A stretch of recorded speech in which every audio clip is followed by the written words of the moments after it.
Recording here.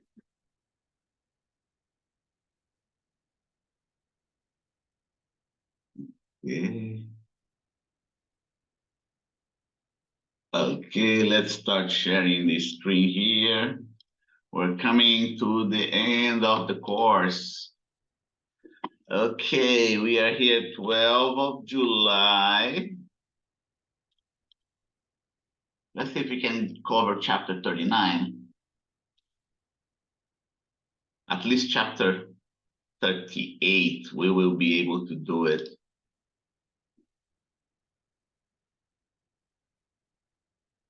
Okay. And now that's when it really starts the bulk of quantum mechanics. Special. And we are writing here, right? And tomorrow is our final. Remember, final exam is from 8 a.m. to 10 a.m.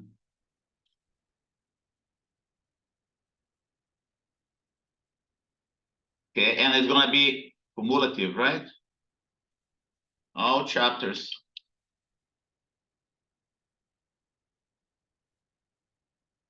All material covered.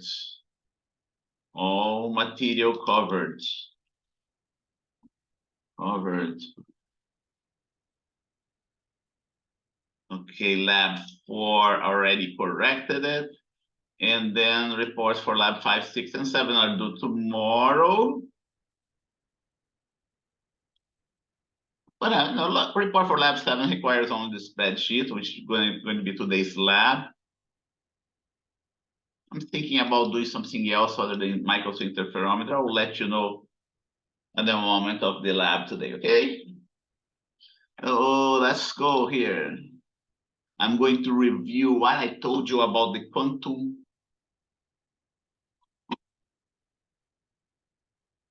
wave, that either the particle or the light. So let's revise it. There's some other details that I have to tell you.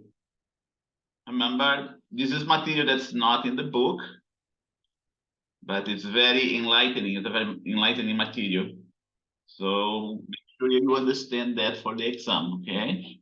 So what we have, when you have a single monochromatic, single sinusoidal wave, the wave is described as being everywhere in space with the same amplitude. You just plot it and you already know what it looks like, right?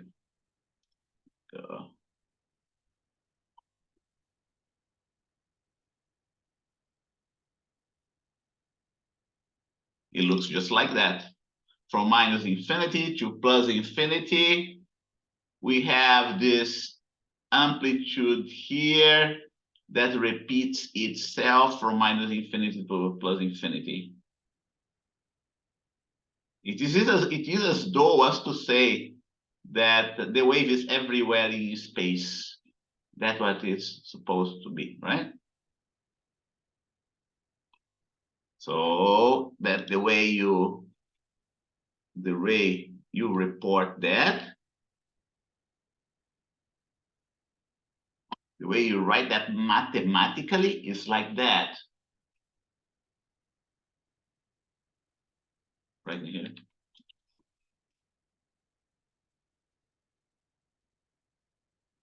The wave is equal to an amplitude,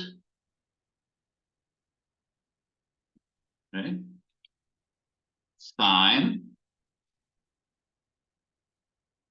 k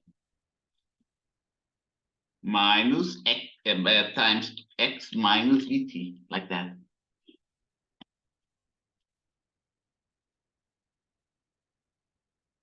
More students coming. That's what we have, right? Now, when we add a second wave,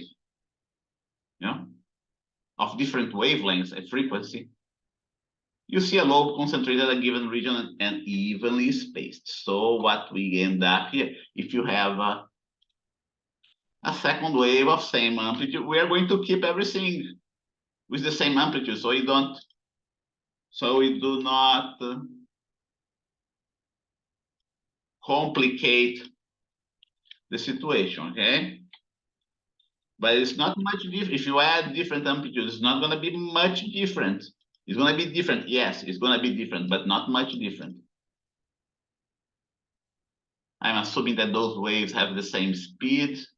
Okay, if you add those two waves, you start getting something is slightly different. You see a lobe concentrated in a given region, and those lobes are evenly spaced. Yeah, we saw that in here, be like that. I'm gonna plot here for you. I'm gonna show you. And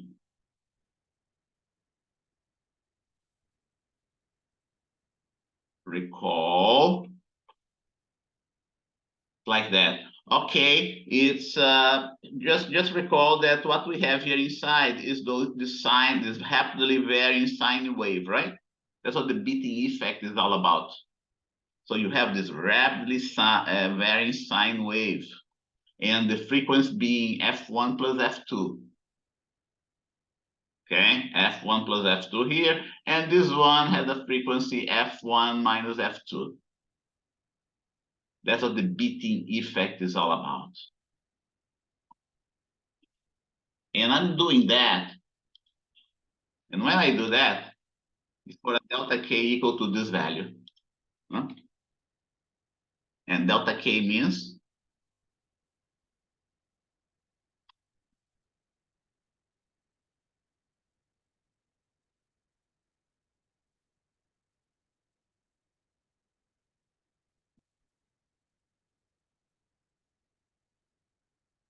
oops.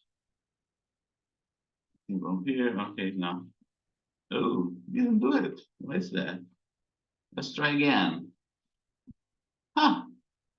It's not working. Let's try again. Let's try somewhere else. Misbehaving again. Let's see. Let's try here. Okay, now it should work. Yeah, should work. All I have to do is to do that in a different position of the equation. Here, delta k meaning now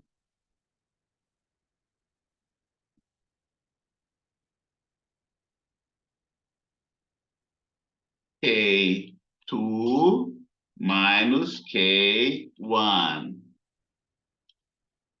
And I actually plotted that, okay, folks?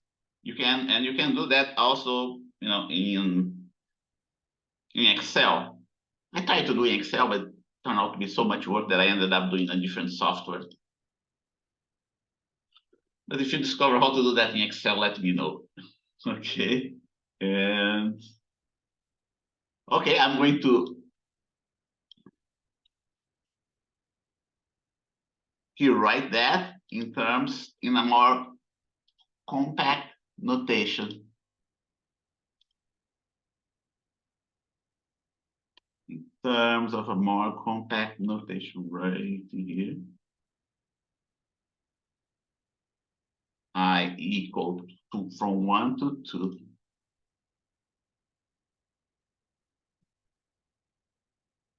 Like that.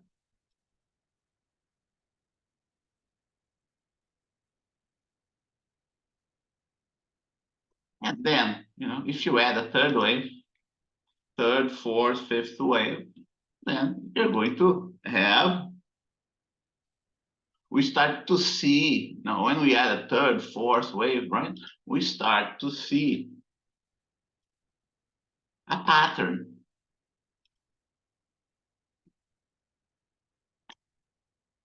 Okay.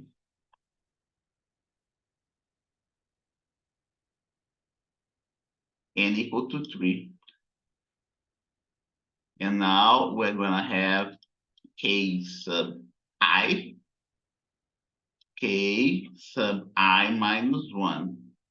I'm making the simplest type of summation that you can see out there. Okay. So let's go copy and paste what I have there for my. Okay. like that.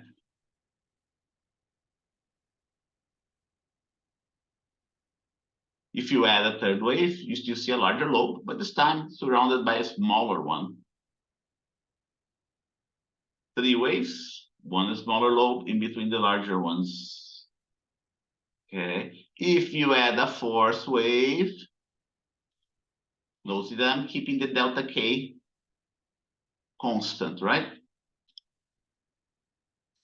If you add a fourth wave, in other words, n equal to 4, you see a larger lobe.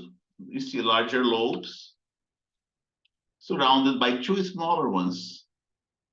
4 waves, 2 smaller lobes.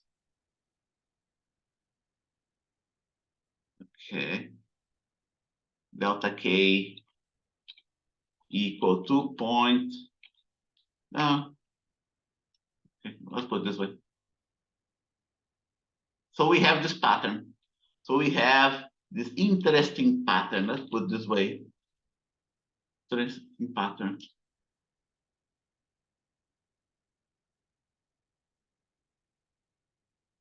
For n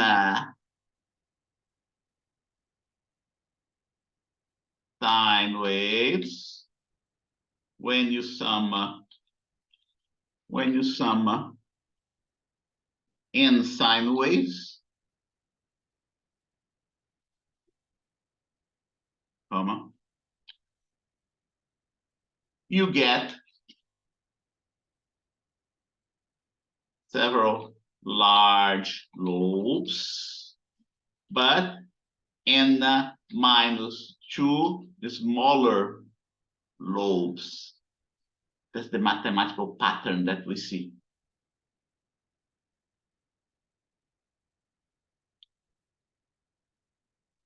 One more thing we notice. One more thing we notice. Here, these smaller lobes become smaller and smaller in relation to the larger lobe. See that? See this lobe here? With respect to the larger lobe, it becomes smaller. It is as though this smaller lobe here is splitting into the area of this smaller lobe is splitting into smaller ones. Check it out, huh? 1, 2, right? Here.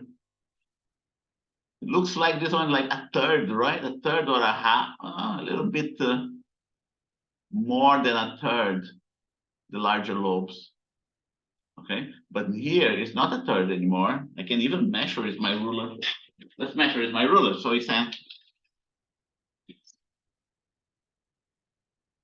the height of this. Oh, it's so difficult to read it. It's like 1.5 centimeters.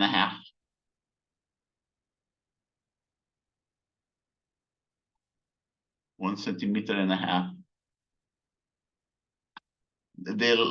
The larger lobe is what? The larger lobe is 4.5 centimeters. 4.5 centimeters. 1 centimeter versus 1.5 centimeters.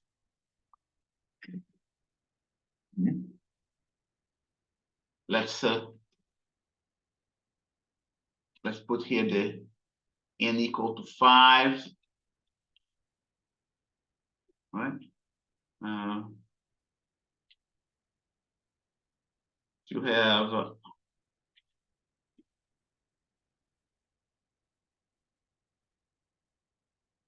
that's for n equal to 5.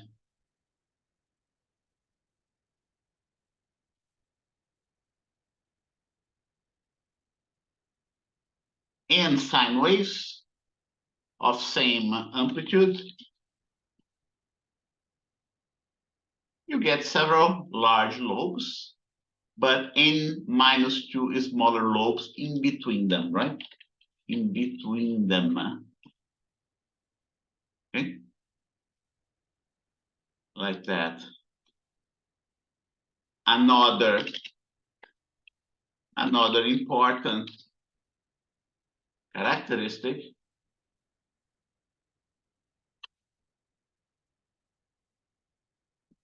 is that the smaller lobes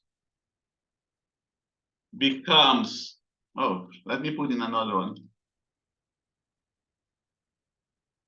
I'm gonna put it right in here. The smaller lobes becomes smaller and smaller,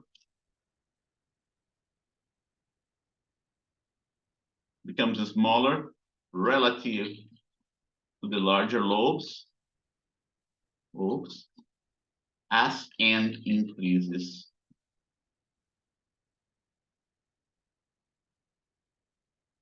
As n increases.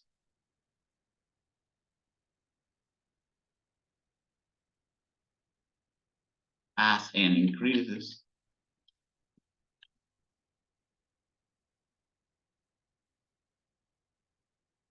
smaller relative to the larger lobes.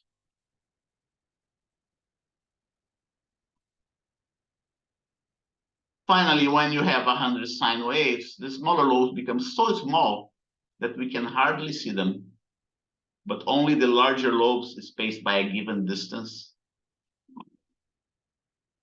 It is as though as the larger lobes are becoming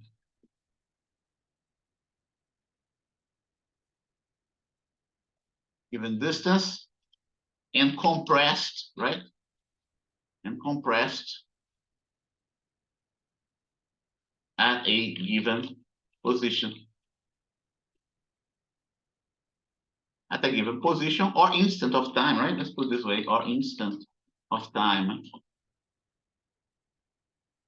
It is as though the lobes are becoming, yeah, the lobes, it is as though as the wave is becoming very localized. Let's take a look at the next one. That for n equal to 100, same amplitude. Don't forget that we can hardly see the lobes, the smaller lobes. So within this distance, the larger lobes become very localized.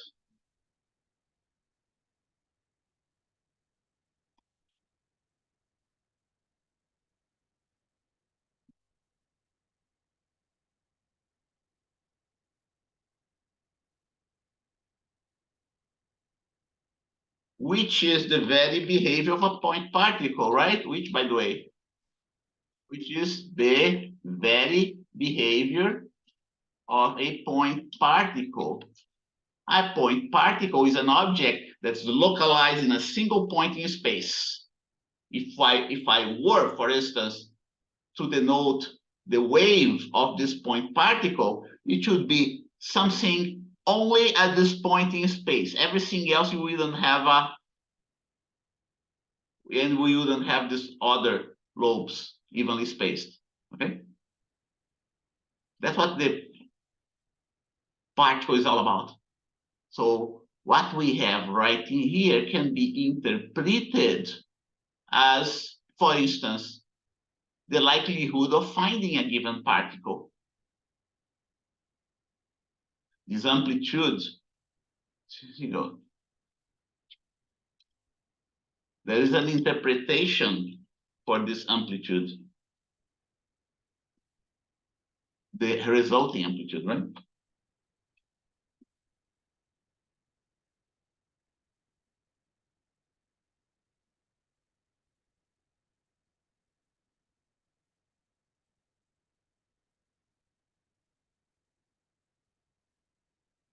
There is an interpretation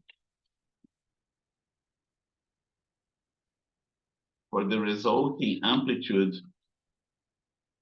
you see in this graph.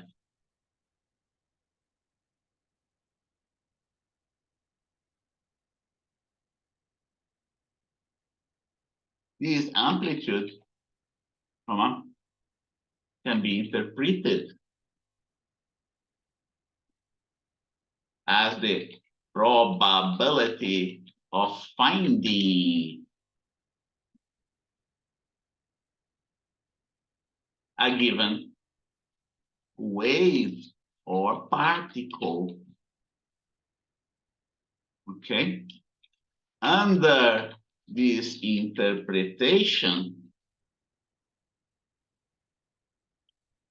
a macroscopic particle would have a wave probability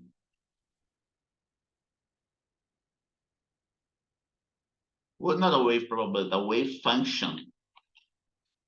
That's what it's all about, a wave function. A let's see, macroscopic particle would have a wave function localized in a single point without any other lobes nearby or far away. Okay, far away. But we are doing that just for delta k is equal to 0.04. We are going to go for a next step. For the result amplitude you see in this graph. We call this interpretation, okay? Remember, what we have here is a wave, right? Wave that we are adding different frequencies. Like a summation. Here you go. I'm going to get that equation here. Now, instead of n equal to 3, now we have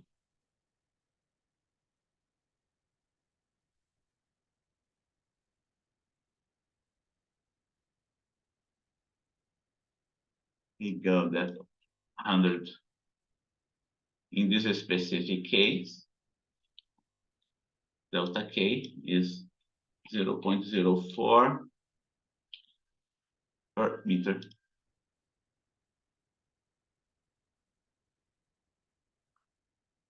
For this resulting amplitude.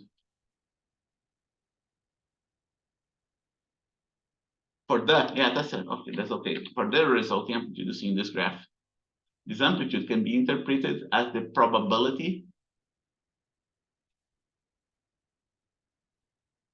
can be interpreted as something, not the probability, but as something that is related to the probability of finding a given wave particle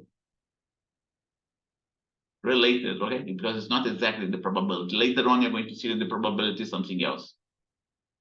Later on, you're going to see the probability is in reality the intensity, which would be the wave squared of finding a given particle.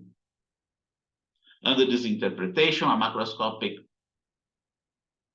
let's not say a macroscopic particle, let's say a point particle would have a wave function localized in a single point of the space without any other lobes nearby or far away.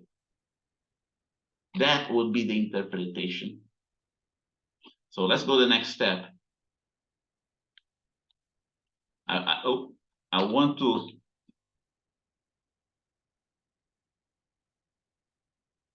to see how,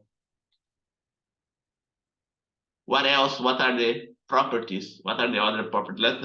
Let us keep on working on the properties of this function. Okay. Now, instead of a delta k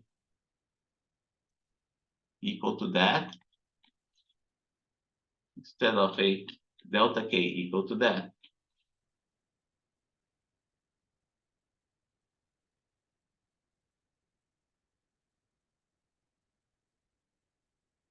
instead of delta K equal to 0.04 per meter.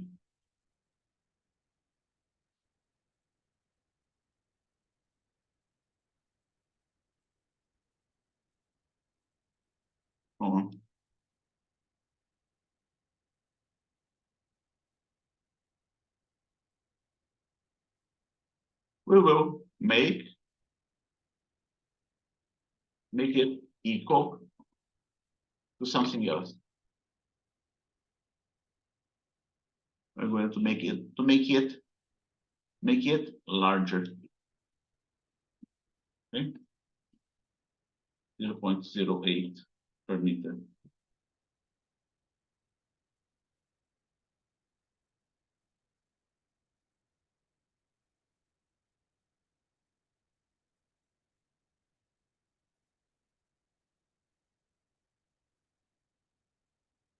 What do you get? What do you get? You know, don't try to do that by hand, right? Doing that by hand is going to frustrate you. You have to have a computer to do something like that. And that's what I ended up doing. When you have a delta K equal to twice this delta K, something else happens. You get something like that. When you increase the delta K, you get something like that. And let's compare what you have here and what you have before. Okay? So by increasing the delta K,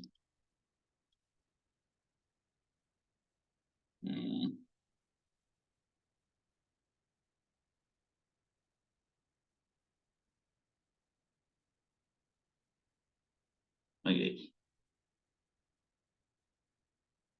Notice the difference here. I'm gonna try to close here. Here we go. Let's see. Takes some time, a long time.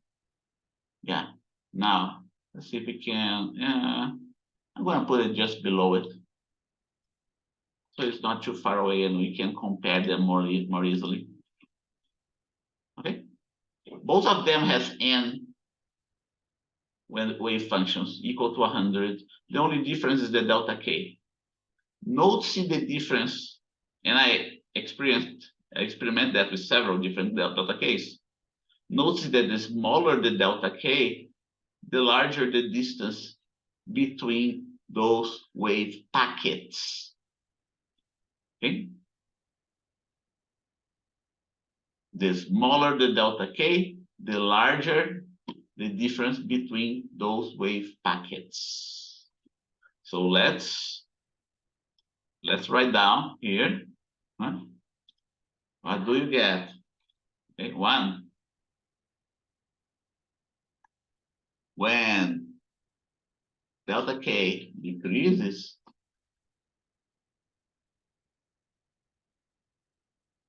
the wave, no, let's put when delta K increases, right?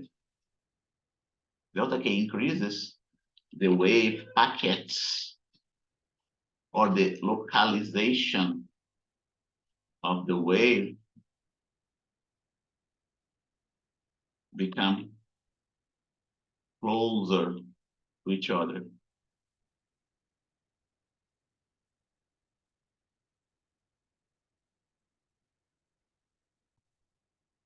Okay.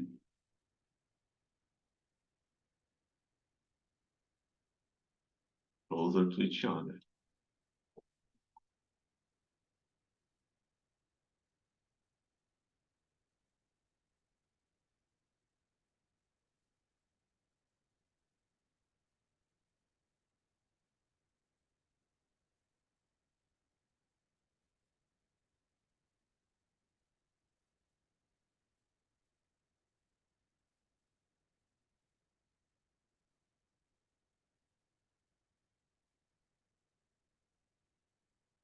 One 11.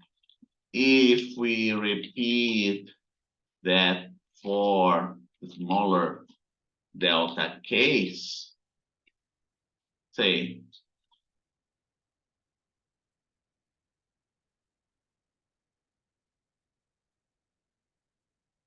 0.035,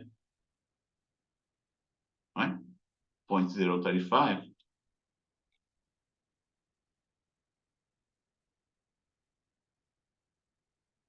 0.035, which is less than 0.04. And that will be units per meter, right?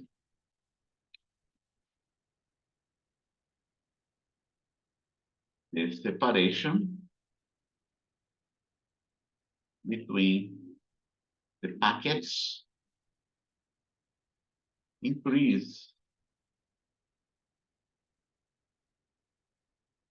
And I'm going to put it side by side again. So you are convinced that something like that really happens. Okay? So here we go, 0.035, and that's 0.04.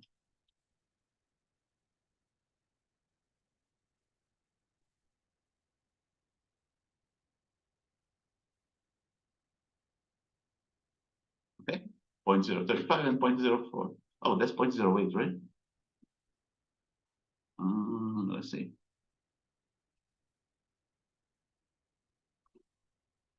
Why do I have 0.08 there? Doesn't make any sense. Oh, I placed in the wrong place. Okay, I put in the wrong place.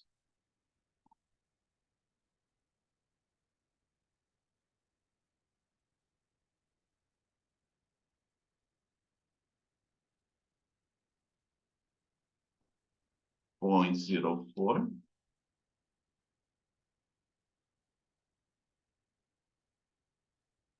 And 0.035. You can see that went a little bit more to the right, huh? This one looks like 160, right? 160 units. This one here looks more like not 160, sorry. Yeah, 160. From here to here is 180, right? And here from here to here 160. You can see clearly.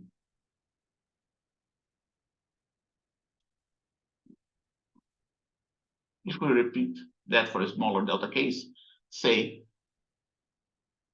the separation between the packets increases further. Okay. Consequently, we have this interesting result. Consequently, we can conclude that we have this interesting result.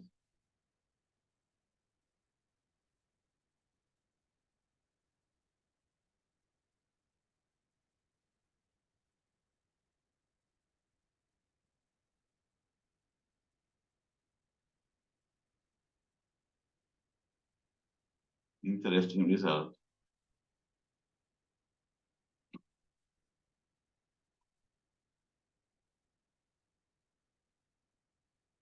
I'm going to get it here. Okay.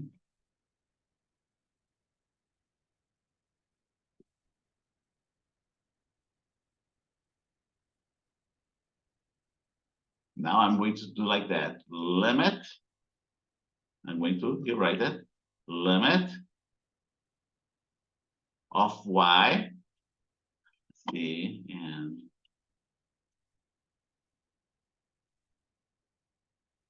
limit. This one here. This limit of y. I'm going to put it between parentheses. Now we don't need to put between parentheses. Let's put everything, just here. Limit of y as n goes to infinity. And delta k goes to 0.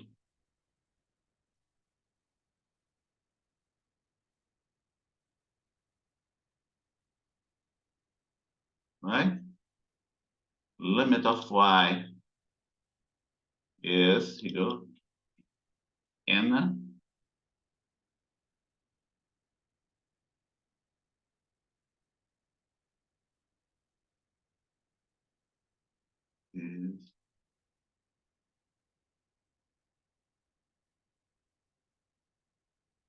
I'm going to write it down. A single localized packet in the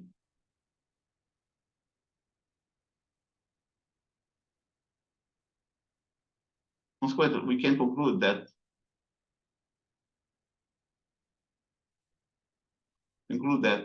when we have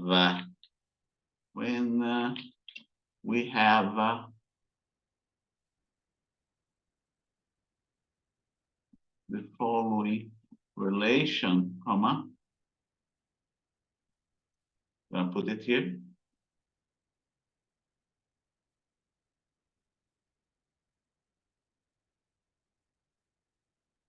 It corresponds to the case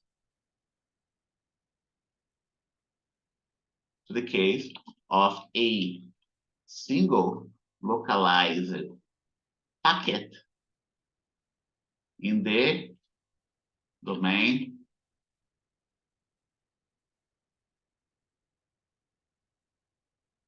in the entire, let's see, in the entire real domain, or let's say, I'll put that here, minus infinity.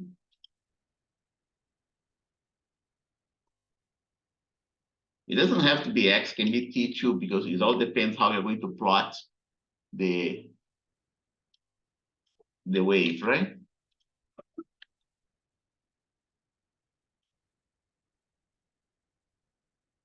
And then I can put that here.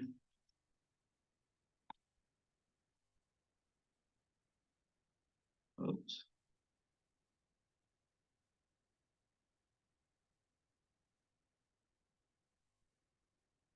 Like that. And I don't need that here. It corresponds to the case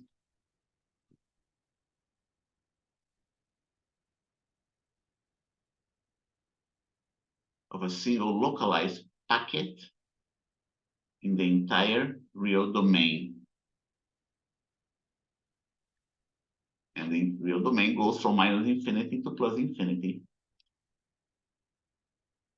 And by the way, or I'm going to put it here.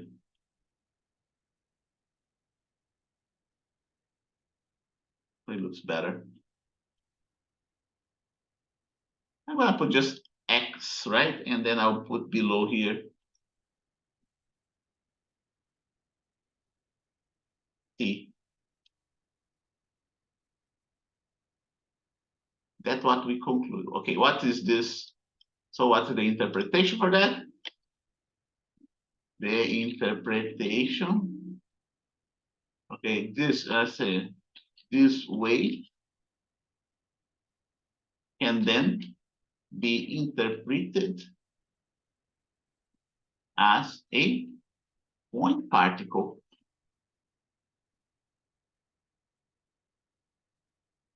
And I'm gonna, oh, there's one more step here that I gotta do it.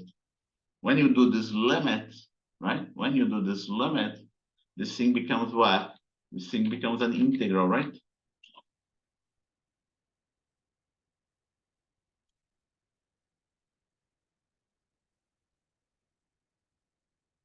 Integral of sine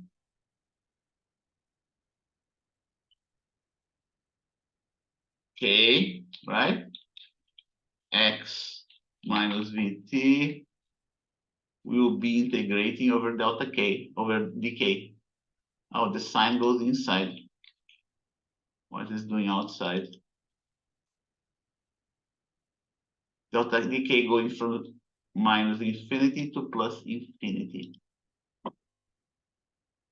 Now delta k going to 0 means, oops,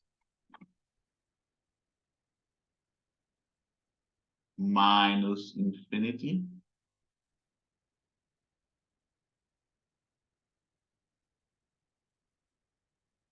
to infinity. That's a step-by-step way of understanding what a wave packet is all about. I could have started with an integral, but then it would be difficult for you to picture that with an integral. The more genetic integral would be something like that, okay? You don't have y naught here, but you'd have an amplitude. That would be also a function of k. We do that all the time in quantum mechanics. That's how you'd have, that's how your wave would look like. They're both, they're both corresponds to the case of a single localized packet in the entire real domain. Did you get the idea? Did you picture what's going on here? Right? So, in conclusion, I'm gonna summarize. In conclusion,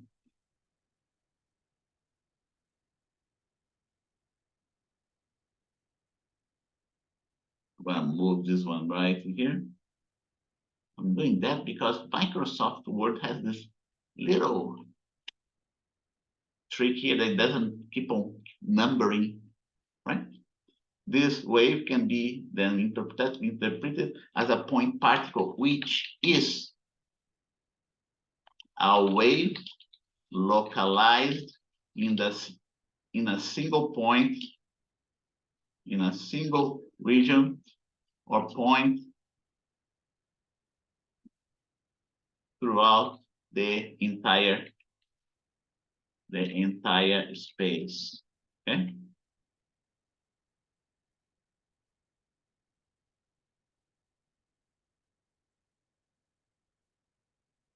And now I'm starting to introduce you. Okay, so let's summarize the whole thing that I have been doing since physics 37, since mechanics until quantum mechanics now, right? One, summary of the entire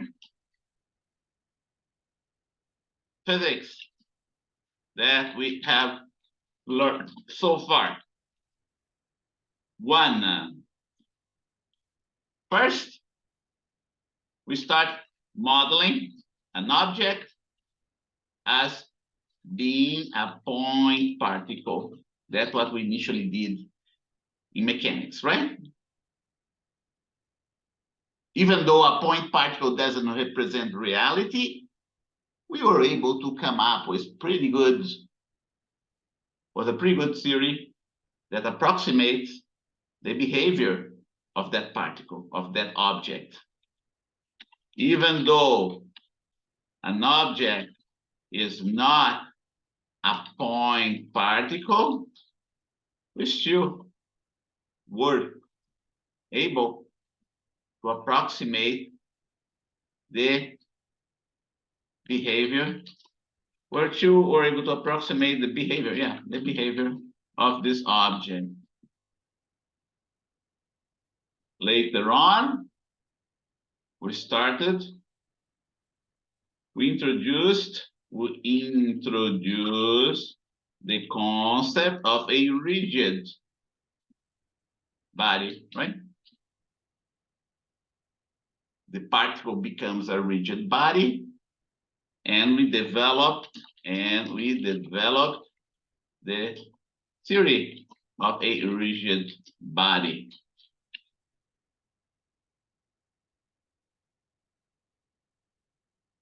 Remember, it's rigid. But then there is also a plastic, right? Deformable. Further down,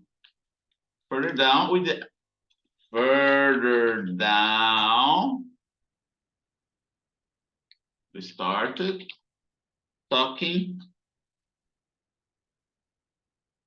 about a deformable object and how it behaves.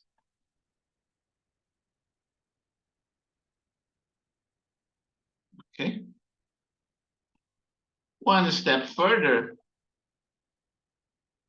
we introduced the concept of waves, which is exclusive to that concept of a point particle.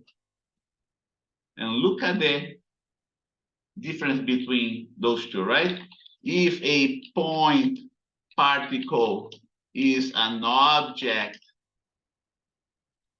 localized in space at a mathematical point that has no dimension, comma, then a wave is something that is localized throughout the entire space. That's the difference, right? Look at the difference between waves and point particles. In the next step, comma, we discovered that waves may become localized at different points in, even I'm going to say in space and time, right? Because that wave has a time dependence as well. Entire space, throughout the entire space and time. I'm going to put it here too. I'm saying that because there is a time dependence here.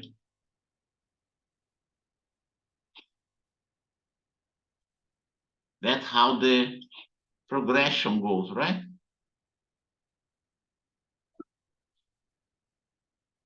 Finally, we discovered that a single point particle can be modeled as multiple waves of different wavelengths and frequencies can be modeled as the summation, right? As the summation of multiple waves of different wavelengths and frequency, where having a delta k equal to 0. And that's what the integral is all about. So our wave packet ends up turning into a point particle. The so-called, here I'm going to write it down, the so-called wave packet. Finally, we discovered that a single point particle can be modeled as the summation of multiple wave packets, multiple waves of different wavelengths and frequencies, having a delta k equal to 0. That's the evolution of our theory. 850, okay? Now that we made the connection between particles, rigid objects, and waves and wave packets, right? There's a connection between them.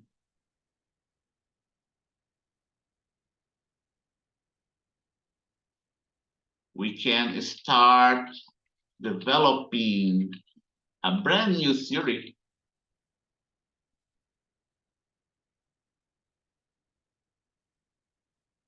that treats particles and photons too, okay? And photons as well.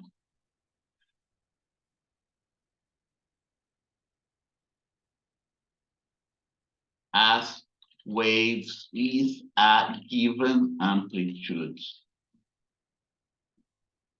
And that's how the theory evolved. What you're going to see now, what we are going to see now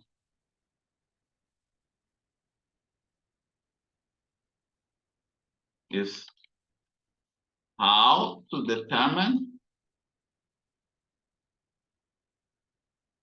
this wave packet or function for different particles. And this is what we call the Schrodinger equation.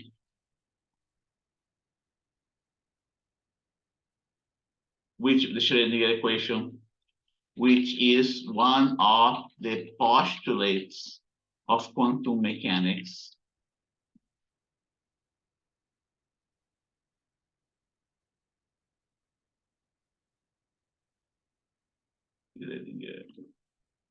Let's see, Schrodinger equation, which is one of the postulates of quantum mechanics.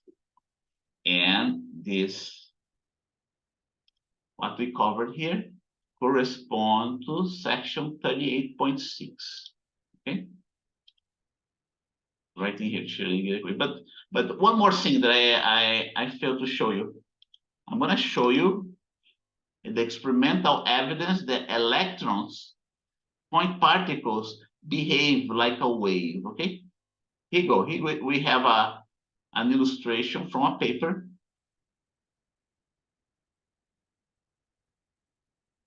Showing that if you have a beam of electrons, you can, passing through a true slit, you can obtain an interference pattern. Here we have, if you go back here to your book, A, I'm gonna get this thing here.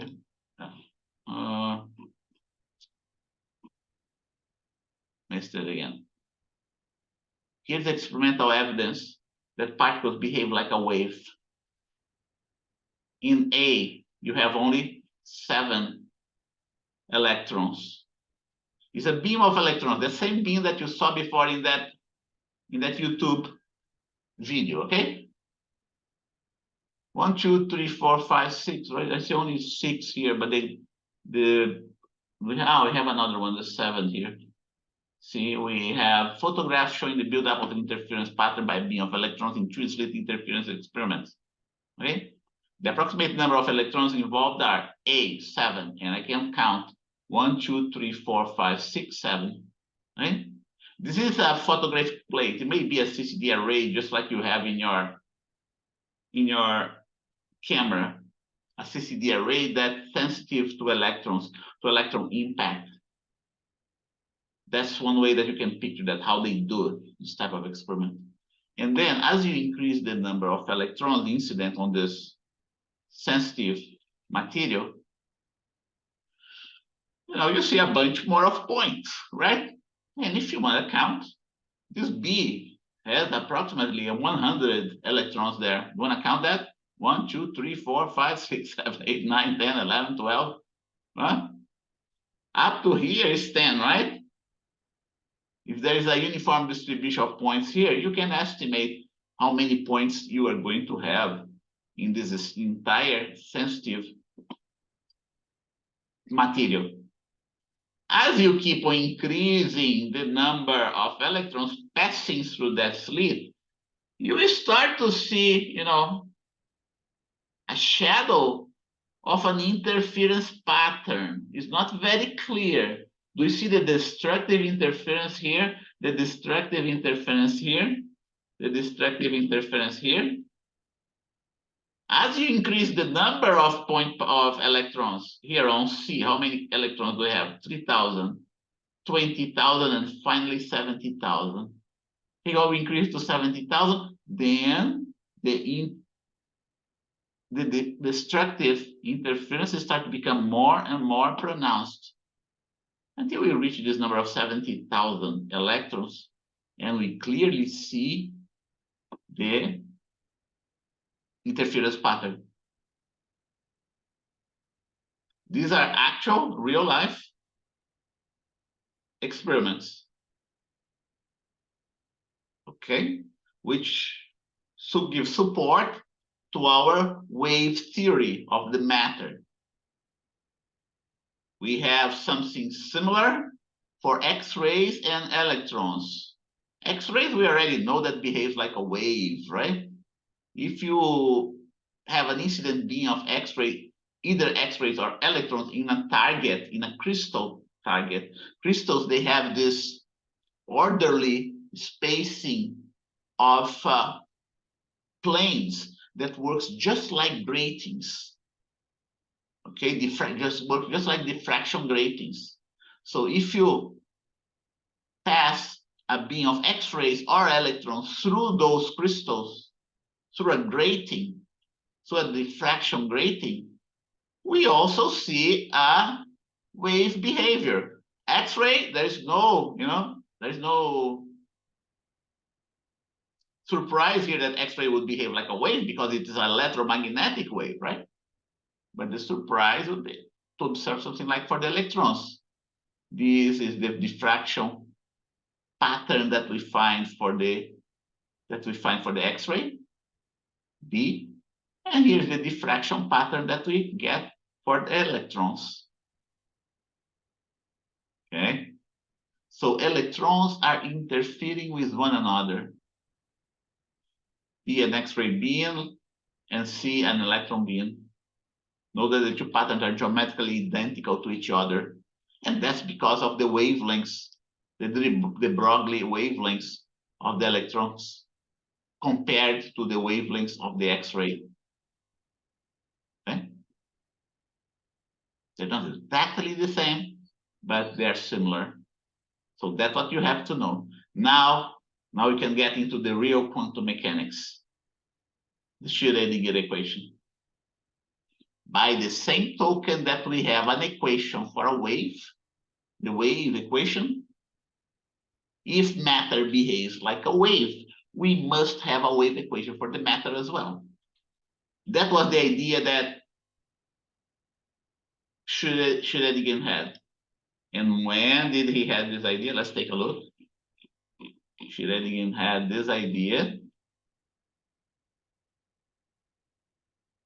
in 1926. Okay? The Schrodinger wave equation. Let's move a little. Let's see if we can do another 10, 15 minutes, right? Okay. Okay, so the idea goes like that.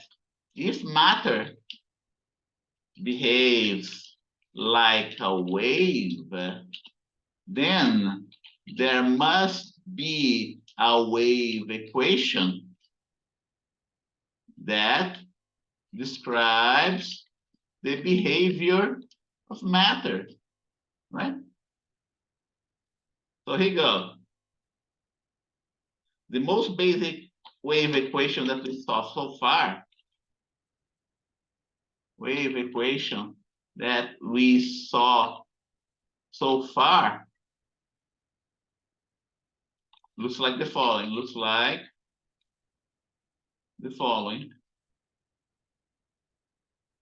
Okay. Did you memorize the wave equation? Make sure you memorize the wave equation, right? It's not difficult to memorize. It's two partial differentials, and both of them are second order differentials.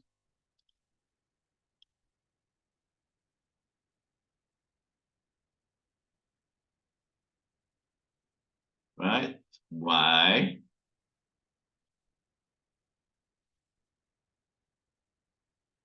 Y is the amplitude of your waves, right? And X is the position of your wave.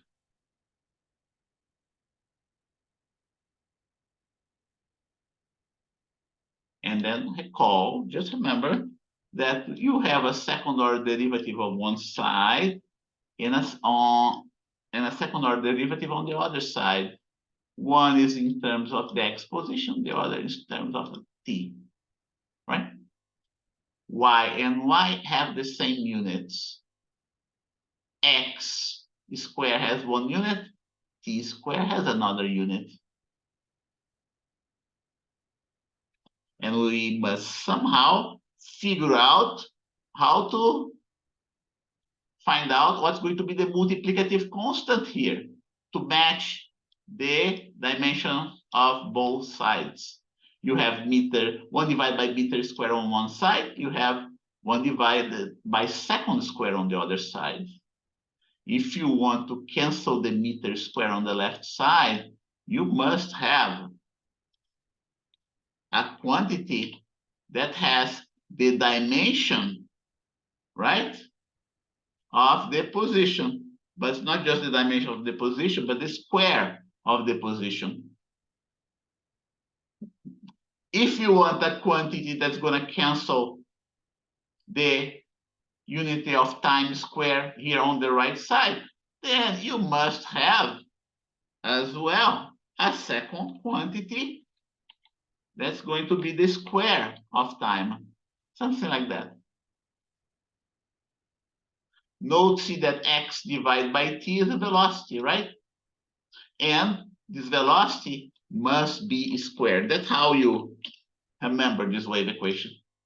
It's not difficult. Once you have memorized there's going to be a second order derivative in time and space, you're just left at discovering what's going to be the constant here, just by doing a dimensional analysis. That's a very neat way of remember. But Schrodinger equation is different. It is a wave equation, yes. Schrodinger equation is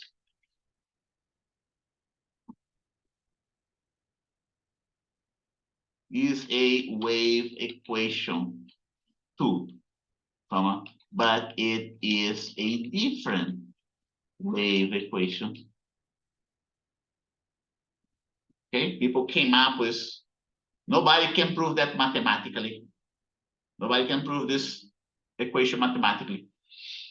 It was discovered by comparing the experimental results with a supposedly genetic theory.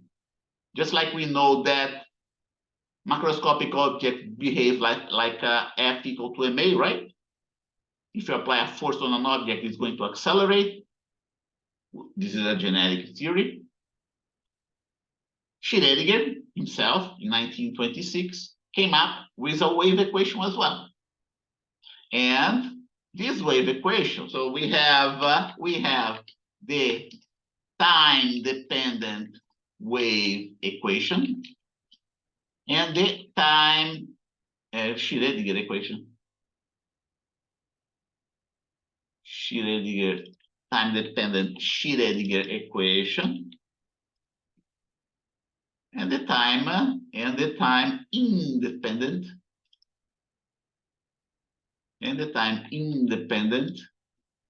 Schrodinger equation. The former is the more generic one, and it looks like that. Remember that you have to memorize. That you have to memorize because it is a law of physics. Okay, we are going to have a second derivative, yeah, on space. But instead of y, we usually represent that by, let's see, yeah, by something like that. Let me see if I can get a better symbol. No. Yeah, gosh. Alpha, beta, gamma. Let's see. I want to find maybe this one here. No, there's nothing like that. Pi. Yeah, I already got that, right? I'm gonna use this one. There's maybe sky. Nope, it's not chi. Oh man. They represent it by this symbol here. Usually represent by this symbol here. I have to find, this symbol right here. That's what they represented. The wave, the amplitude of the wave. But let's continue. I'll put that later on, okay? So we are going to have, in the case of Schrodinger equation, we're going to have something like that. We're going to have a second derivative in space, but a first derivative in time.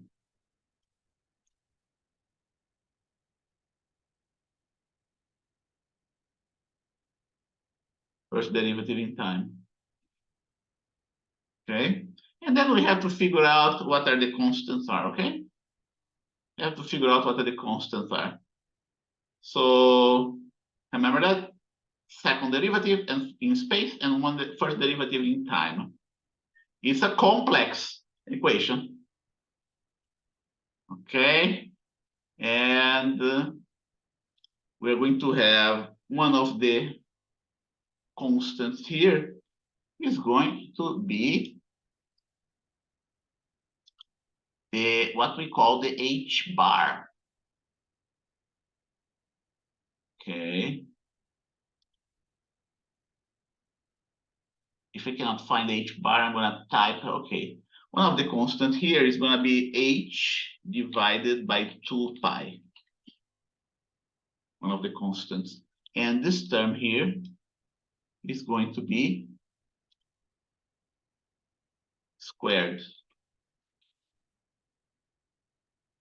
Okay. But we're also going to have a term in terms of the mass. This constant that we see here, we call it the H bar. Okay, to simplify, right? We call it the H bar. Let's see if I can find H bar here for you. H bar, H bar. H bar. Yeah, I can't find it here. Let's see if let's see if we have it here. Basic mass, Greek letters. Okay. Oh, now that I found the Greek letters, this one that I want, psi. Okay, it's psi. PSI. Let's see if I can get it. PSI. Yeah, I got it. Psi. And now let's see if we can find the H bar here in my. That's Greek letters. I don't want Greek letters. Letter operators, arrows, scripts, geometry, letter-like symbols. Maybe this one here.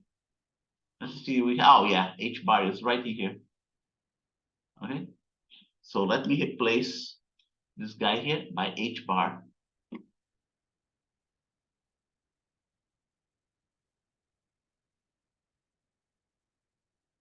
Like that. And H bar over 2m. And then we're going to have the potential energy of the particle.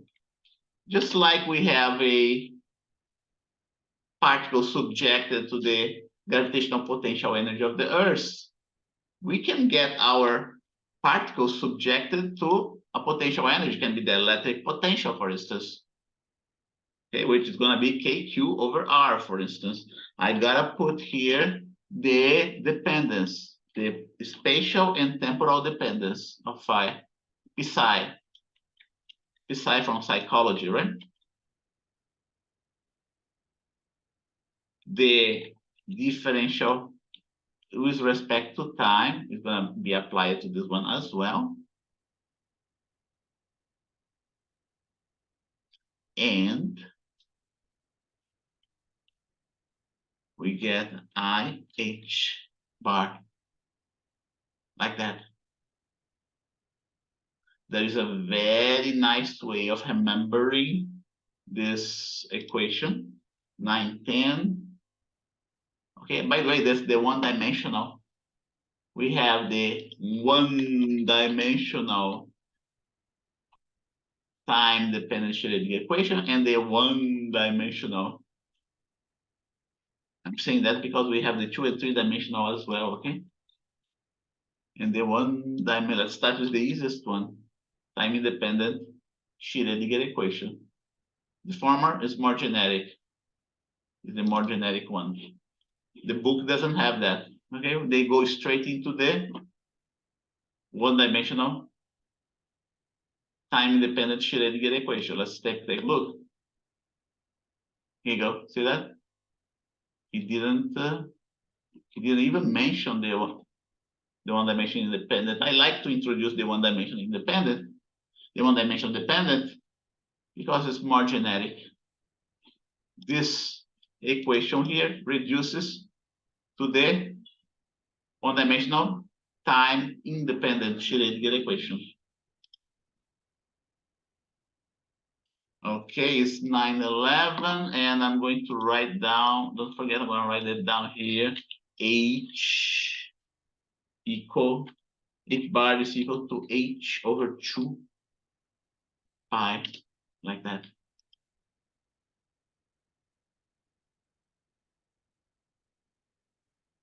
U is the potential energy of the particle. Don't forget, this is the wave particle.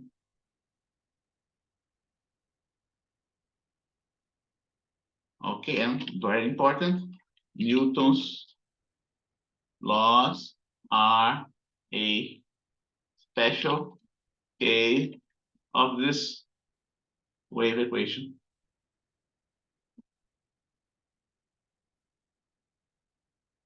So 9:12, let's go for our break. But before the break, right, let's take attendance here. That's what you have to know. Okay, this is a law. Okay, I want the above equation. The above equation is a law of quantum mechanics, and we cannot derive it mathematically. However, we do know that it explains several real life phenomena.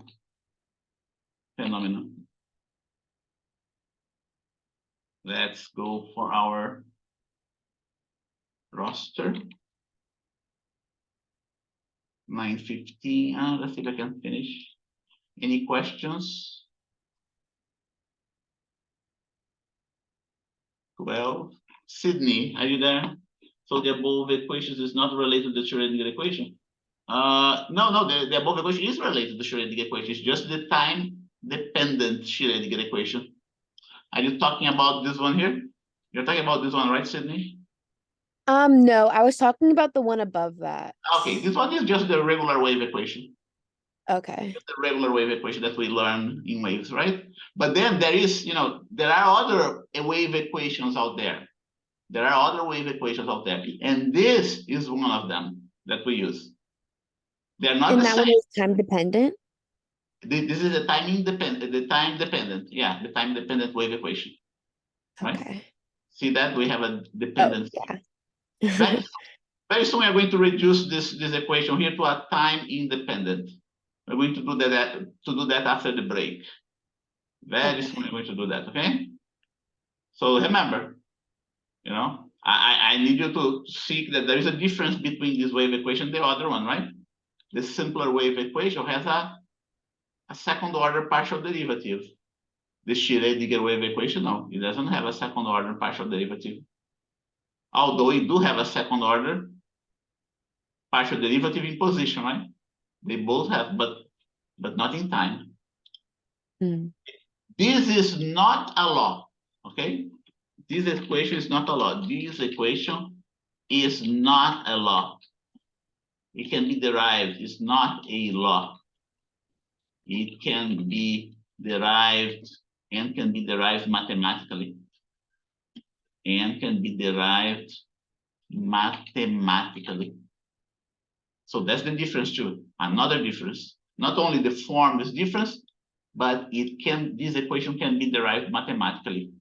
Whereas this equation, the format is different, but it is a law. It is a law of physics and cannot be derived mathematically. We have just to try one thing, another thing, until we get an equation that explains the microscopic universe, the microscopic universe, and as well the macroscopic universe too.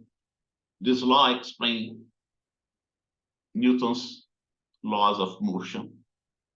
Newton's law of motion is implicit into this differential equation. Okay. And so let's go back here. Did I answer your question, Sydney? Yeah, you did. Okay, thanks. Okay, Sydney is here. Amy, are you here? I don't see Amy. Andy? Are you here, Andy?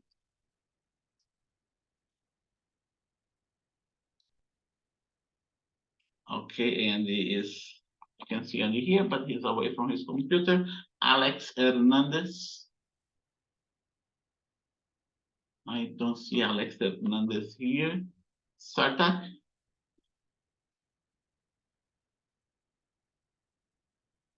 Hello, Sartak. Okay, thank you. Alex Hernandez, thank you. Alex Hernandez, okay, good. Basilio Lopez. I don't see Basilio. Next is Jeshuan. I'm here, Professor. Thank you. Zaid. Okay, thank you, Zaid. Sumana. Thank you. Alisa. Hello, Alisa. You're there? Okay, thank you. Yeah. Kartika. I don't see Kartika here. Okay. Next is Mary. Thank you, Mary. Raymond Silverman. Hello, Raymond. Okay, good. Thank you. Ashley Tai.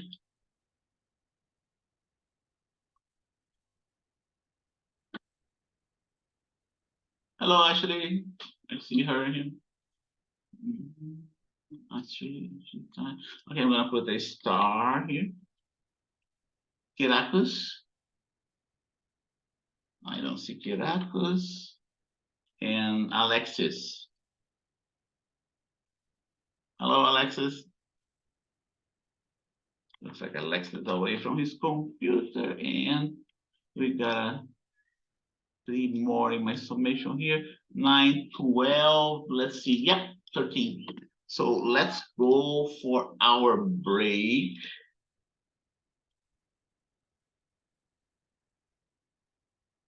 Right, break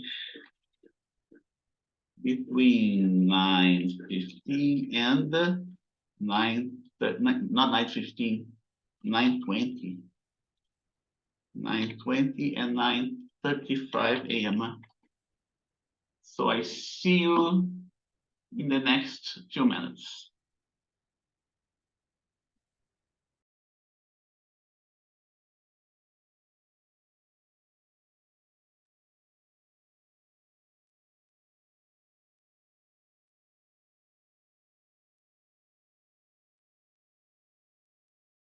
What we're going to do now is to work examples of this equation. That's what we're going to do now. What we're going to do now is to work some examples of the above law.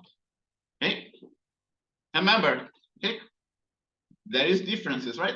Remember, just like I mentioned, right? So first, there are different types of wave equations, right? There are at least, let's say, there are at least 2 types of wave equations, right? The regular wave equation,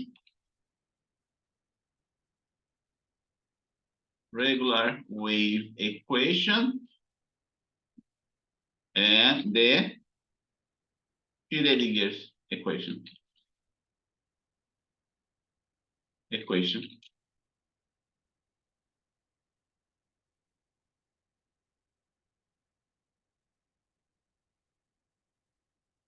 But there is a difference, okay? And there are differences between those 2 equations. And there are differences between these 2 equations. One can be derived, the regular wave equation.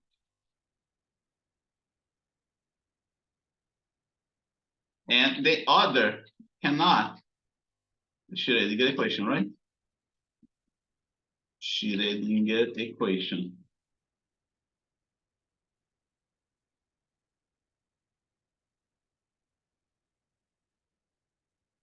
The regular wave equation involves a second order partial derivative in time, and the Schrodinger equation involves a first order partial derivative in time. And most important, the regular wave equation is not a law, but the Schrodinger equation is. It's a natural law. It's not a natural law, right? Not a physical law, but the Schrodinger equation is. And now we are going to concentrate on the Schrodinger equation, right? We are going to concentrate in the Schrodinger equation. The first thing that we're going to do, is to reduce the time-dependent Schrodinger equation to the time-independent Schrodinger equation.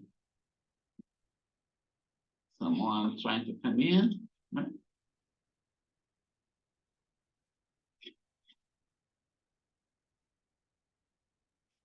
Okay, the first thing we do, it's not difficult. It's not difficult to do that. Okay, if you know partial differential equations, if you have already been taught partial differential equations, it's gonna be small potatoes for you to do that. Okay, the first step is to use the method of separation of variables.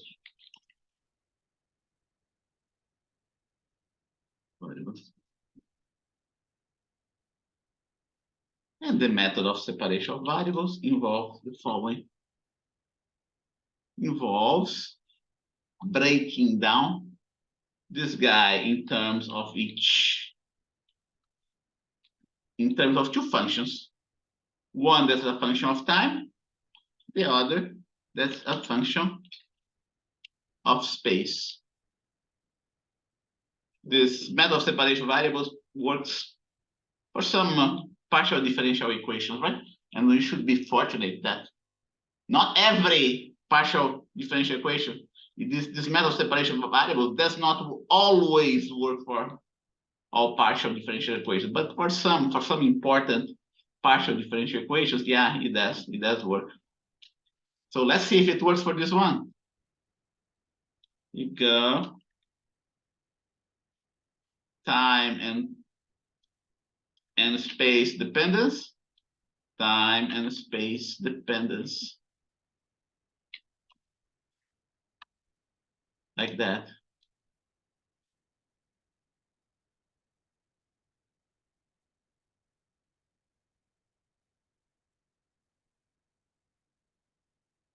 Like that.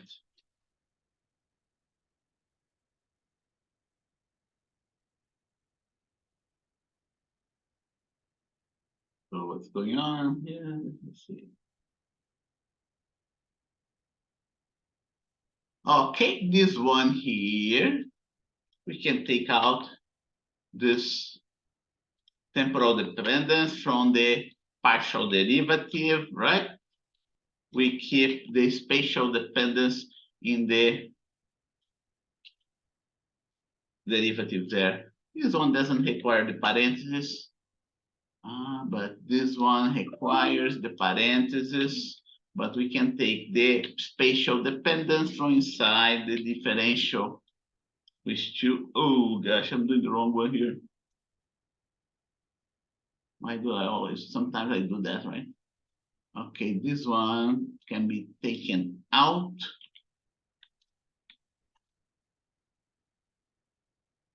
Taken out like that. Okay, now that we have a differentiation with respect to position only, the partial derivative becomes a total derivative.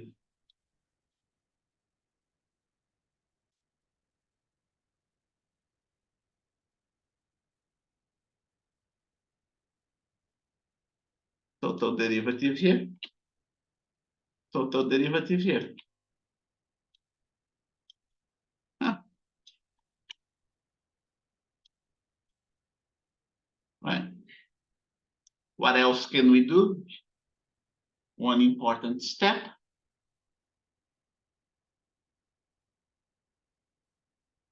We are going to separate the variables again, but we are going to separate in a different way. We're going to try to, to make one side equal. And by the way, there's one more assumption here that I didn't tell you. This potential here is assumed to be a function of position only. There are potentials that are a function of time. Yes, there are, but they are more difficult to solve. So let's stick to simpler solutions, right? The gravitational potential, for instance, it's a function of position only. It's not a function of time. The potential due to a point charge is a function of position only. It's not a function of time. But there are things that potentials that are function of time. Yes, there are, but they are not common and they're difficult to solve mathematically too. In the next step, we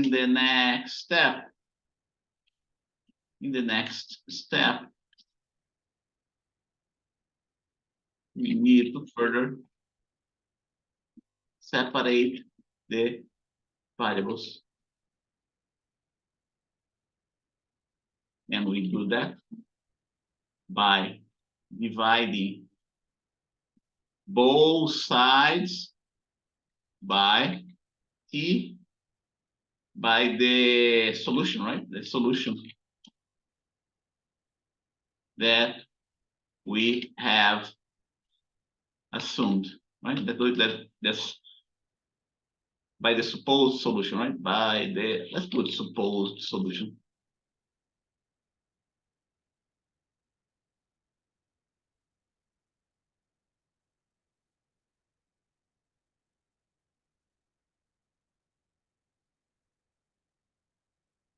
Okay, so we go.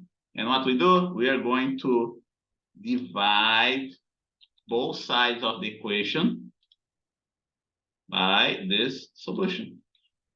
This one here is going to be divided. Oh, he didn't do it. Yeah, now he did it. Good. This side here is going to be divided. Oh, not this one. This one here. And this one here is going to be divided.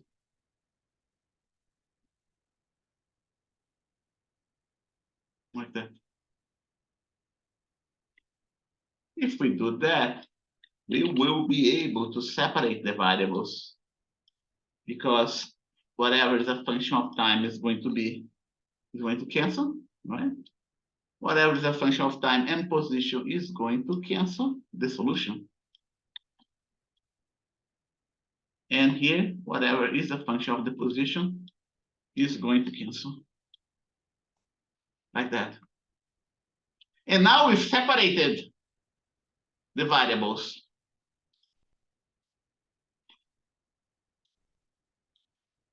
So what we have it now, we have something like that. On the left side, we have a function of the position only. On the right side, we have a function we have a function that is a function of time only. We separated the variables. So 2 steps to separate your variables in the equation, right? First is to come up with this assumption. The second step is to have a function of x on the left side and a function of t on the right side. And we managed to do that. When we have something under this format, okay, so this type of solution has a very important property. And let me show you what the property is. If we differentiate this function with respect to x, we must also differentiate the right side with respect to x. Since this function is not dependent on the position, consequently, it must be equal to 0. Okay? If this function is equal to 0, this one also must be equal to 0. Make sense? Very important property here. If this function of position is the differentiation of the function with respect to the position is equal to 0, then this implies that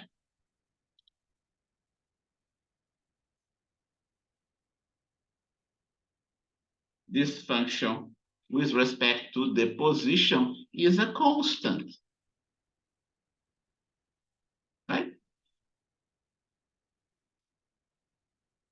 Likewise, we can repeat, but now in terms of the differentiation with respect to time. Right?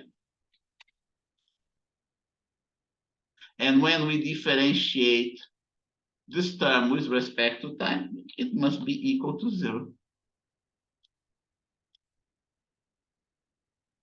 And now we get the other way around. We find this relation here.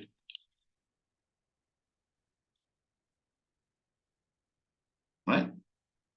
Just like we had before, this term here must be equal to a constant too. Right? Something like that here. G with respect to t implies that g with respect to t is also a constant.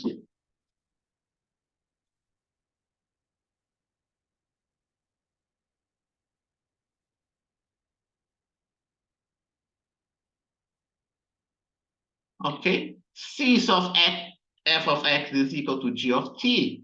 So they both must be equal to the same constant.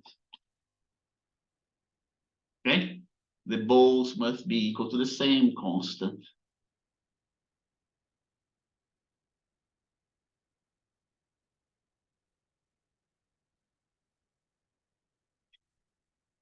So let's go get this thing here. Okay, now we can write that as being equal to that constant, to that same constant, right? But there is one interesting aspect of this equation, which is not obvious, okay? I haven't seen the proof, but everybody tells you that this constant is in reality the energy of the system. Happens to be the energy of the system. I haven't seen this proof anywhere else, so you have to stick to that. Note also that this equation has a, I'm going to emphasize here, it has a imaginary value, right? So let's solve that now. This one is easy to solve. This one is easy to solve.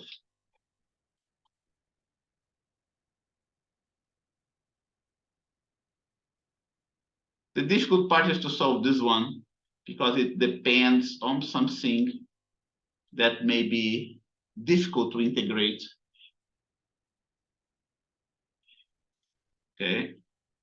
And Okay, so here we go. I'm going to separate the variables again.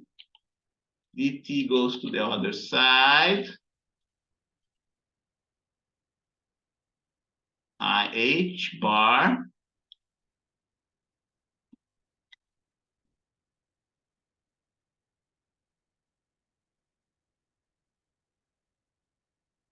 Like that.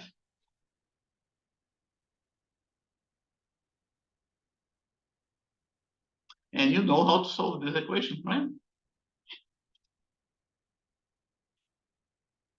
And by the way, I'm going to do something else here.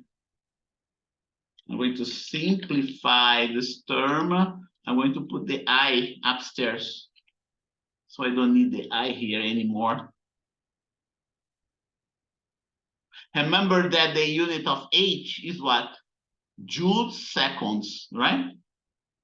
So it's natural to suppose that this term has to be energy, because now I have energy here, joules, multiplying a unit of seconds. So cancel out, right? Here, we do not know what's the format of this function, but I do know that this function must have the same unit as this function. Even though you do not know the unit, if you divide two unknown units, we know that we are going to get one, right? So if you have a unit of one here, we know, we have confirmed that the dimensional analysis that I made of this right term here is correct as well.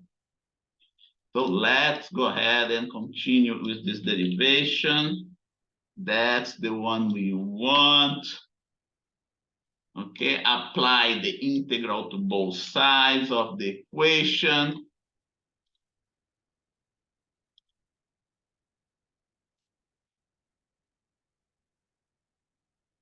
Writing here.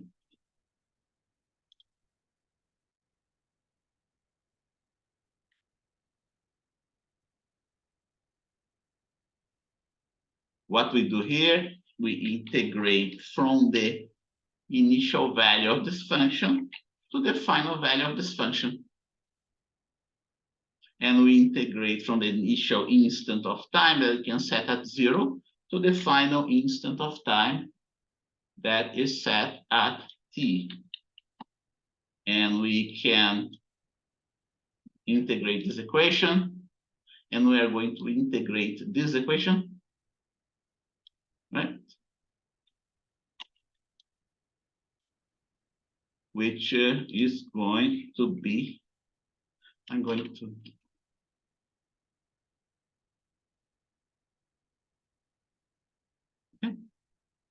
be something like that. Here we go. T, divided t as a function of t, divided by t naught, right? That's a constant. And we finally get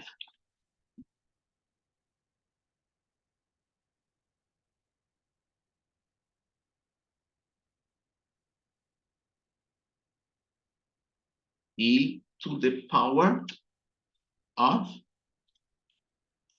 IETH.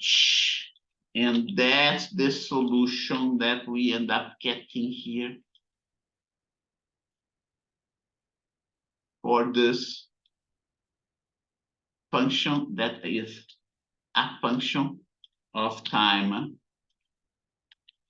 So you get a sine, cosine type of solution for the temporal, for the function that's a function of the time, right? And now we can go ahead, here you go, and write this term. Oops.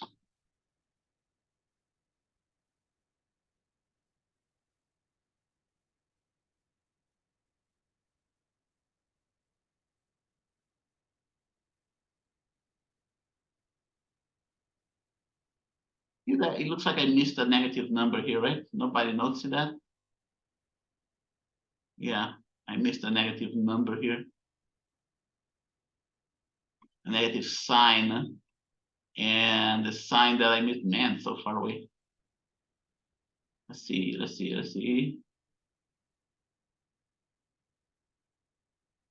This one, let's see.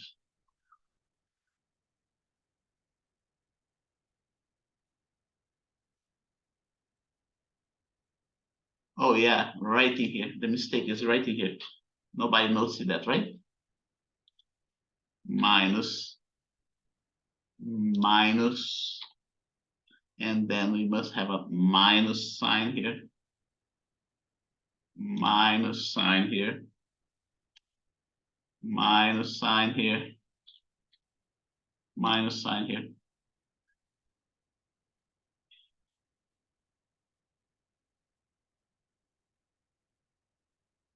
And now we usually you write that, something like that.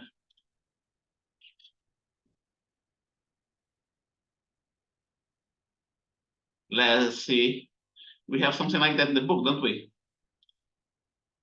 Here you go. See? The solution, the temporal solution, he didn't put capital psi.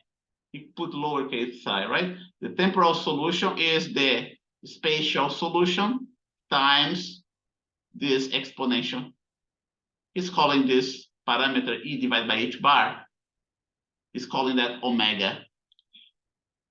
E divided by h bar. Don't forget it's joules. Here is joules seconds, right? And in the book, we call that omega.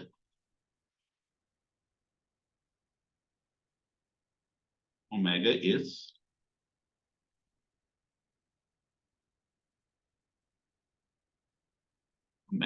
E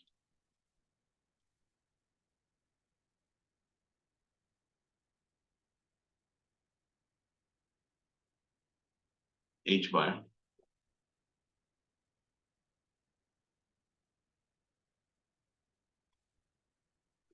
Okay, so what you see here now we have the we still have to write down the time independent Schrodinger equation, right? So here we go. That's the time independent Schrodinger equation. And let's see if it matches the book. So the time independent Schrodinger equation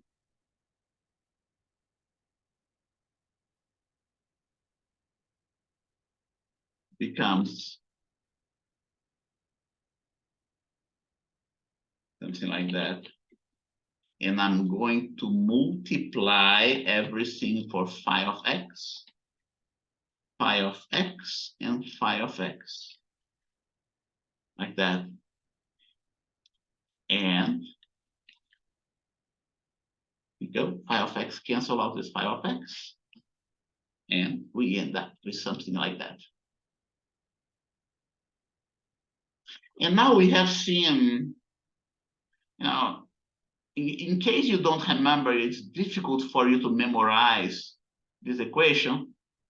Just recognize that what we have here is a statement of conservation of energy, okay? And that's a different way of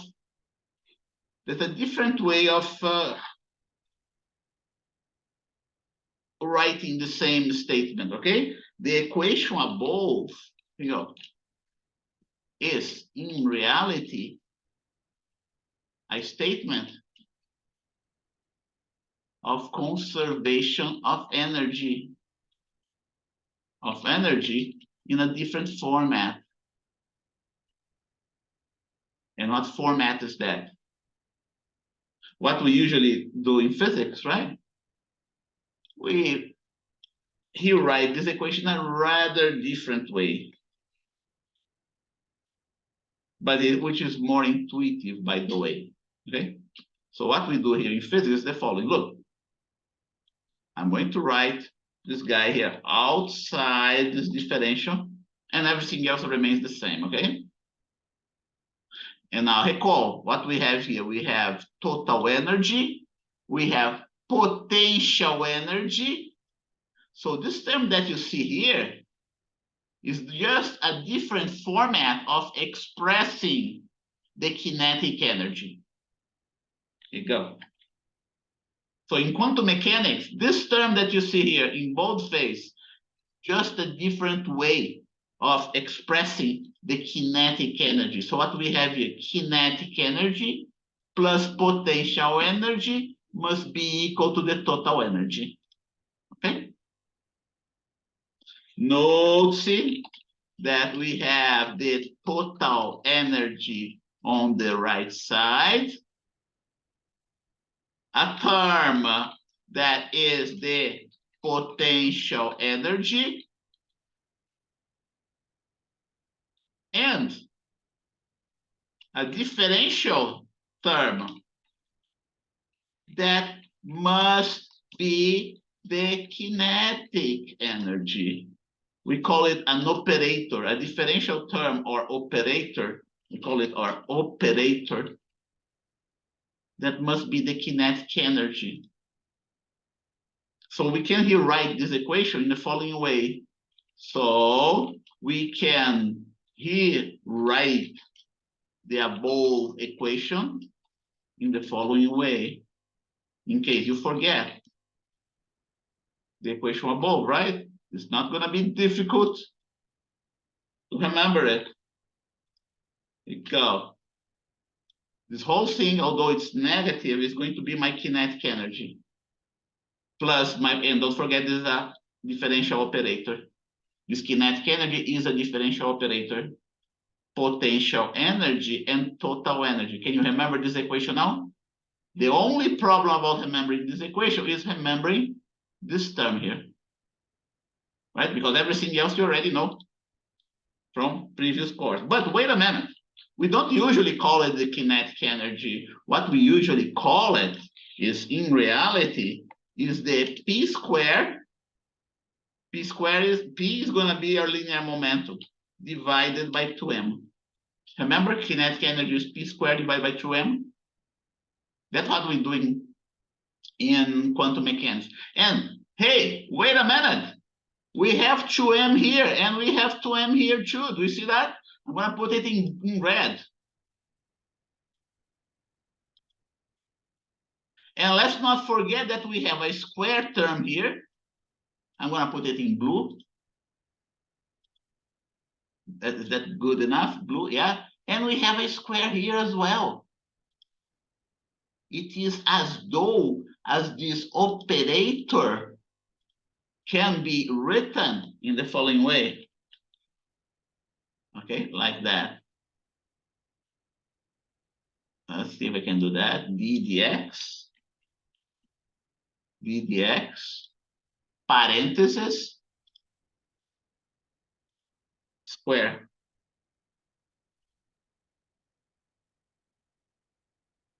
Gonna put it in boldface and yeah, here you go. And blue. Like that. Here you go. Now we can find out. Now we know what my linear momentum looks like in quantum mechanics. My linear momentum in quantum mechanics can be written like something like that, right? P, let's see. Let's not forget it's p squared, right? P squared must be equal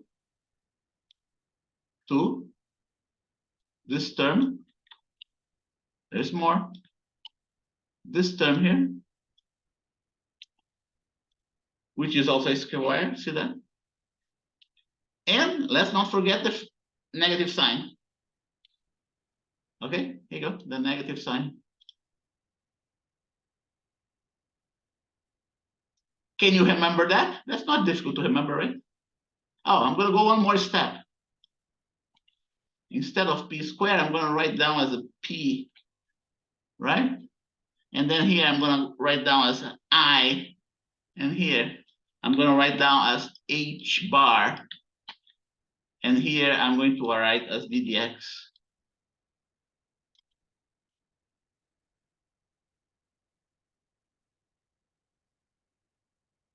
Like that.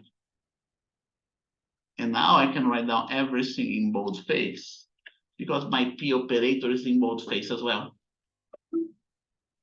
So if you do not remember this whole equation here, you will certainly remember this equation here, which, by the way, let me here write it in a different way. No, this one I'm going to write in a different way. I'm going to write like that, okay? I'm going to put that in parentheses. Okay, equal to EX.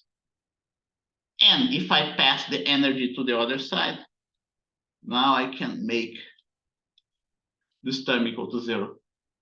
A statement of conservation of energy. Kinetic energy plus potential energy minus the net energy must be equal to 0. Okay, so that's a neat way of remembering the Schrodinger equation, the time-independent Schrodinger equation,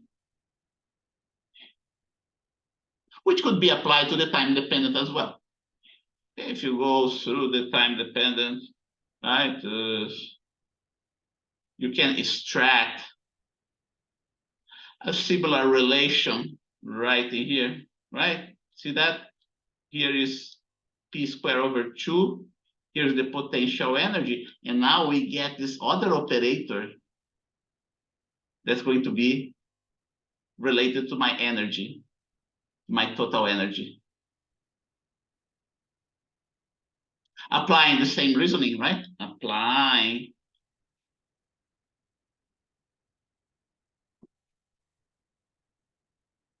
the same reasoning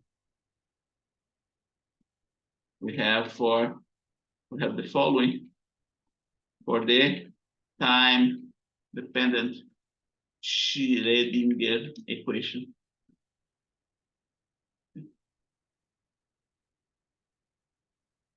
So now we know that this term,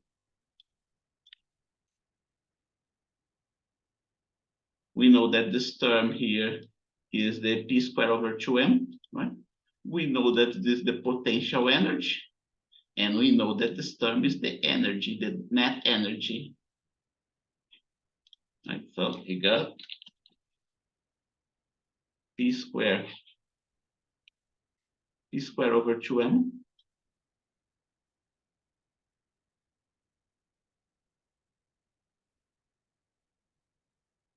total energy.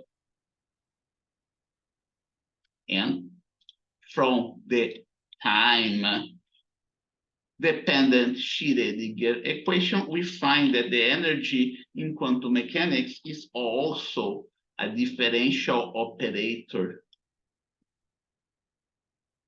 Can also be written as a differential operator. 10, 11. So those are tricks that we can use. Not note that both of them has IH bar. I can even, I can put that in a more generic format. This is not a total derivative, actually, right? It's a total derivative only in the time-independent Schrodinger equation. But for the time-dependent Schrodinger equation, is going to become a partial derivative with respect to x.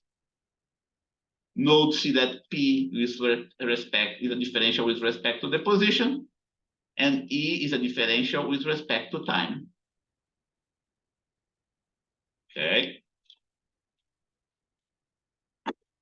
Now, let's see, 10, 12. Lots of things, right?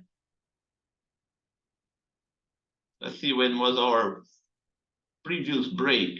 Was 10:35, 9:35, right? Yeah, we still have some time to go. Let's see here. Yeah, 9:35. So let's go another, wow, almost half an hour. Half an hour to go.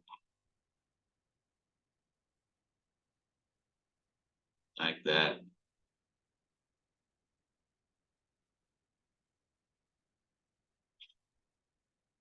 Now we have what we have to know. We have to know about the properties. The properties of the, I'm gonna call that spatial wave function.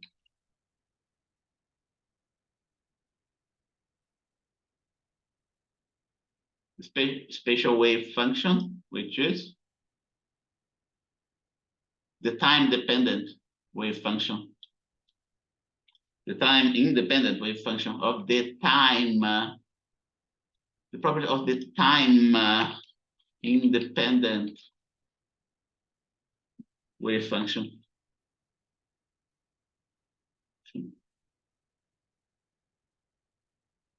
What are they? Okay.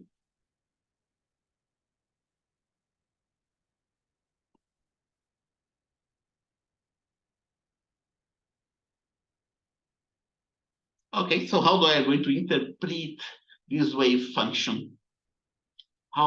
First of all, I'm going to interpret this wave function, right? How to interpret it first? How? Yeah. First, how to interpret it? How to interpret this wave function? Quantum mechanics is about probability. That's what quantum mechanics is all about. It's about the probability of finding a microscopic particle, okay? Quantum mechanics is about finding the probability, is about the probability of finding a microscopic particle. That's what quantum mechanics is all about. Remember, we are dealing with several microscopic particles. We're doing with a beam of electrons, 20,000 electrons. Remember that? So the idea here is to treat this flux of electrons, this beam of electrons, as though they were a wave. And it is a wave that dictates the probability of finding a given microscopic particle. That's what it is. So this term here, this wave function, the square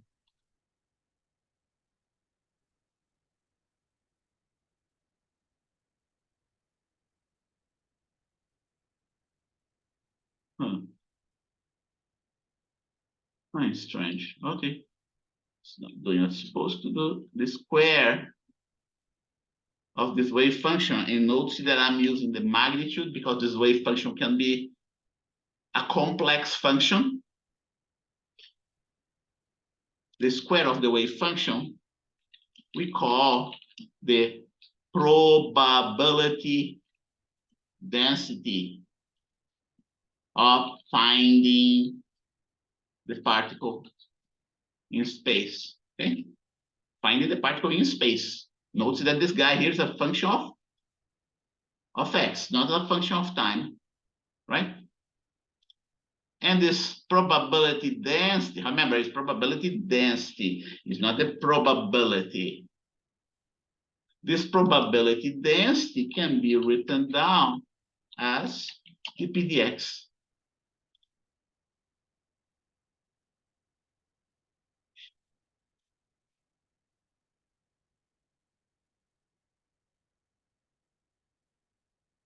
And we can, in view of this definition, in view of this interpretation, right? in view of this interpretation, we have the following relation. Right? Since that equal to that, when we separate dp and dx like that, we can go ahead and integrate both sides of this equation.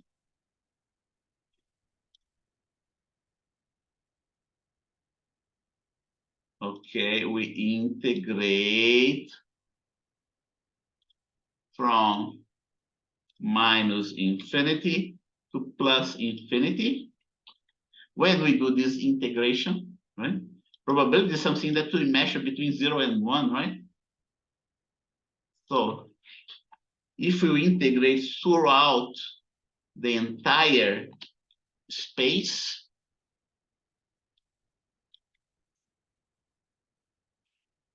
all those, everything I'm telling you can also be extended to two-dimensional and three-dimensional, the two-dimensional and three-dimensional Schrodinger equation, okay? So the probability of finding these particles throughout the entire space is going to be 1. That's one of the interpretations.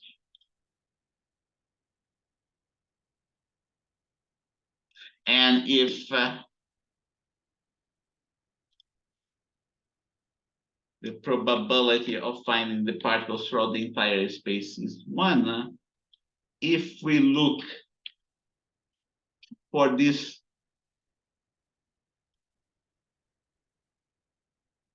particle within a small interval in space, okay, between x0 and x0 plus delta x, what we are going to get? We are going to get that this number here on the right side is going to be less or equal than 1.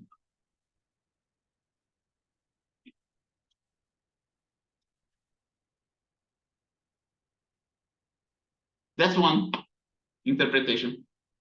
And by the way, what I had to tell you something else too that I didn't tell you. This square of this function can be written in terms of phi x times phi x, but a different type of phi x, right? It's going to be the complex conjugate of phi x, right? Because it is a complex function. The modulus square of phi x is going to be phi x times the complex conjugate of phi x. Okay. That's what this one should go, right? It should go right in here.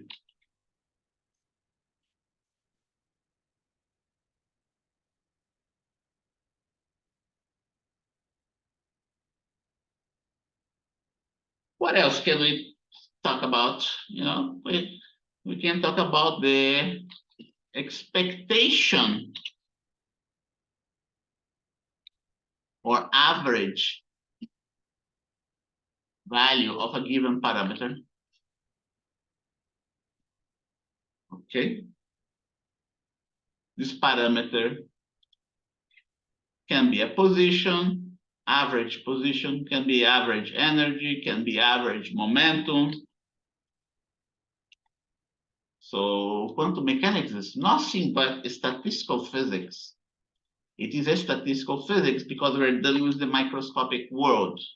And it's also a statistic physics that because we're dealing with the microscopic world, we are dealing with a beam of particles, a large number of particles. The expectation value is going to be what? Something like the following.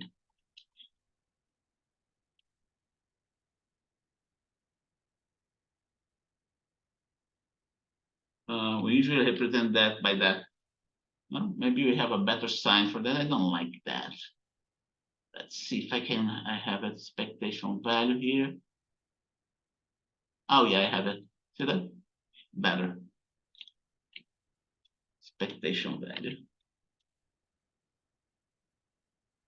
The expectation value, we write it in a sort of different way in quantum mechanics.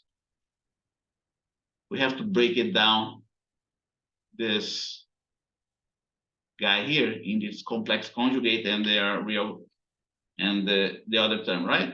And then we have to insert whatever you are trying to find the average value in between them. Why do we do that? Because sometimes this function here can be a differential operator, okay? Sometimes those three terms are not going to commute. Okay, I'm gonna write it down. It's important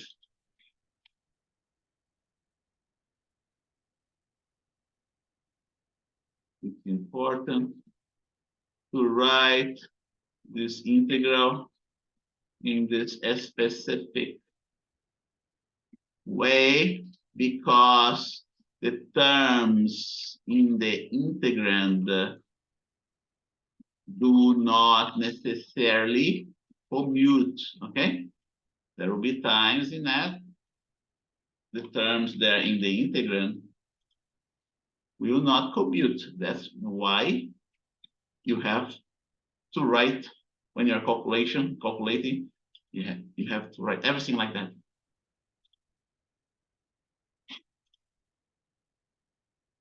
And even better, I'm gonna extend it. Doesn't have to be necessarily x, can be also something that's a function of x.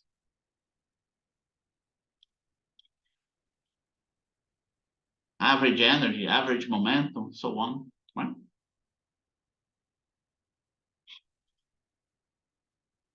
What other properties must we have? The wave function and its derivative, it's not just the wave function, must be continuous at boundaries. Keep that in mind, because when you start solving problems in quantum mechanics, you will have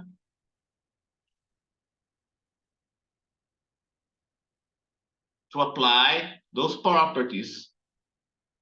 Okay, and how does it go? How does it go? Here go. I'm gonna get that here. Phi of x at point. How do we write that down? We write this way.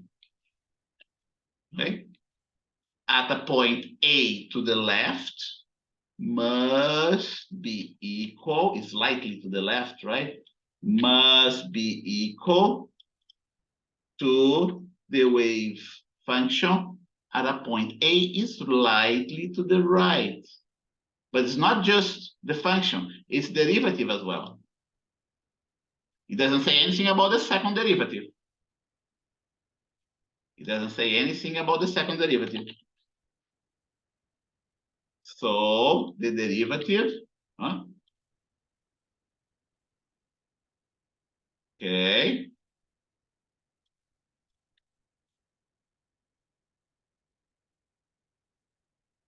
And we are going to write that like that.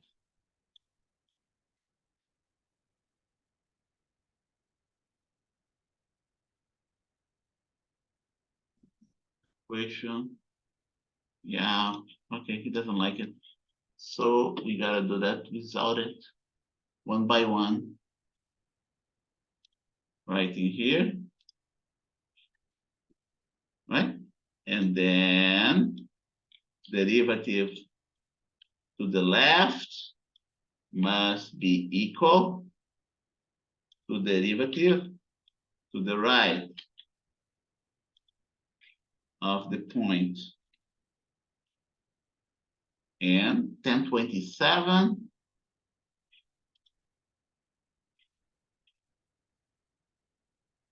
Oh, and then very important, even more important.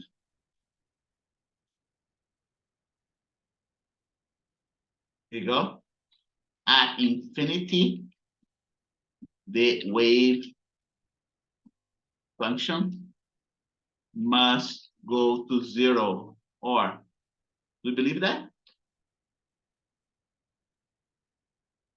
There's a reason why we say that, we stated there. Think about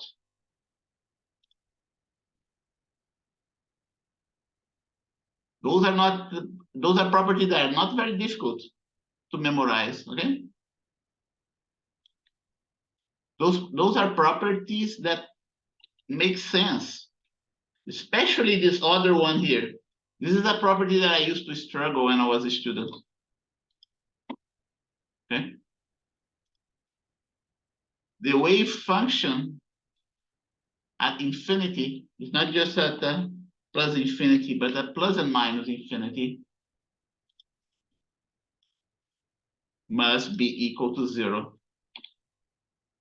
Why is that? There's a reason. And there's an analogy that you can do it in real life. Okay? Or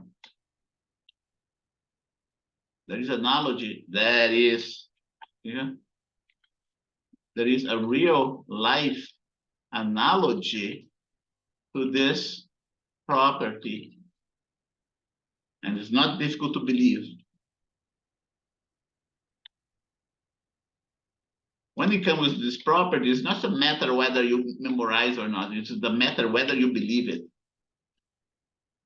And why should you believe, right? Well, there is a real life analogy for this to this property. You know? Think, for instance, turning on your light, right?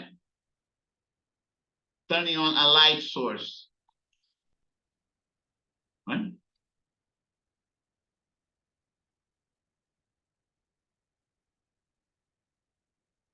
The further away you go from your light source, further away you go from your light source, the dimmer it becomes, right? It becomes.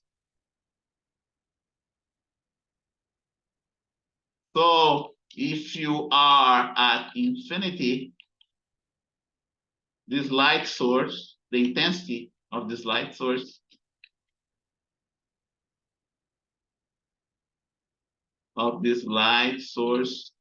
must be 0, right?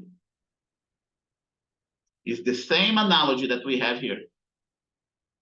Light is a wave, it can be represented by a wave, but this wave is not going to have a finite intensity at a point that's very distant from it, infinitely distant from it.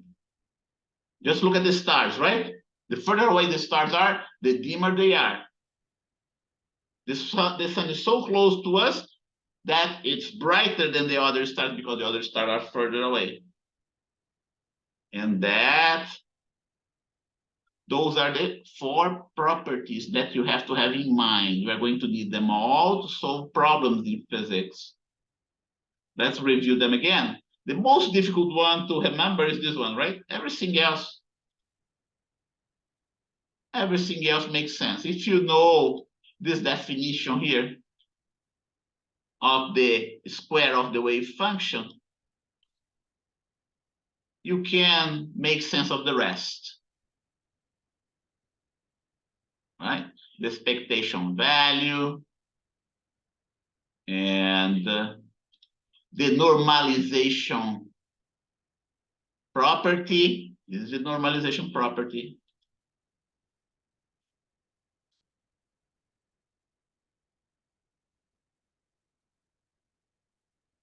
Here you go.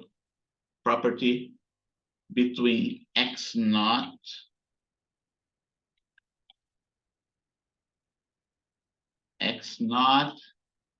and x naught plus delta x. Right? So if you understand that, you can understand the rest. Here's the normalization of the wave function. And here is how you take the average values of any parameter. Here you have to remember that this continuity applies only to the zero derivative. This is the zero derivative, right? There's no derivative here. Applies only to the function and to the first derivative of the function. The second derivative doesn't apply to that. And at infinity, the wave function must go to zero. And we're going to start applying all those properties in the solution of some of the problems. So let's take a look at solutions of the time-independent equation. Examples, right? Let's put not solutions, it's examples and solutions of the time-independent equation.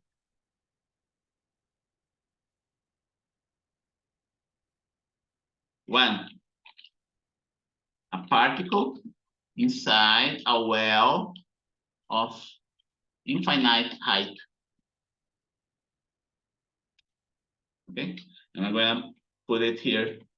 You have to know the details. You have to know all the details of this solution.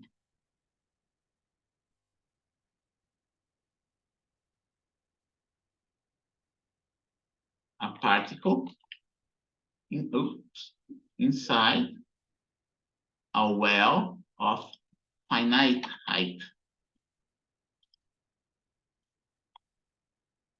Okay, and finite height, I'm going to tell you what I mean by finite height and what I mean by infinite height.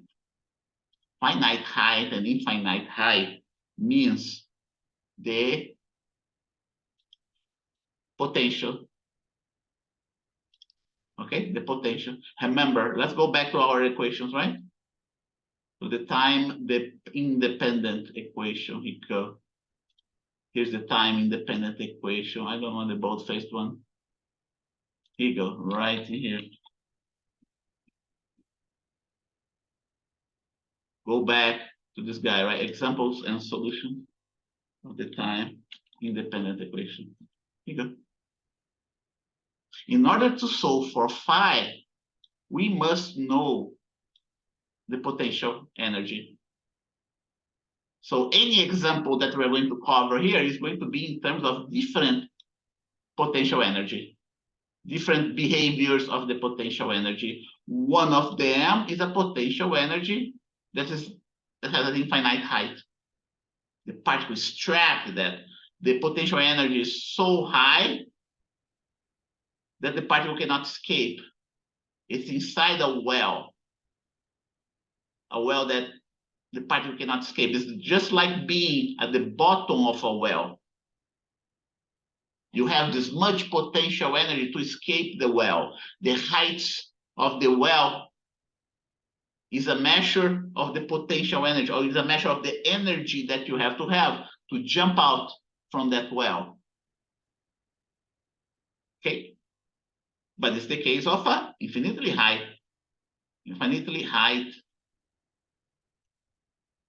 well.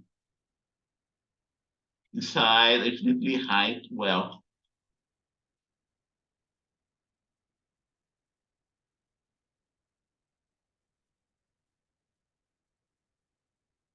Infinitely high.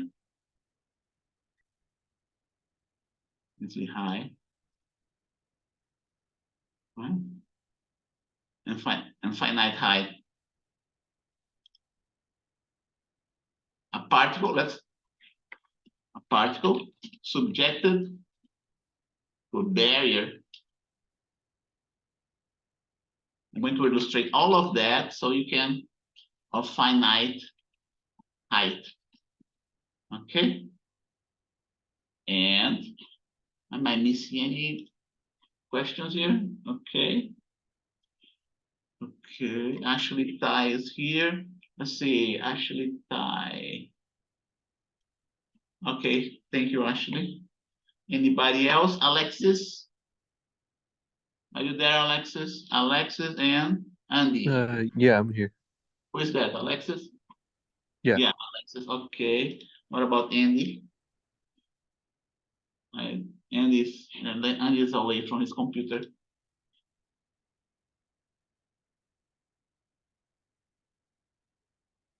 Okay. And then let's see. Height.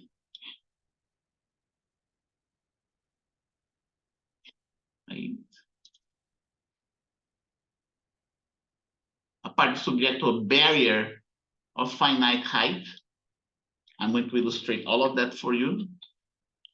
A barrier of finite height is just the case in which you have you're walking about the street on the level ground, and then suddenly you have a wall in front of you.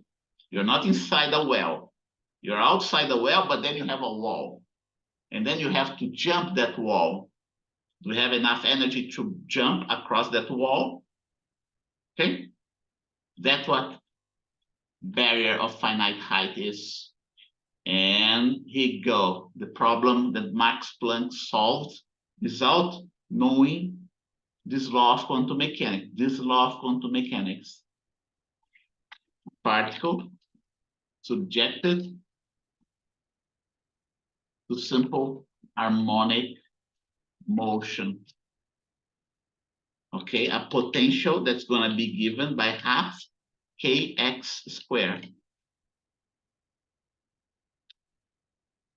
Okay, kx squared.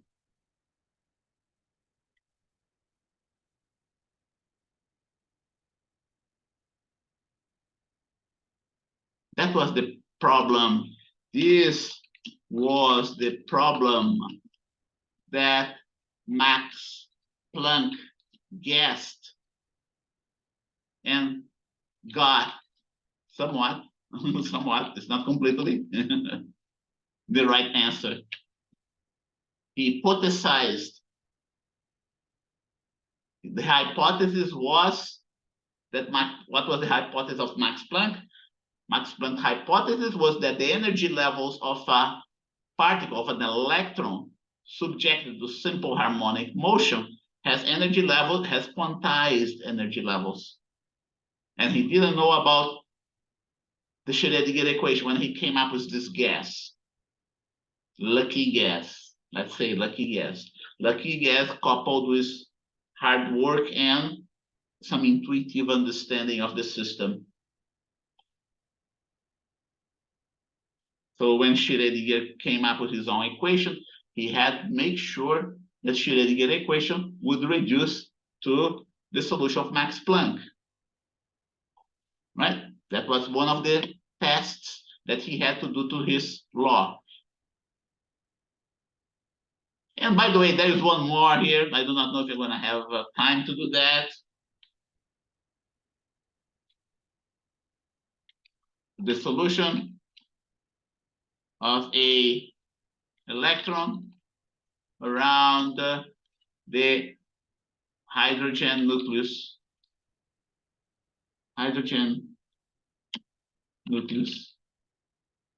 Or the hydrogen atom solution using the Schrodinger equation. Okay. I do not know if you're going to have time to do that, but there is a analytical solution to that. Yeah. And this solution, the solution is what is because the very core is at the very core of chemistry. Even though we can solve that only for the hydrogen and the hydrogen-like atoms. Okay, that's the surprising result. You go ahead, solve the Schrodinger equation for the hydrogen atom, It's very difficult to solve this equation for the other atoms, for the carbon atom, for the oxygen atoms, and other atoms out there, even though it's very difficult to solve mathematically for the other atoms other than the hydrogen, the particularities, the characteristics of the solution of the hydrogen atom applies to the other ones. That's why we have that shell model in chemistry, right? That's why we have that shell model in chemistry, in which we have shells surrounding the nucleus of the atom.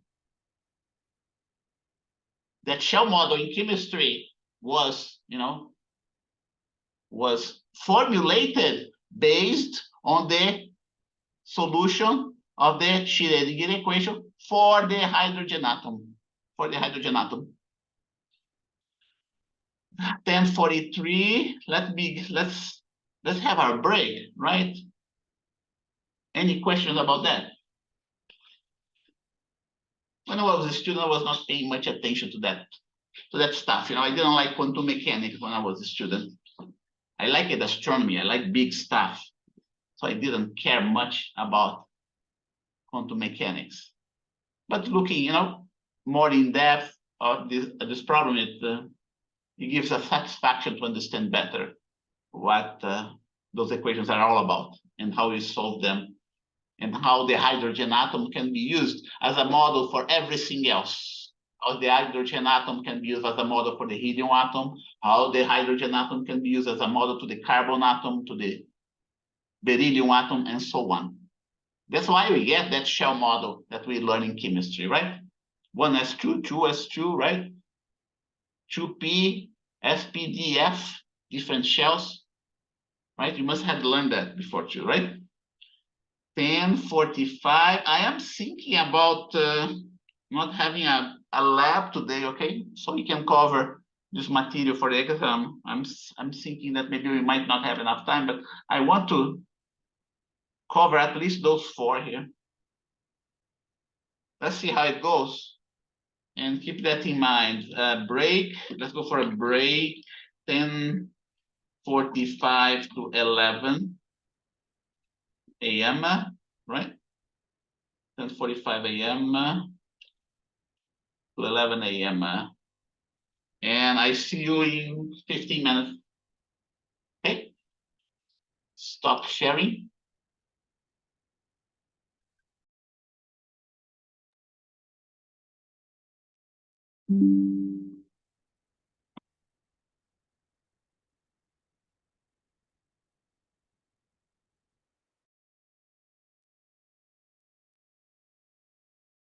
Okay, let's share the screen.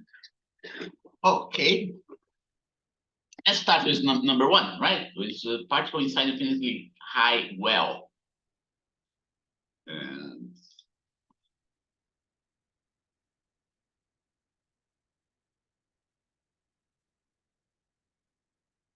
what I want to point out to you, okay? Among those problems that you see right here, the most difficult one, mathematically speaking, is this one. This one is the easiest one. It's the easiest one to solve mathematically. Okay?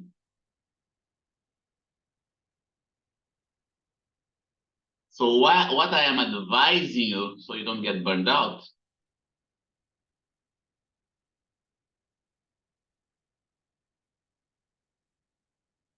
okay, so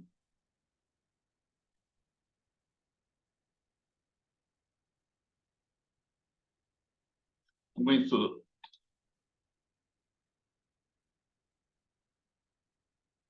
these 5 cases. Okay, I'm gonna paste here some information. So you use your time in the most efficient way, right? Among these 5 cases, the first one is the easiest one to deal with mathematically, to solve mathematically. So you should know how to solve it mathematically by heart, the first one. All the other cases require extensive mathematical manipulations that are very lengthy. But I have done that, folks. I have done all the 5, and I know how difficult it is to do. Consequently, you should concentrate on the details of the first solution only. Regarding the other 4 problems, you still must know how to solve, how to come up with the generic solution. Generic, but don't go into the details. But don't go into the details, okay? Like that. Because it's too much work. Be able to formulate the boundary conditions, but don't solve the boundary conditions. Be able to show the normalization conditions, but don't solve the normalization conditions, okay? The normalization conditions is that one that I mentioned to you before, right? The integral from minus infinity to plus infinity of the function squared is equal to 1. Okay, the boundary condition, the boundary conditions means the value of the function at a given point and the value of the function at a point that's infinitely distant. And we're going to do the first one, so you have a feeling of what is involved in solving the easiest solution. The easiest solution, right? Particle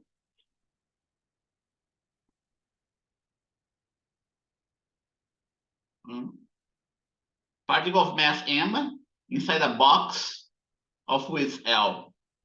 Find the wave function, and don't forget it's a well of width L and infinite height, right? And infinite height. Didn't put that. And infinite height. Find the wave equation of this particle, the energy levels, the amplitude of the wave.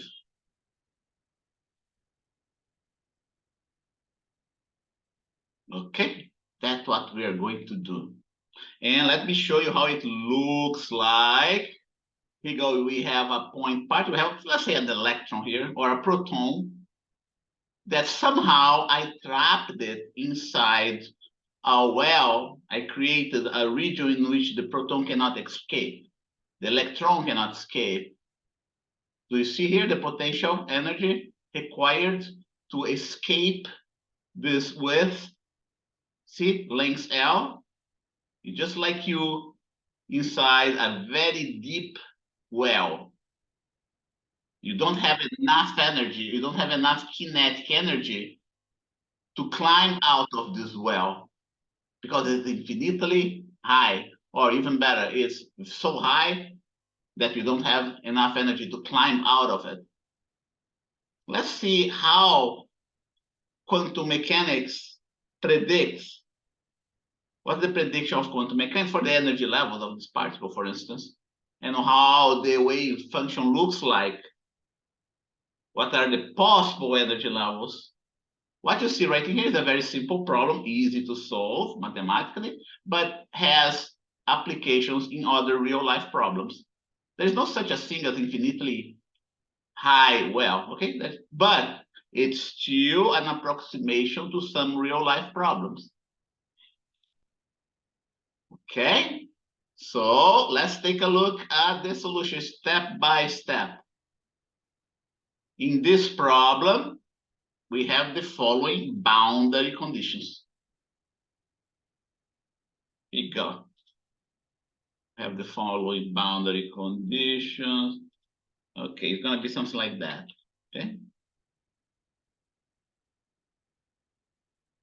In this case, it makes no sense of thinking about x going to infinity because, okay, because the particle is trapped in that well. It cannot escape. It doesn't matter the amount of energy that it has. It won't be able to escape because the well is infinitely deep.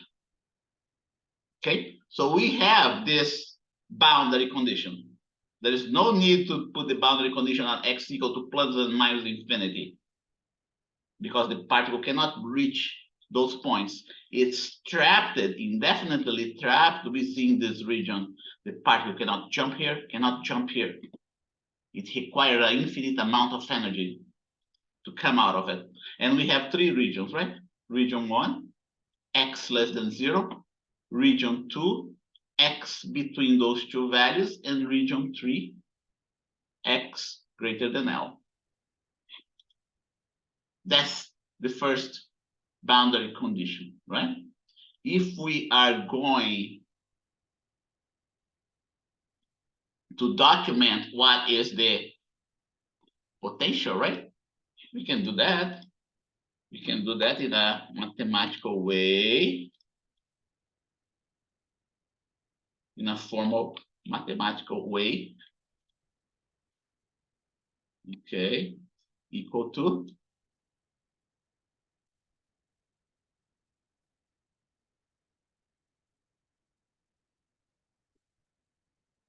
okay, and we are going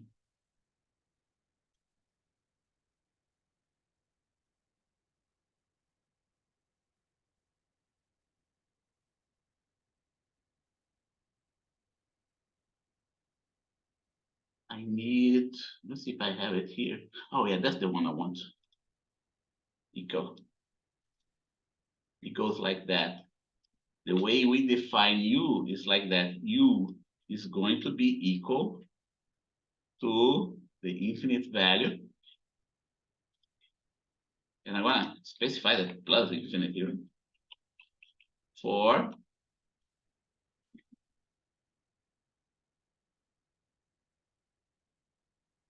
x less or equal than 0. And then U is equal to 0 for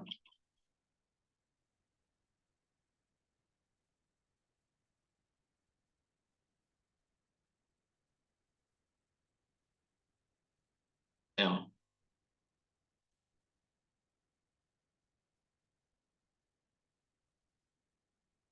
Okay, like that. That's how we write down in a mathematical sense the problem, and then we repeat this one, but the value is going to be different, right? The domain is going to be different, like that.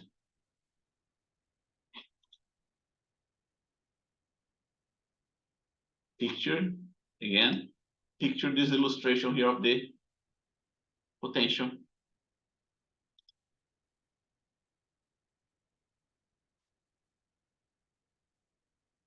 Okay, well, let's see.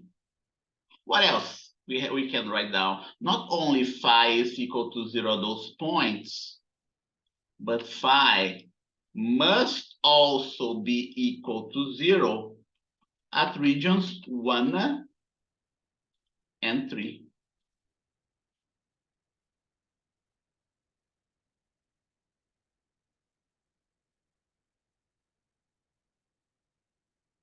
Here you go. That's the forbidden region of the particle. Here's the forbidden region of the particle. Consequently, the wave function of the particle must be 0 in this region. It's forbidden because, again, the potential is equal to infinity. The particle cannot jump out of this region. Okay, so we solved. So the problem reduces at finding the wave function in region 1, finding the wave function in region 2, and finding the wave function in region 3. In a way, we can say that we already solved 66% of the problem because we found the wave function in region 1 and 2. Right? If you were to consider, right, each region, the solution of each region, 1/3 of the problem, in principle would be 66%. But in reality, it's not, because the amount of work that requires for this region 2 is far greater than the amount of work that required to solve for regions 1 and 3, right? So let's take a look. We're gonna get the Schrodinger equation. Right in here, that's the Schrodinger equation. And then we are going to apply the value of U. Remember, and I'm gonna even specify the Schrodinger equation that we're going to use is going to be the solution for region 2. Okay? Here is going to be region 2. Here is going to be region 2. Here is going to be region 2.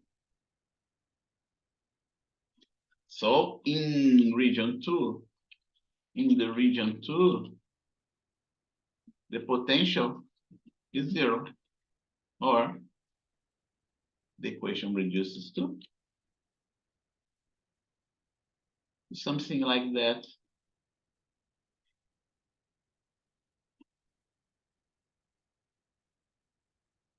And now, I guess you know how to solve this equation, right? We have solved this equation before. Remember that? Okay. I'm going to rewrite it in a different way. We have solved this differential equation before. 2m upstairs, h bar squares downstairs. Like that.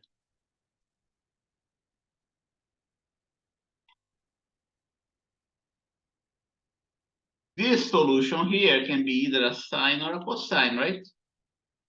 Phi of 2 can be either a sine or cosine or a linear combination, right? Can be, a cosine of, I'm gonna call it cx plus b. Oh, I don't want that. Plus b sine of cx.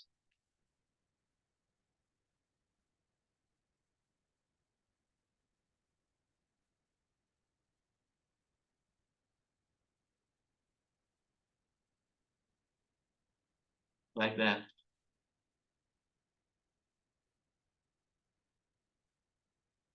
At x equal to 0, the above function must be 0, right?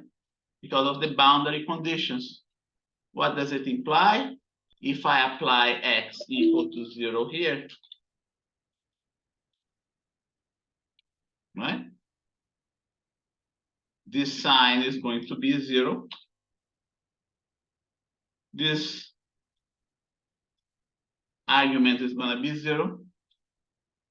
Cosine of 0 is 1, right? Consequently,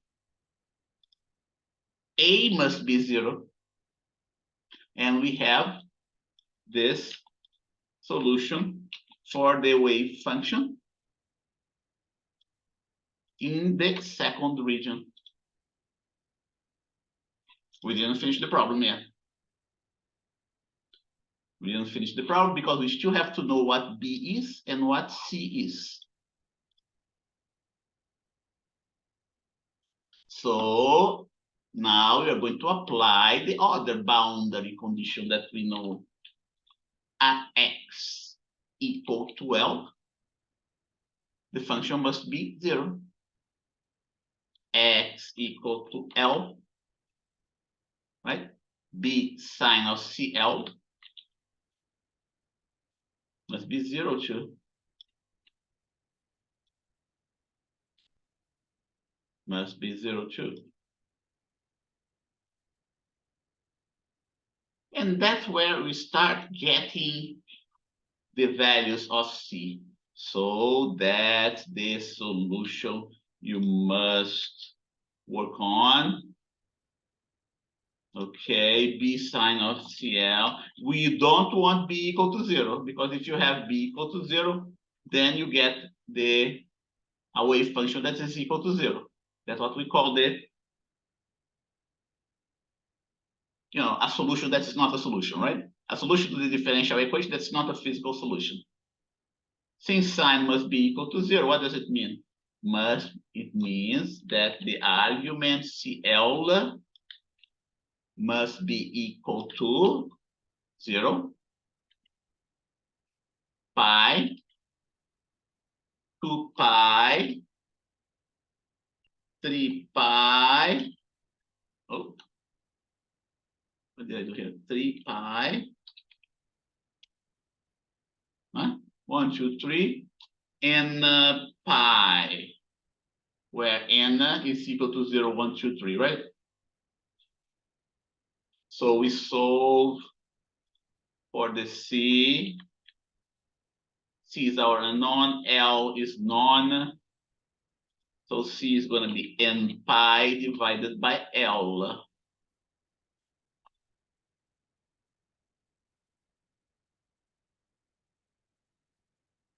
And I'm going to state here that C is a function of n. So I'm putting this subscript n to,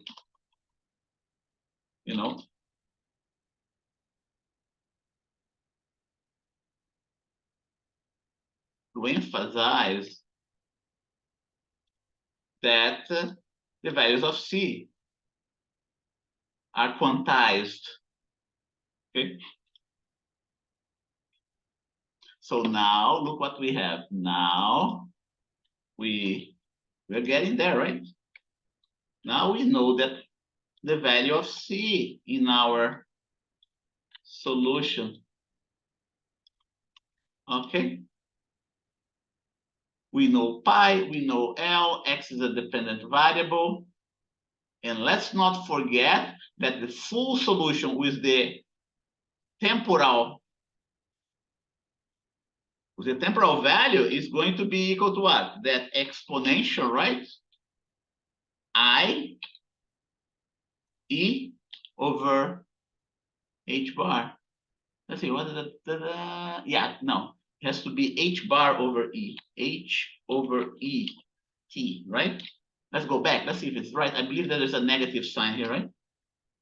Here goes something like that. Let's not forget that. Oops, right? My full solution is something like that, right? Let's go back there. Here we are solving only for the spatial solution, the time-dependent solution, yeah? And it's going to be a H bar. H bar. Here we're solving only for the spatial dependent solution, like that. Oh yeah, that's H bar, like that. Let's not forget that. And then, I'm going to put here psi, right? Equal xt, right? That's what. But I'm going to, just a reminder. I'm doing that just as a reminder, right? We didn't finish the solution yet because we still have to know what B is. And by the way, I'm gonna put a comma in here because this solution has several solutions. This wave function has several solutions. It has one solution for n equal to 1, has one solution for n equal to 2, has one solution for n equal to 3, and so on. And now, what are we going to do next? We found what C is. And we're going to go back to our differential equation, this one right here. And we are going to plug our solution there. This solution here there. And this one is gonna go later. This is just a little reminder, right? That that's not the full solution, but just the time-independent solution.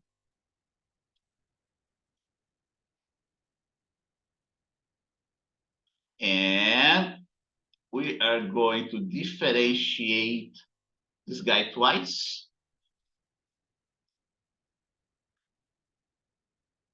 My B sign gonna go here.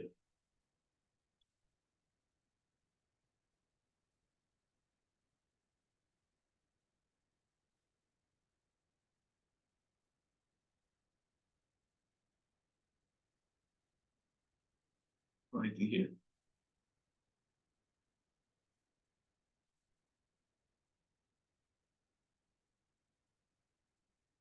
Okay. One, if we differentiate once, it becomes n pi over L cosine of n pi over Lx, right? If you differentiate once. If you differentiate a second time,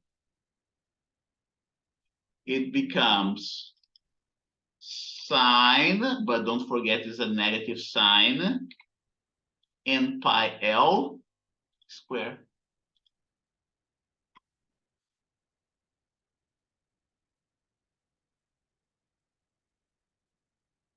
And we do not need the differential symbol anymore.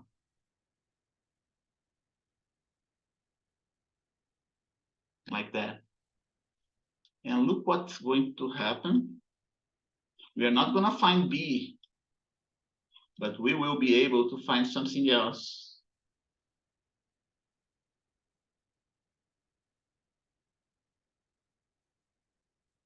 We are going to be able, I'm going to need that. I don't need that. Okay, so the negative cancel out is the negative, right? Negative B, negative B.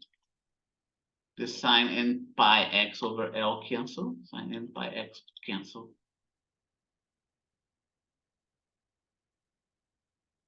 And we won't be able to find B, but we'll be able to find the energy of the particle.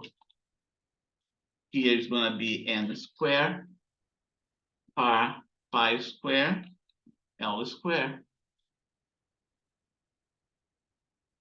Like that.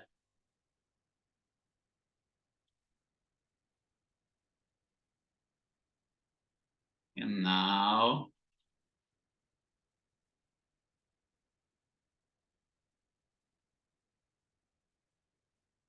I'm going to pass this term here to the right side here, since I want to, eventually I will want to organize it again, right?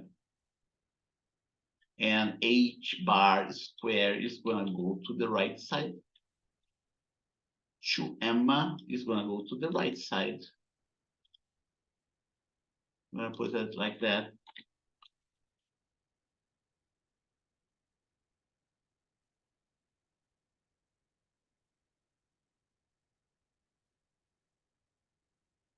Like that.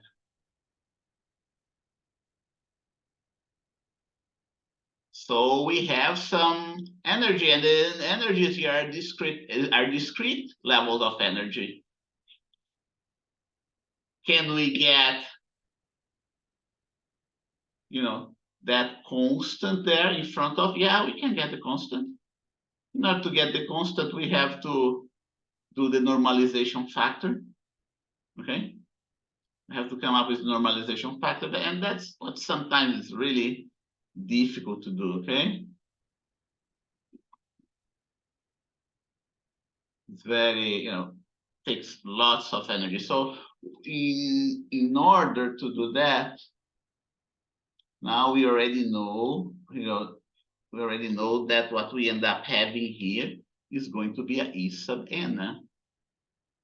Now we know here that what we end up here is going to be C sub n, right? That's what the equation was using. And now we know that what you have here is phi sub n. We know here that factor over n. And this t is also sub n because we have a discrete energy levels that are discrete.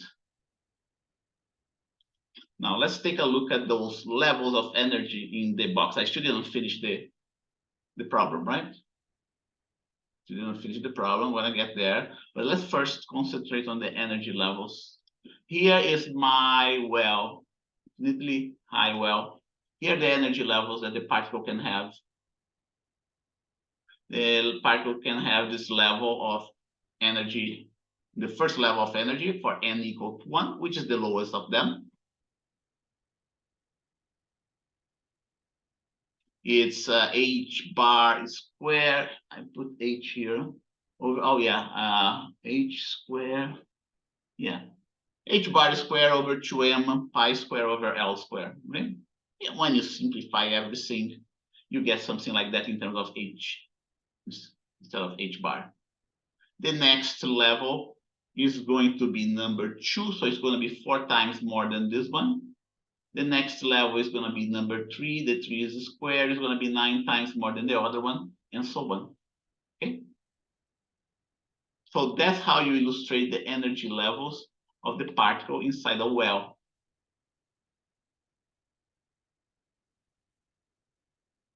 The energy level n equal to 0 correspond to energy level as 0 and a wave function that's 0 too. The wave function looks like that for n equal to 1, for n equal to 2, for n equal to 3, and so on, right? N equal to 4, right?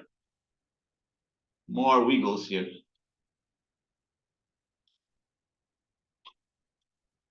Let's do the next step.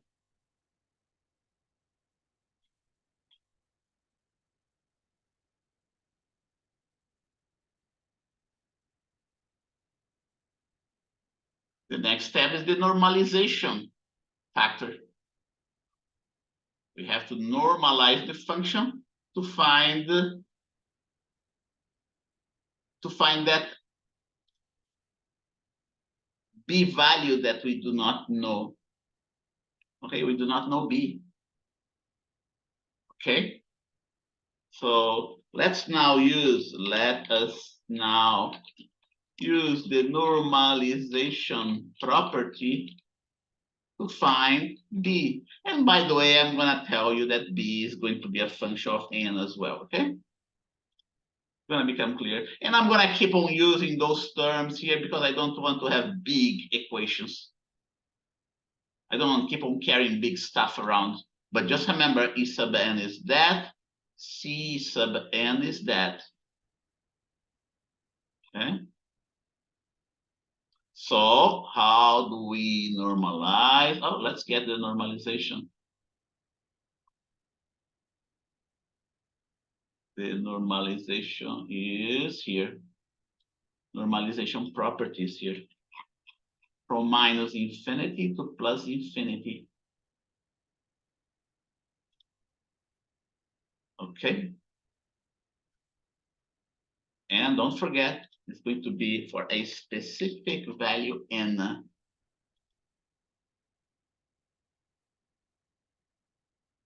And this specific value n can be broken down into 3 regions. From minus infinity to 0, the phi of n is going to be the phi in the first region, comma, n. From 0 to L, 0 to L is going to be phi of 2, comma, n. From L to infinity is going to be phi of 3, n. All of that is squared. And let's not forget here, it must be equal to 1.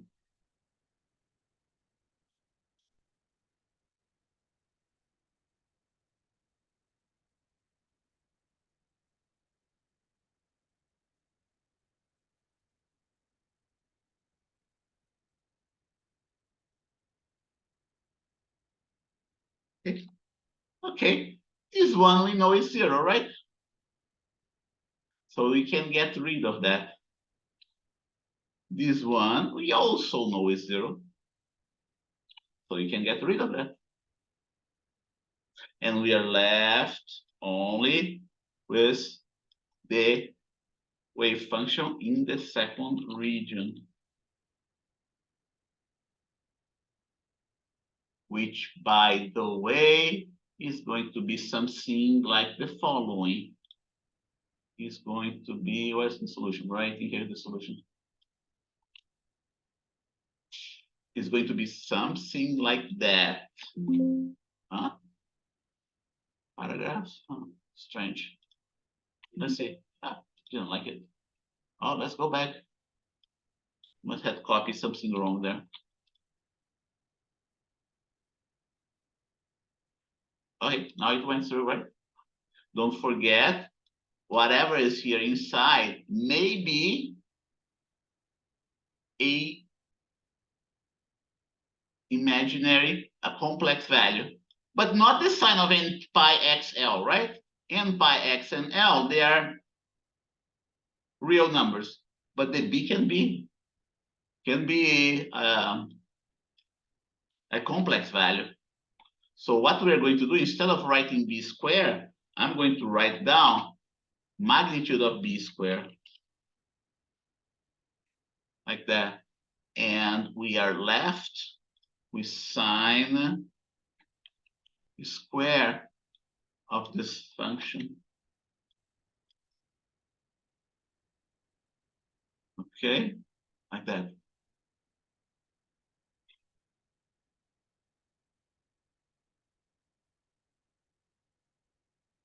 There's more than one way to solve this thing, okay? And wait a minute, I'm going to put C sub n so we don't keep on carrying stuff around, okay? Don't keep on carrying stuff around here. Yeah.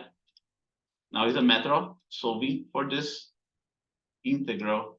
Once we solve for this integral, we know we'll be able to see what the value of b is. Like that. Remember I told you that b was going to be sub n. So if this guy is c sub n, this must be also b sub n.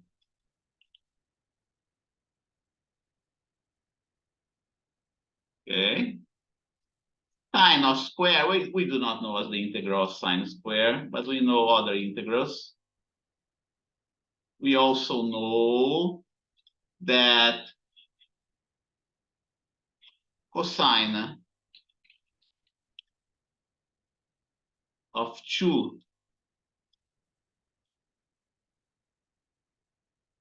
cn x is going to be cosine of cn x squared minus sine of cn x squared, sine square of cn x, that we know, right? And we also know that cosine of cn x squared is equal to 1 minus sine square of cn x. Okay? This is not going to cancel this other one. They're going to sum in the negative way, right? They're going to sum up in the negative way, in the negative sense.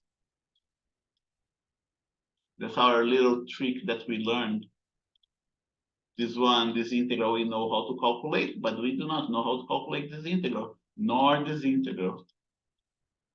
So that's the trick that you gotta know. Okay.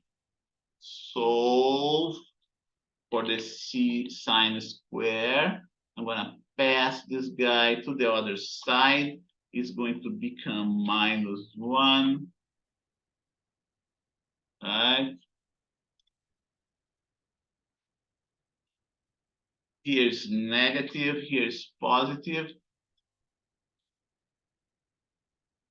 Here's negative, here's positive.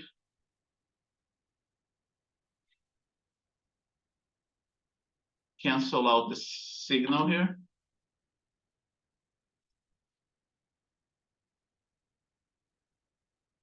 And we are going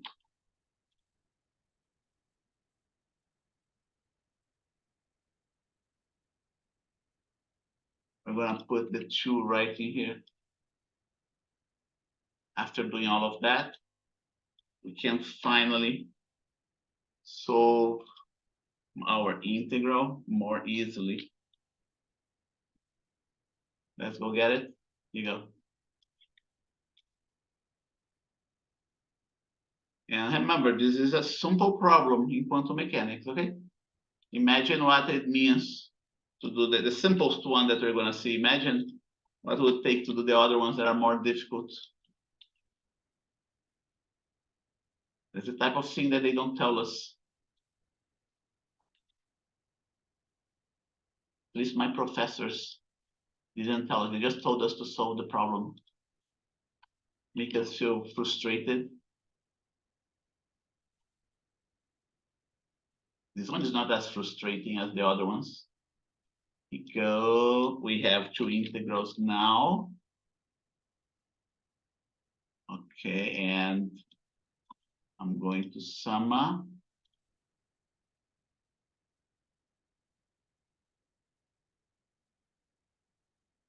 like that. One, you have the one, the other one.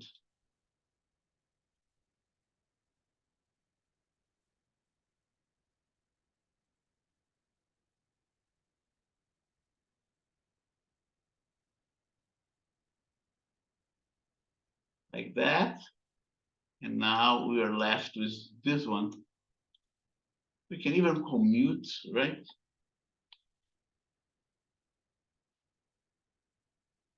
So it's a different format. Okay, like that.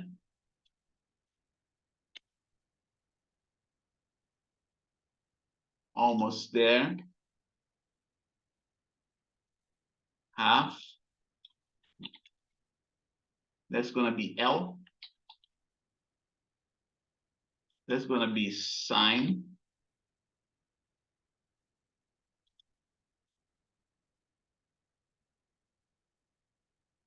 One over 2Cn.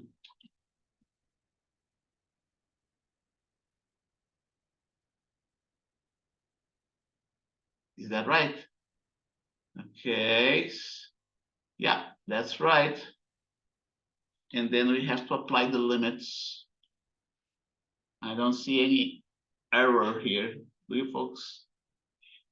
And then I gotta apply the limits. And what I'm going to do is this one here. And then this one here. From 0 to L. Okay.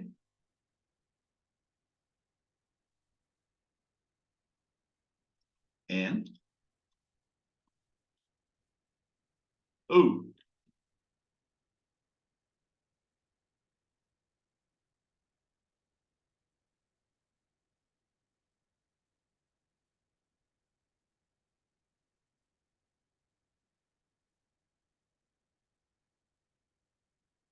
now we apply the limits. And if we apply the limits for 0, this guy goes away. Can we do another simplification? Let's see, Cn. Let's see what Cn is, right? Cn, Cn. Oh, right here, my Cn.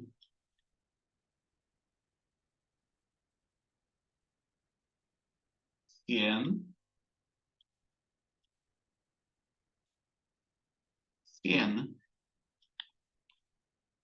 Oh, yeah. L disappear, huh?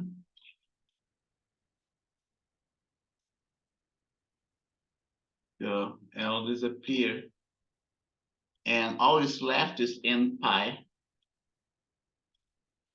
So, hey, but 2n pi is equal to what? It's equal to 0. And we are left with L over 2. Okay. Was worth it, right? And so we still didn't get the final solution. It's gonna be this one here.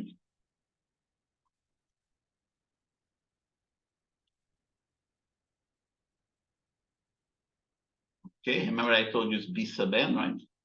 And it is indeed, B sub n is indeed. Although it's not. Ah, interesting, isn't it? It's not. Take a look. The n disappeared. In this case, it is not B sub n. Let's go get it. Most of the time it will be, but not all the time. Okay? Most of the time it will be, but not this time. This time it is not. You got 2 over L, like that. And all I can do is to state that the magnitude of B is going to be given by the square root of this term. Square root, right, of this term.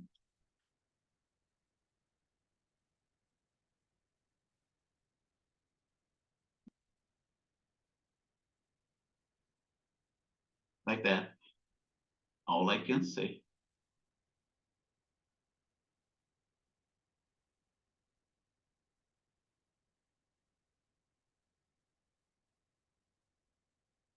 But you know, I'm gonna tell you, B is going to be real. So, and it's not B sub n.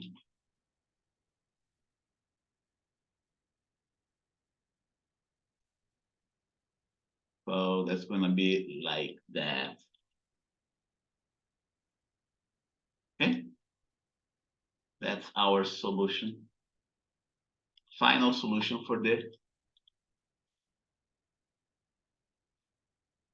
wave equation of a particle inside a box.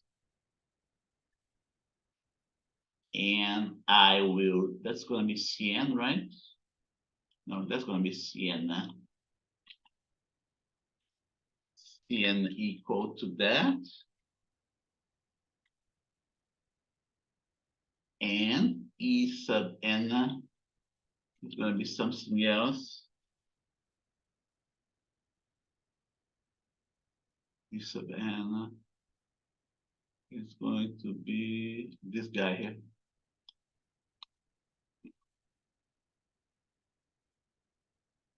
And let's see how lengthy this solution is. I did all the steps. Don't forget, right?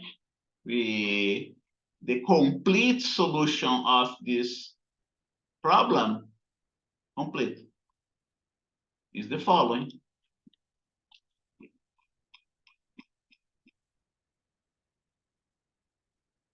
Complete solution of this problem is the following. Go. Pi over n is going to be equal to 0 and 0, right?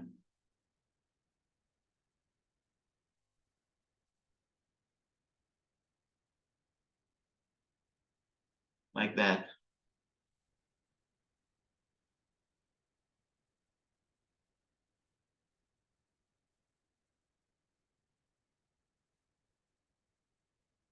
You go like that. And we're going to have multiple solutions for this wave, for this particle. It all is going to depend on the energy of the particle, okay? If the energy of the particle is E1, you're going to have a solution for psi1. Psi, right? That's the name for this guy, psi1. If you have psi2, that's going to be the, you substitute psi, you substitute n equal to 2 there, and so on. It's 11:48 now. Any questions? So what I want to do, I'm gonna cancel, okay? Cancel today's lab. Cancel today's lab so we can solve more. There will be a lecture lab, come on. there will be a lecture. So we can use this time for the other examples. That's what I want to do. So going back here to my, okay. And now 5 and 6. Okay. There'll be no labs, and then you don't need that anymore. Report for lab 5 and 6. Lecture. I'm gonna write it down here. Lecture.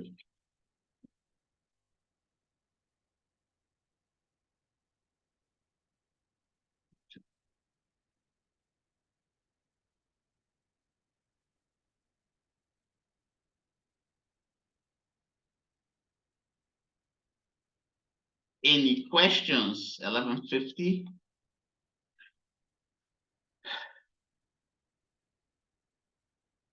Yeah, let's take our half-hour break. 11:50 a.m. to 12:20 p.m. And we come back for more. Okay. See you then.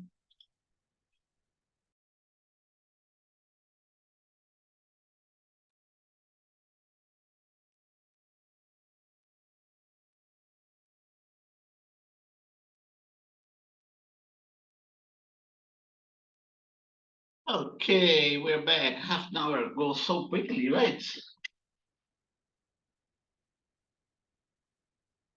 And let's go for our next case here. Okay. And the next case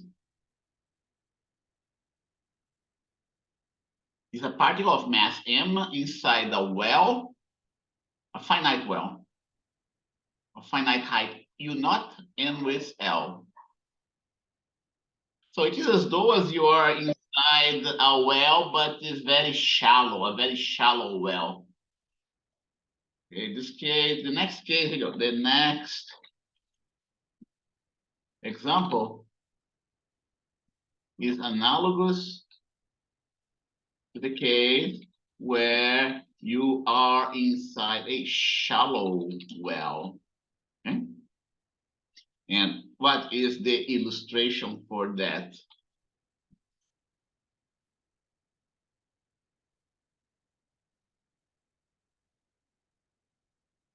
Let's go there to our, right? It looks just like that. That the particle has enough energy to jump out the well, right? That the particle has enough energy to escape the well. People usually refer, if you watch,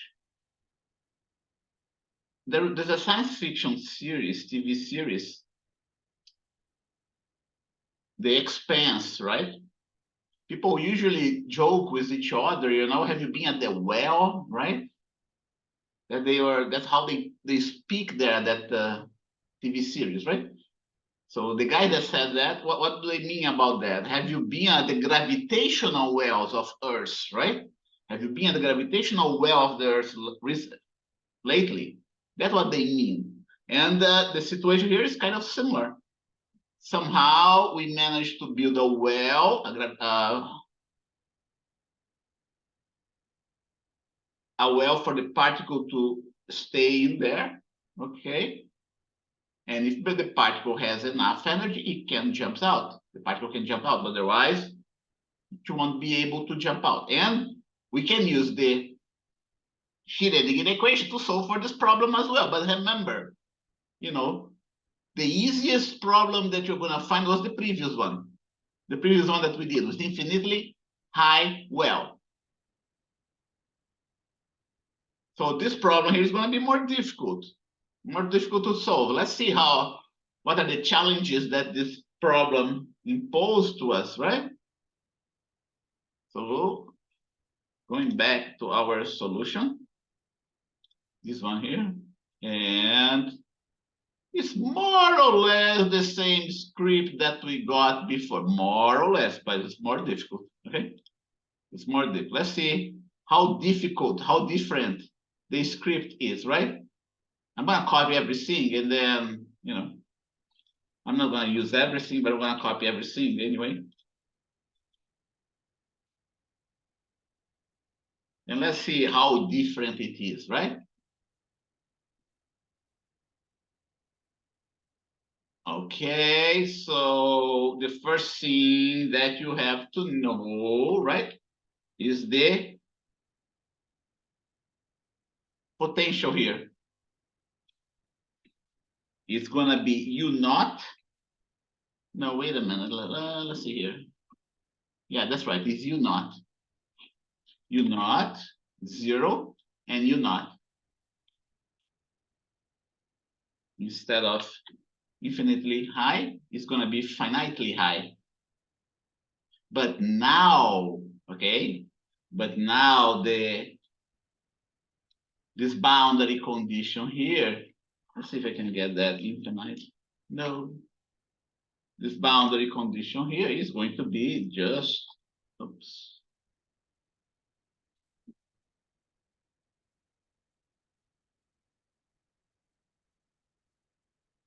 The way that we're told before, okay? A distance, a very large distance, the wave function must be equal to 0. Just like your flashlight. The wave of your flashlight, the intensity of your flashlight is going to be 0 if someone is looking at this wave at a very far distance. Okay, so that's the boundary condition, one of the boundary conditions that we have. This one, don't forget, we're going to call that region 1, right? Region 1.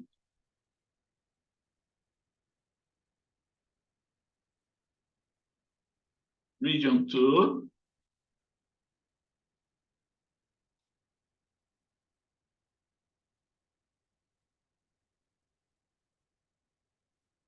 And this one here is going to be region 3.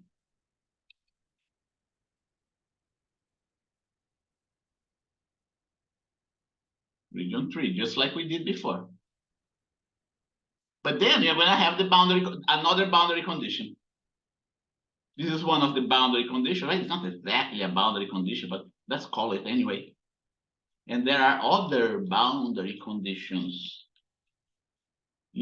At x, at 0, position 0 to the right is equal to the wave function at 0 position to the left.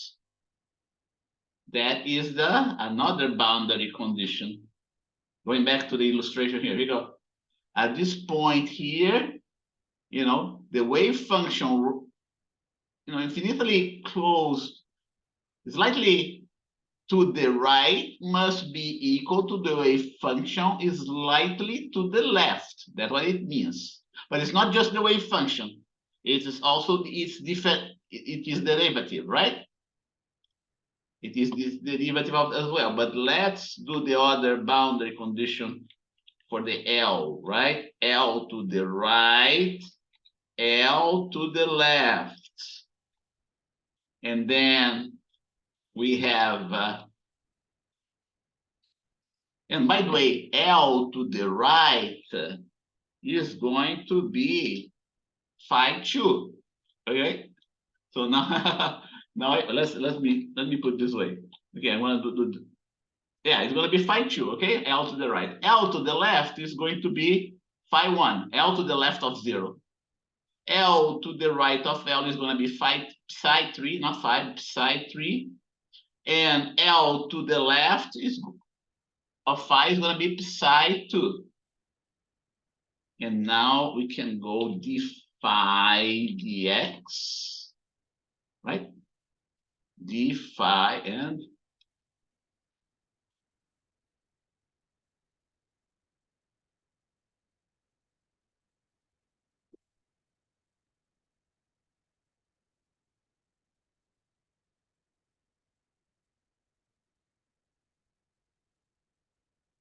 x equal to 0. Let's put to the right, right? No, it didn't work. Okay, I'm gonna do that here. Paste it. Here you go. Now you got it. To the right must be equal to phi, to x equal to the derivative of the function at 0 to the left. And then we have this other boundary condition, L to the right, L to the left, right? Like that.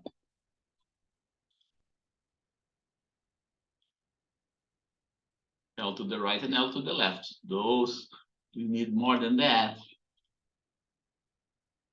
So I have 1, see, 1, 2, 3, 4, 5 boundary conditions. Look at the problem, right? How complicated it's going to be. So that now let's go for our differential equation. Now I'm going to start, to write down with a subscript here. In this region number 2, this potential, I'm going to have to put like that, right? Potential in the region 2 is going to be 0, right? Like I mentioned before, okay, we're not going to do lab today, we're going to do lecture. So we can get as many of those problems out of the way. Okay, so because the potential at 2 is 0, then we can get rid of it. But I don't want to do that yet, because I need to copy that. Right, here you go. I'm going to do, see, for the region number 2, this guy is 0. For the regions number 1 and 3, we have also 1 and 3, right? And here you go. 1 and 3. 1 and 3. That's what we have.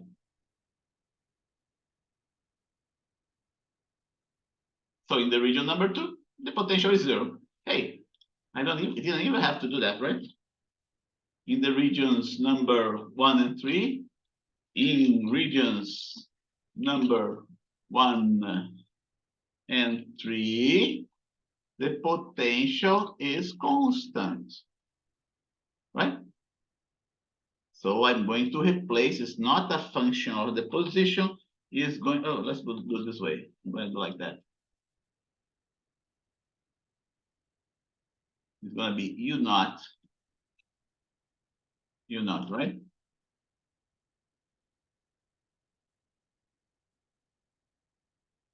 One and 3. The differential equations of 1 and 3 are the same, but the boundary conditions are different, right? So let's stick to this one here for now, and let's try to solve this one first. Hopefully it's going to be the easiest one. It should be the easiest one because we have that boundary condition at infinity, right? At infinity, the boundary condition of this function is 0. Regions number 1 and 2 and 3, the potential is constant. We are going to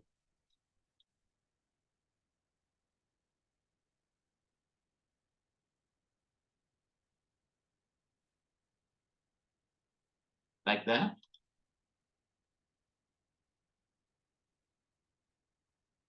Okay, like that.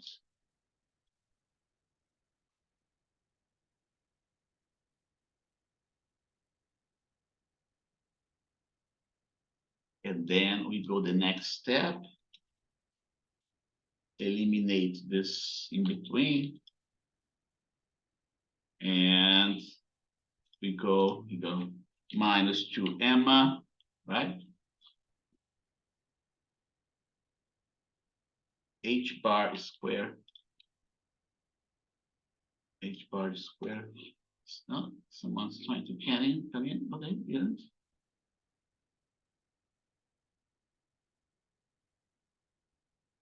I'm going to get the negative sign there inside this one, and it's going to become u naught minus e. Here you go, u naught minus e. And now we do not know as the value of e, right? But e, if you want to find out the wave functions of the particle inside the well, it means that e must be less than u naught, right? If the particle is inside the well, it means that E is less than U naught, right? It means that the particle doesn't have enough energy to come out the well.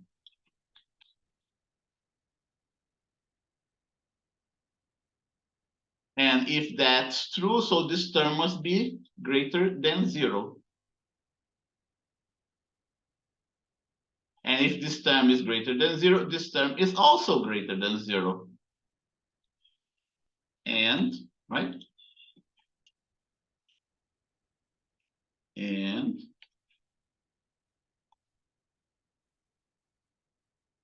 greater than 0. If it were less than 0, if the particle were to be outside the well, then this term here would have a negative value here. And the solution, you already knew what you know what the solution would be, right? It would be a cosine and sine function.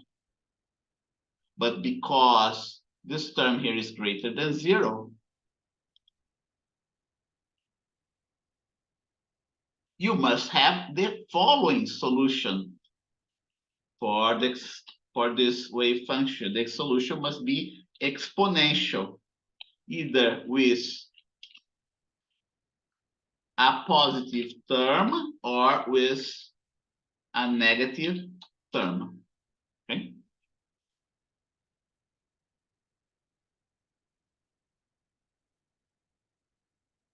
And we are going to find those constants C. Let's see, 1 and 3.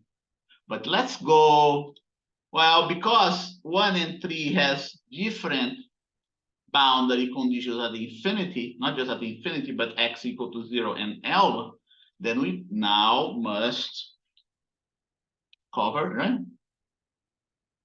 We must separate those solutions, right? Let's look at the solution, at the above solution in region 1. Okay. First,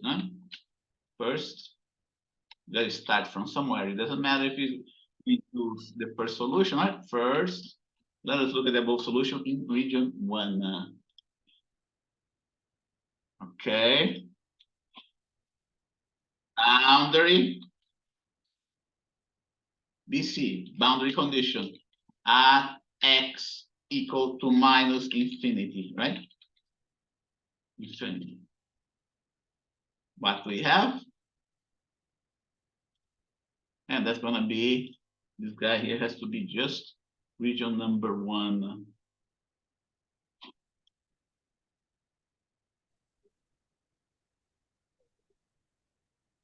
Okay, let's look at minus infinity, which is the region where region 1 is located. Okay, so I'm going to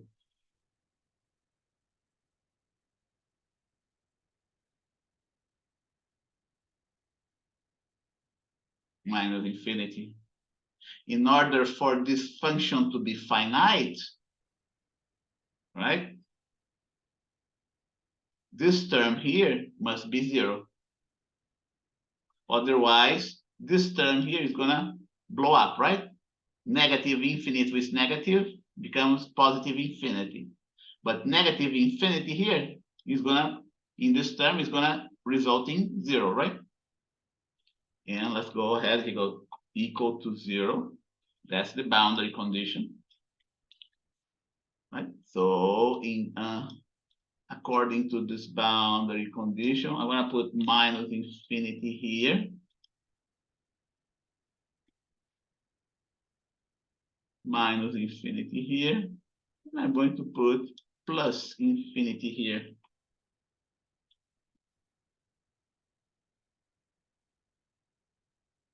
Okay. I don't even need that anymore.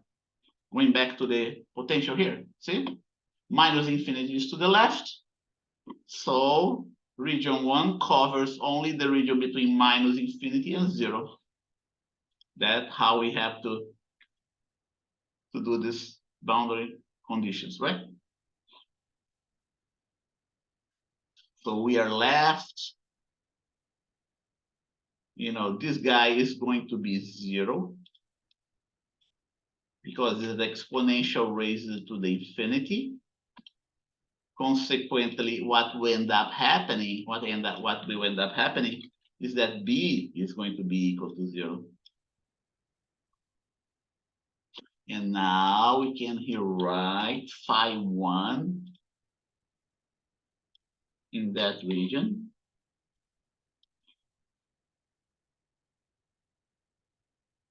It is something like that. Let us find the constant c. Let us find the constant c. Right? We still do not know if those values are discrete or not. So we find the constant c by using the differential equation.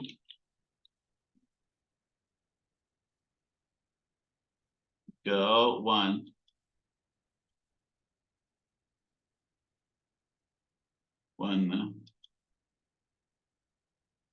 Like that.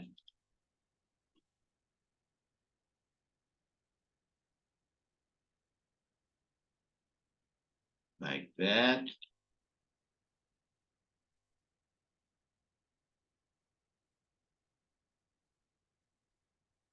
Like that.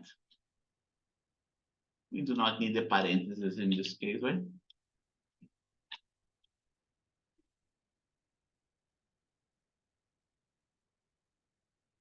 Now, next step. Oh, I don't need the I there. The 1 there.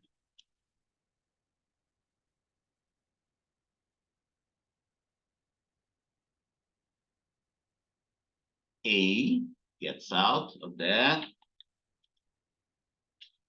The exponential doesn't need to be inside a parenthesis.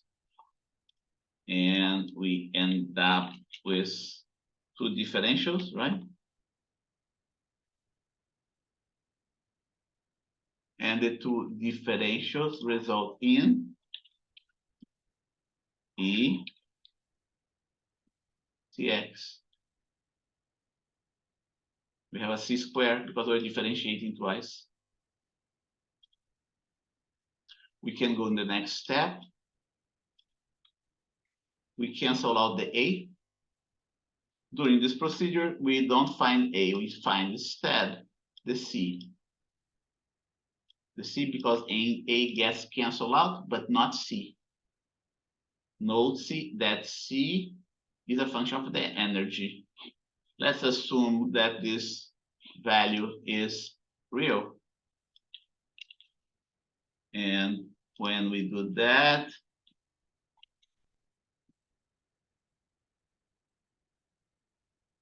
and I can put that guy here inside. What goes outside doesn't have a square root.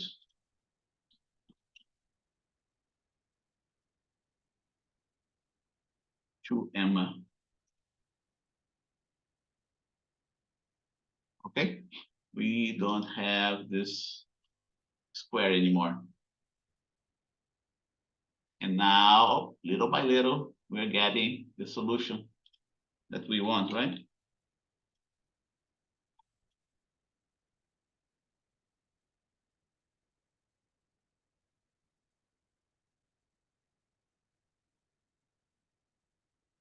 Like that.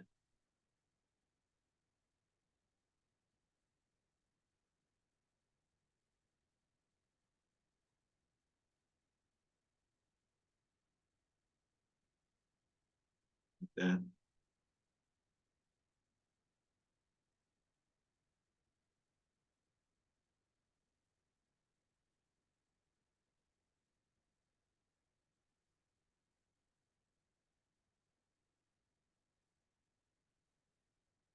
Like that.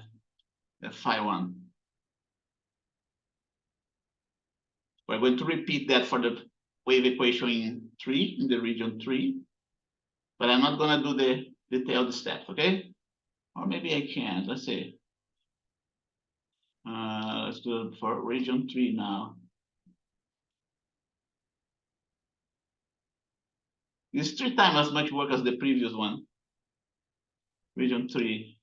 We still cannot solve for this A, right? But we are able to solve for at least the C and another amplitude.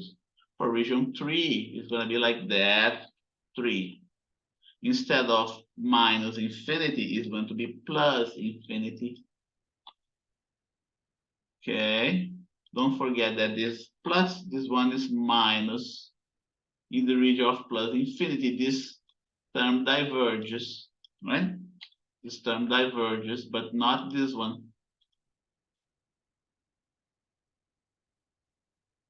But not this one. This one goes to 0. This exponential goes to 0. And we end up with A equal to 0. So A is equal to 0. And now we have 1, 2, 3. 1, 2, 3. Hopefully, I didn't make any mistakes.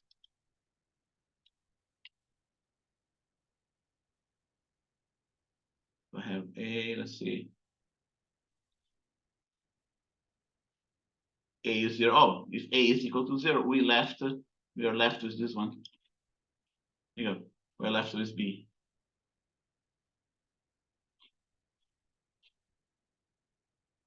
All right.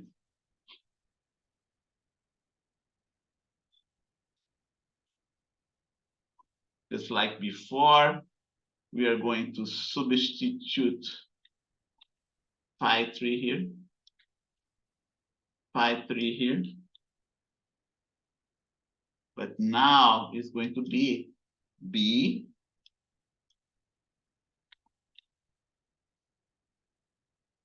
exponential minus Cx, right?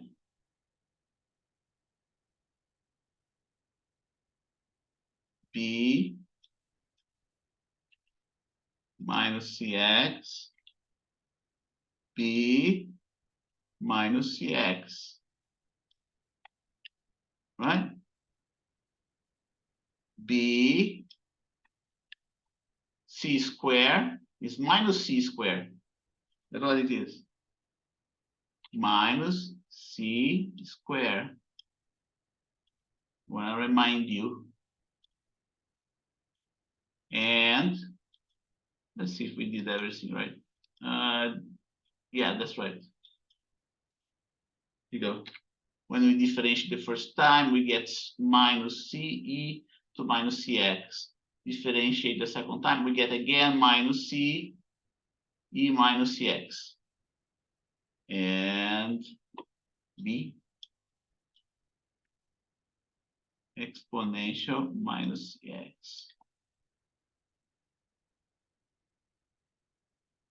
There is no minus sign there, right? Well, either one has a minus sign, right? Let's see. We are going to cancel B exponential exponential. We are left with C square. And by the way, the C square for the other one is the same, right? for the psi3 is the same.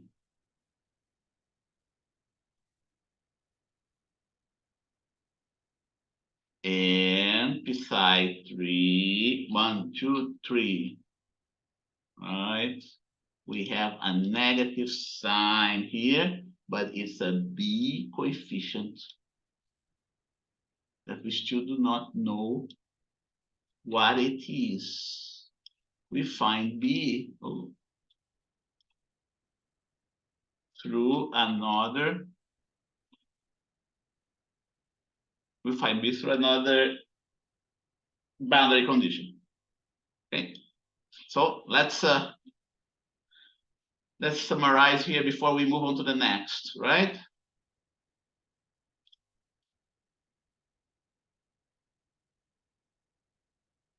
In a little,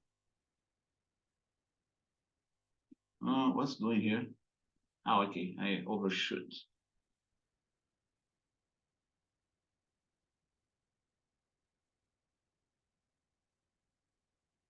This one, okay, right in here. Right. Now let's do region 2. Region 2, the potential is 0. Consequently, we have a sine cosine solution. And yeah, region 2. Okay, I'm going, instead of calling A and B, I'm going to call D and E. Okay, the C is here in the argument. At x equal to 0, the function is not going to be 0, right? The above function must be equal to psi 1. Okay? Psi 1. So phi 2 at x equal to 0 is equal to psi 1 at x is equal to 0. Like that. Okay.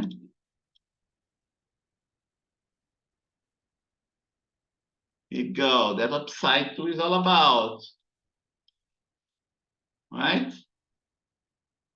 At x is equal to 0, this term disappears. That's it. And what about phi 1 at x is equal to 0? Let's go here. Phi 1 at x is equal to 0 is something like that. Right?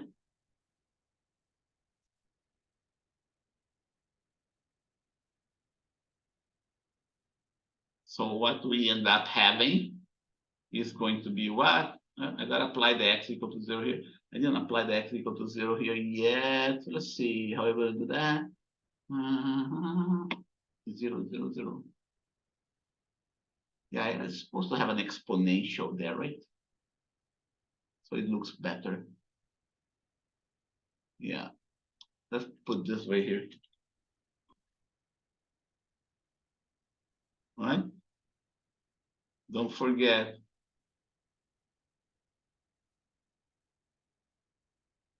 At bar, here you go. At bar, here you go. I put a bar here, so you don't lose information. And now I'm gonna put it here, x equal to 0. Oh, x equal to 0, right?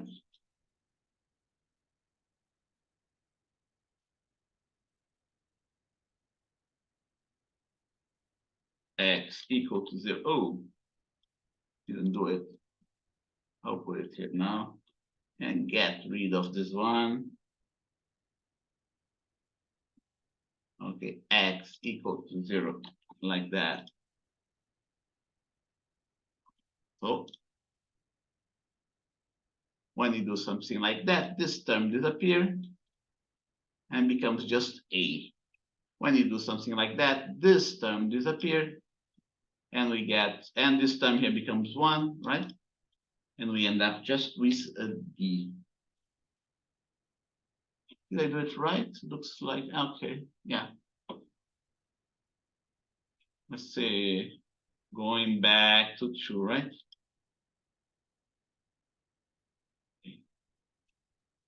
Now,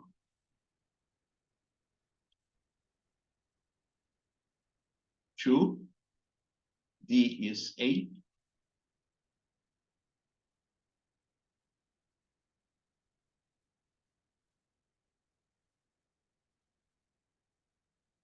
Okay.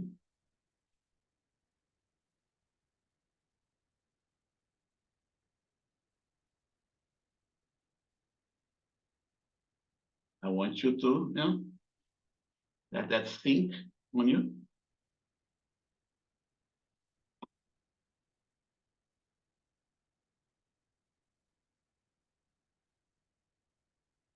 Put E here. Supposed to be.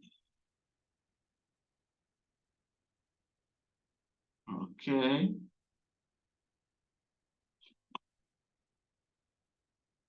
Now you gotta apply the other boundary condition. You gotta apply the other boundary condition, x equal to 0. That's the easiest boundary condition, right? That we can do because it's at x equal to 0. Once we cancel at x equal to 0, it's kind of, we get some very good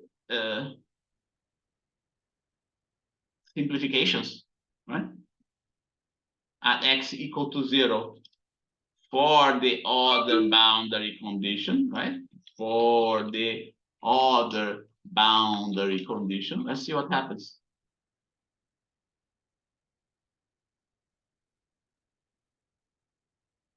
The other boundary conditions I wrote down. I wrote that down at the beginning.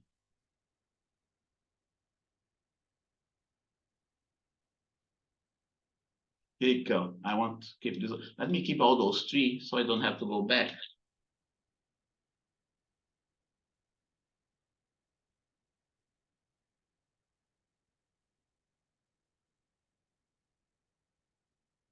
Other boundary condition, right?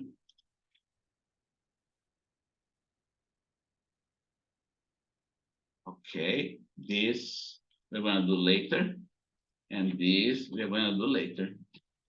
Okay. At x plus 0, it means that 2 is the region to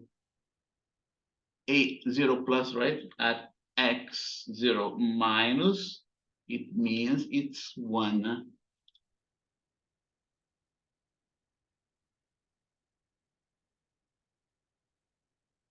And we are going to substitute that here.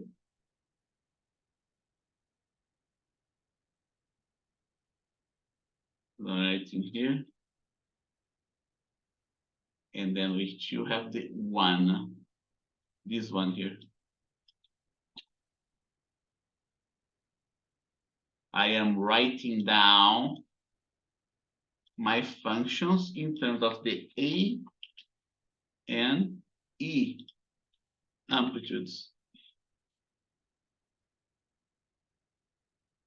Right? I don't need to put 0 plus because I already specified that phi 2, right? I don't need to put 0 minus because I already specified phi 1. If I had written down as a phi, then I would have to emphasize that was 0 plus and 0 minus. Okay.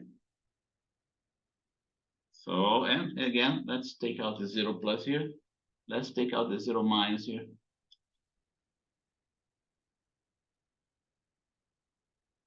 Let's use,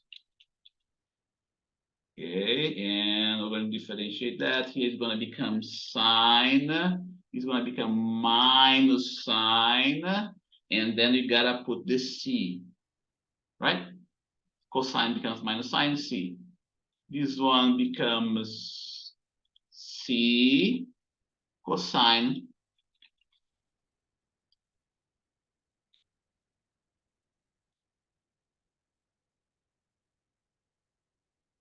like that.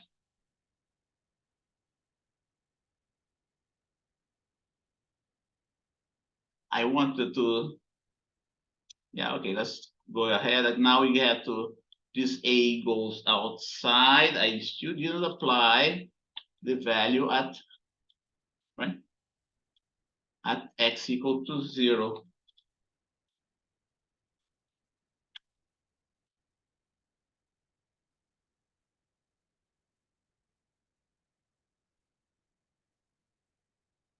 We're gonna get that. Let's see. Yeah. Okay, what I want to do is to put this guy here downstairs, right? When we do that, we have our derivative. Oops.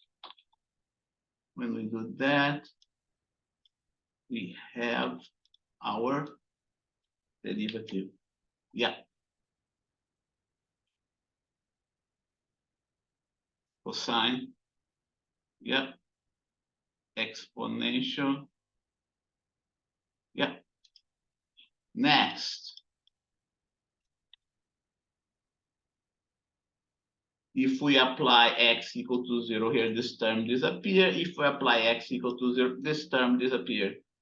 And we get CE. If we apply x equal to 0 here, this term disappears.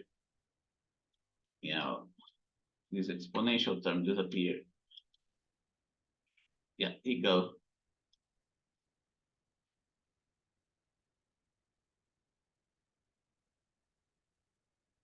And then we don't need that anymore. Uh-oh, something happened here. Yeah. Let's see this one here. You. Huh.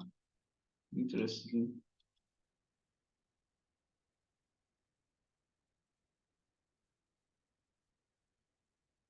Huh. I cannot do one way, I cannot do the other way. So, okay, good. So now we got it. And let's not forget, right, that there's this value, there's a value here for this guy. To simplify.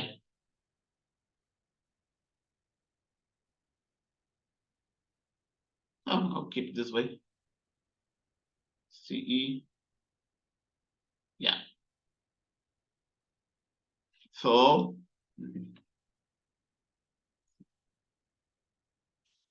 we're gonna get now we start. That's when it start the messy derivation. Okay, we get E in terms of A and C. Okay, it's very lengthy. It's very lengthy. And now we can write down phi2. One more is still coming. Let's do as much as you can. Okay. Right. Oops, did I get it right? Wait a minute. No, I didn't. It's here. Right here. And then we can substitute E for A, right? E for A right in here.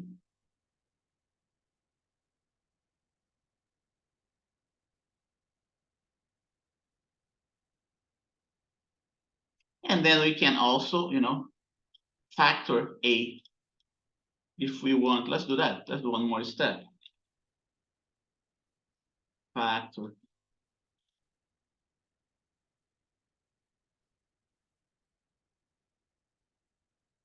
Let's see, this A disappeared.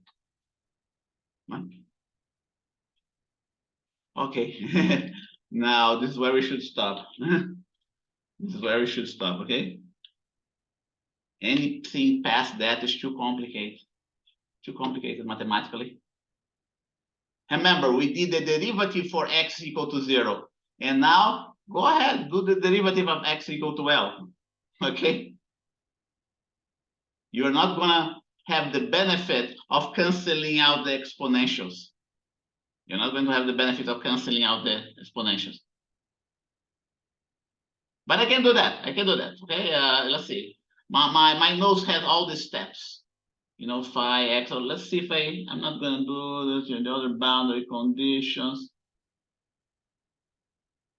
Yeah, if you look at my notes, it's very lengthy. Okay.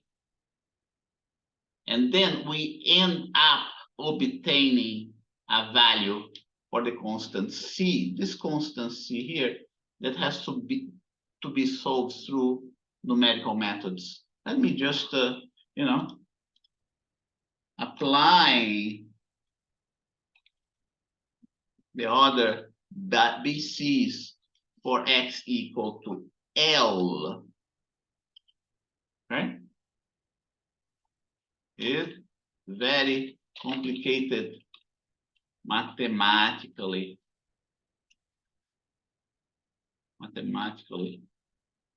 Anyway, when you do that, remember two boundary conditions are x equal to L. One is the actual function, the other is the derivative of the function. See that? Right in here, right?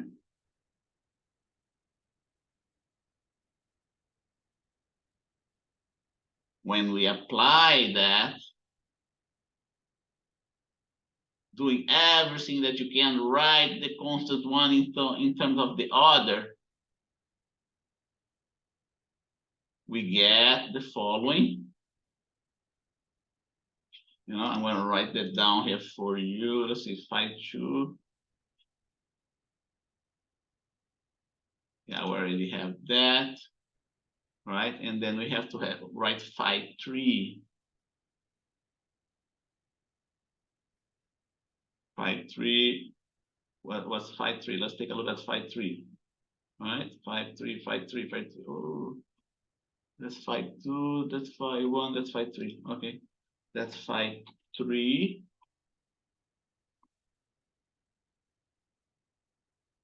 Right? Here is going to be, to the right is going to be phi 1, 2, 3. To the left is going to be phi 2, right? And now I don't need to write down the minus and the plus, L minus and L plus. Phi 3 and phi 2, like that. Phi 3 is that, and phi 2 is what? Is this one here that we wrote, right? I'm just going to set it up and then give you the final results that I got. When you do all these things, you know, the B parameter, I want to go to the next one so you can have an idea actually how that goes. Let's see here. A exponential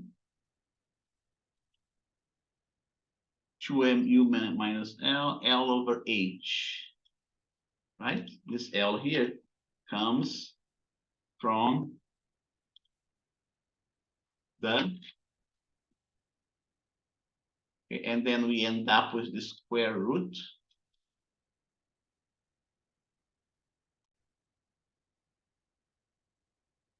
We have a sine. Don't forget, this guy is a constant, right? It's not a function. Sine of CL over CH bar. Over CH bar is the sine that's over CH bar. Okay.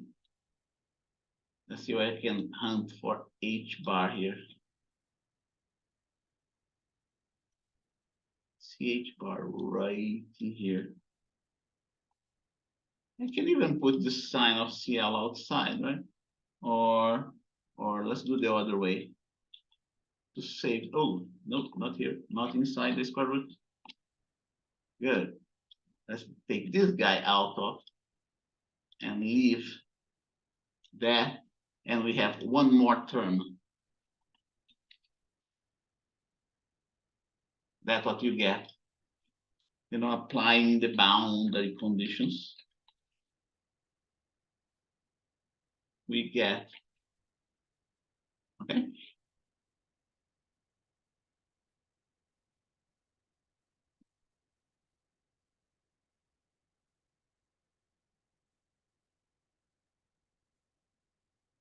Oh, by the way, there's something else missing here. I should have told you. We get that. And we get something else too. We get something else too. And the something else that we get is the following. I want to give some sort of idea of what it takes to solve this problem. There is one more. There's one more equation that you end up getting. It's something like that. Because there is one boundary condition, there is another boundary condition, right?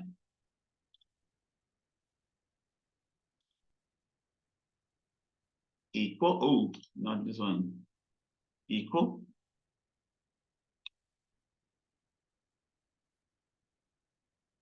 H bar minus 2m, go, this one here, 2m C over H bar. And what else? Tangent of CL. So one boundary condition gives you something like that. Another boundary condition gives you some that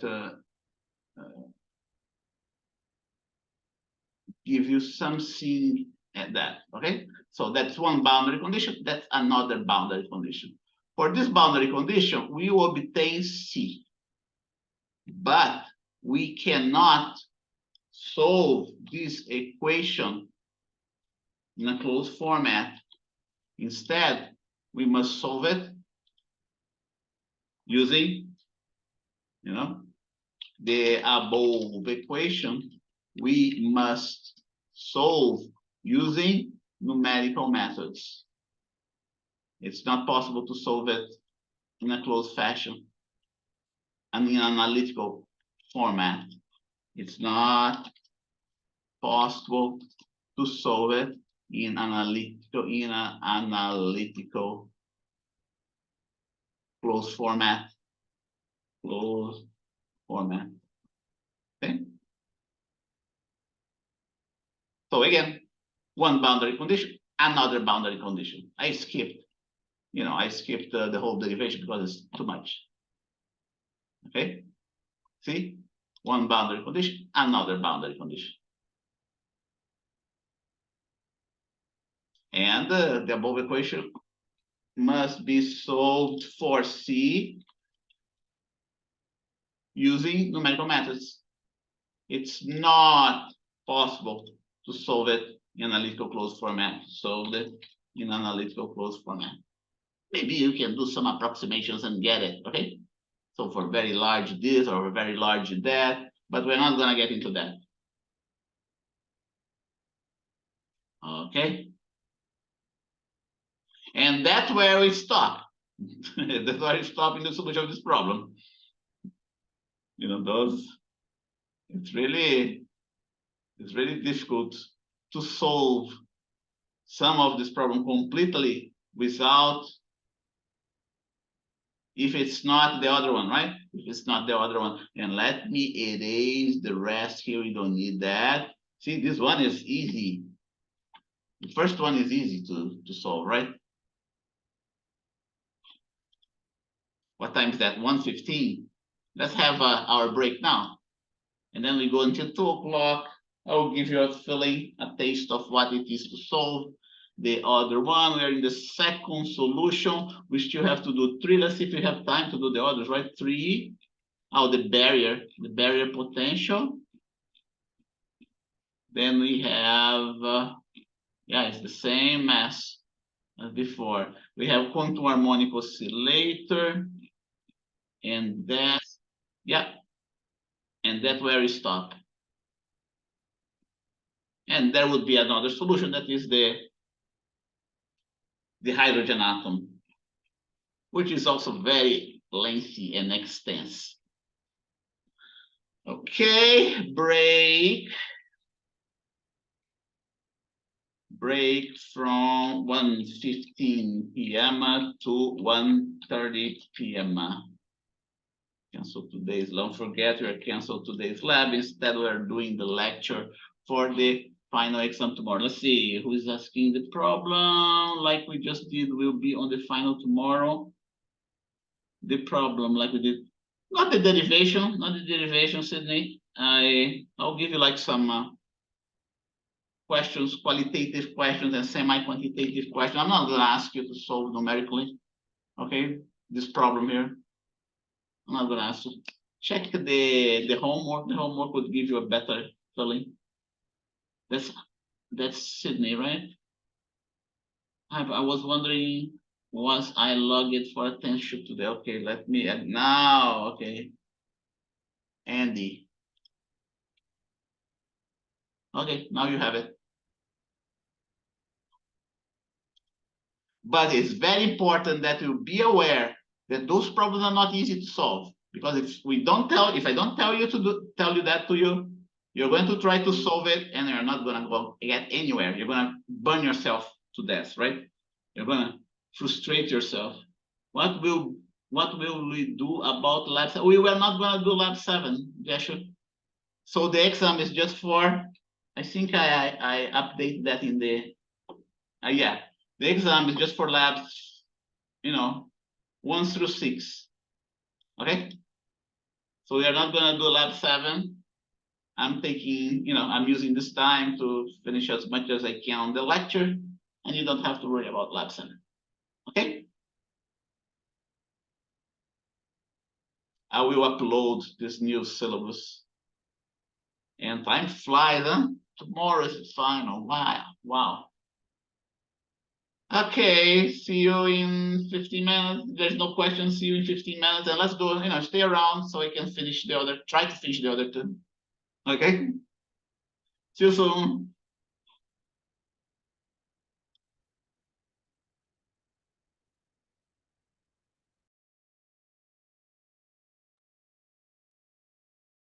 Okay, I'm back here.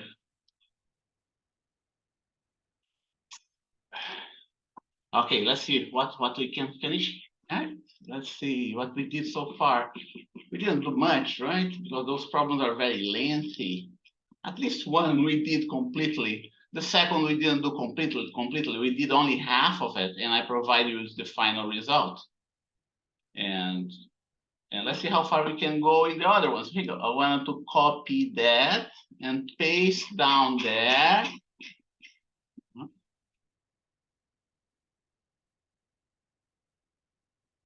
Okay, we did this one. Good. No problem. Particle inside infinitely high. Well, this one has analytical. This one has an analytical closed form solution. Okay. This one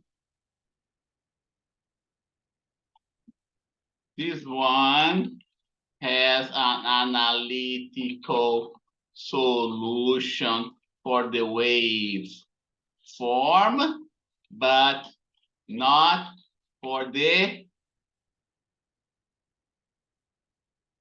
parameters, C. That's but not for the constant C, right? But not for the parameter C, which requires numerical techniques. Okay. Now I'm going to put the below right here. This one too. Like that. Solution for everything. For everything. This one has an analytical solution for the wave function, right? For the wave function, but not for the parameter C, which requires numerical techniques. Now let's take a look at this one. Particle subject to a barrier potential. Oh gosh, keep on misbehaving.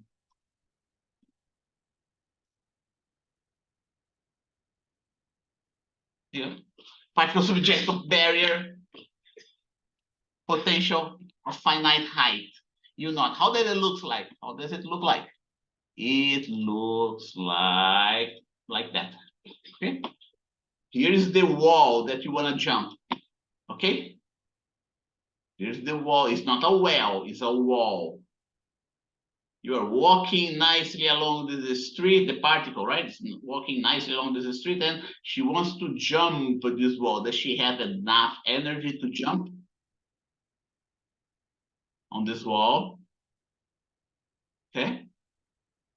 So let's take a look at that problem. Again, we are not going to solve everything.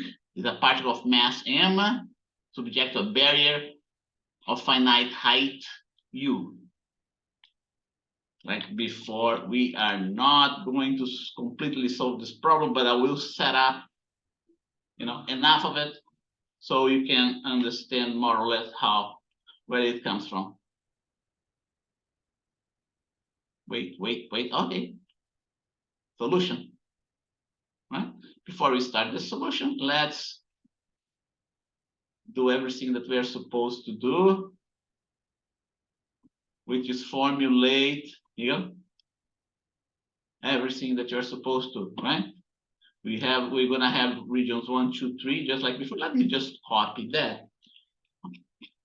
Hopefully we will use most of it, even though it's a different problem. Here you go. Now it's different, right? The potential outside the barrier is 0.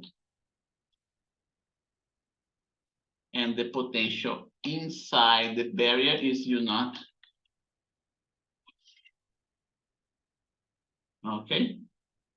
That's region 1, 2, and 3.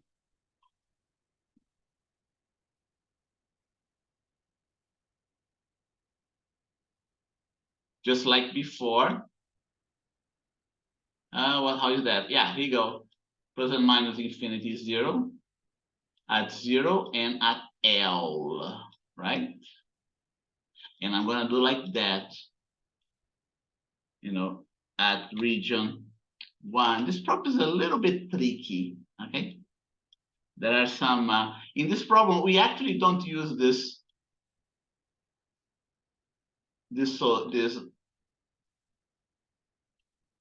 boundary condition for a very good reason, and you're gonna see it. Either way, I'm gonna repeat that.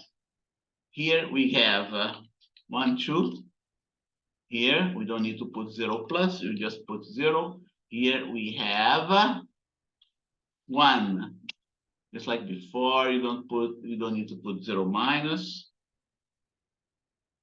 Here we have 1 point, 1, 2, 3. And here we have 1, 2. L and L. Okay. The differential, here should be region 2, right? 0 plus is region 2. L minus is region 2. 0 minus is region 1. L plus is 0 is region 3. And then we don't need L plus and L minus. All we need is L. Didn't do the other. 0,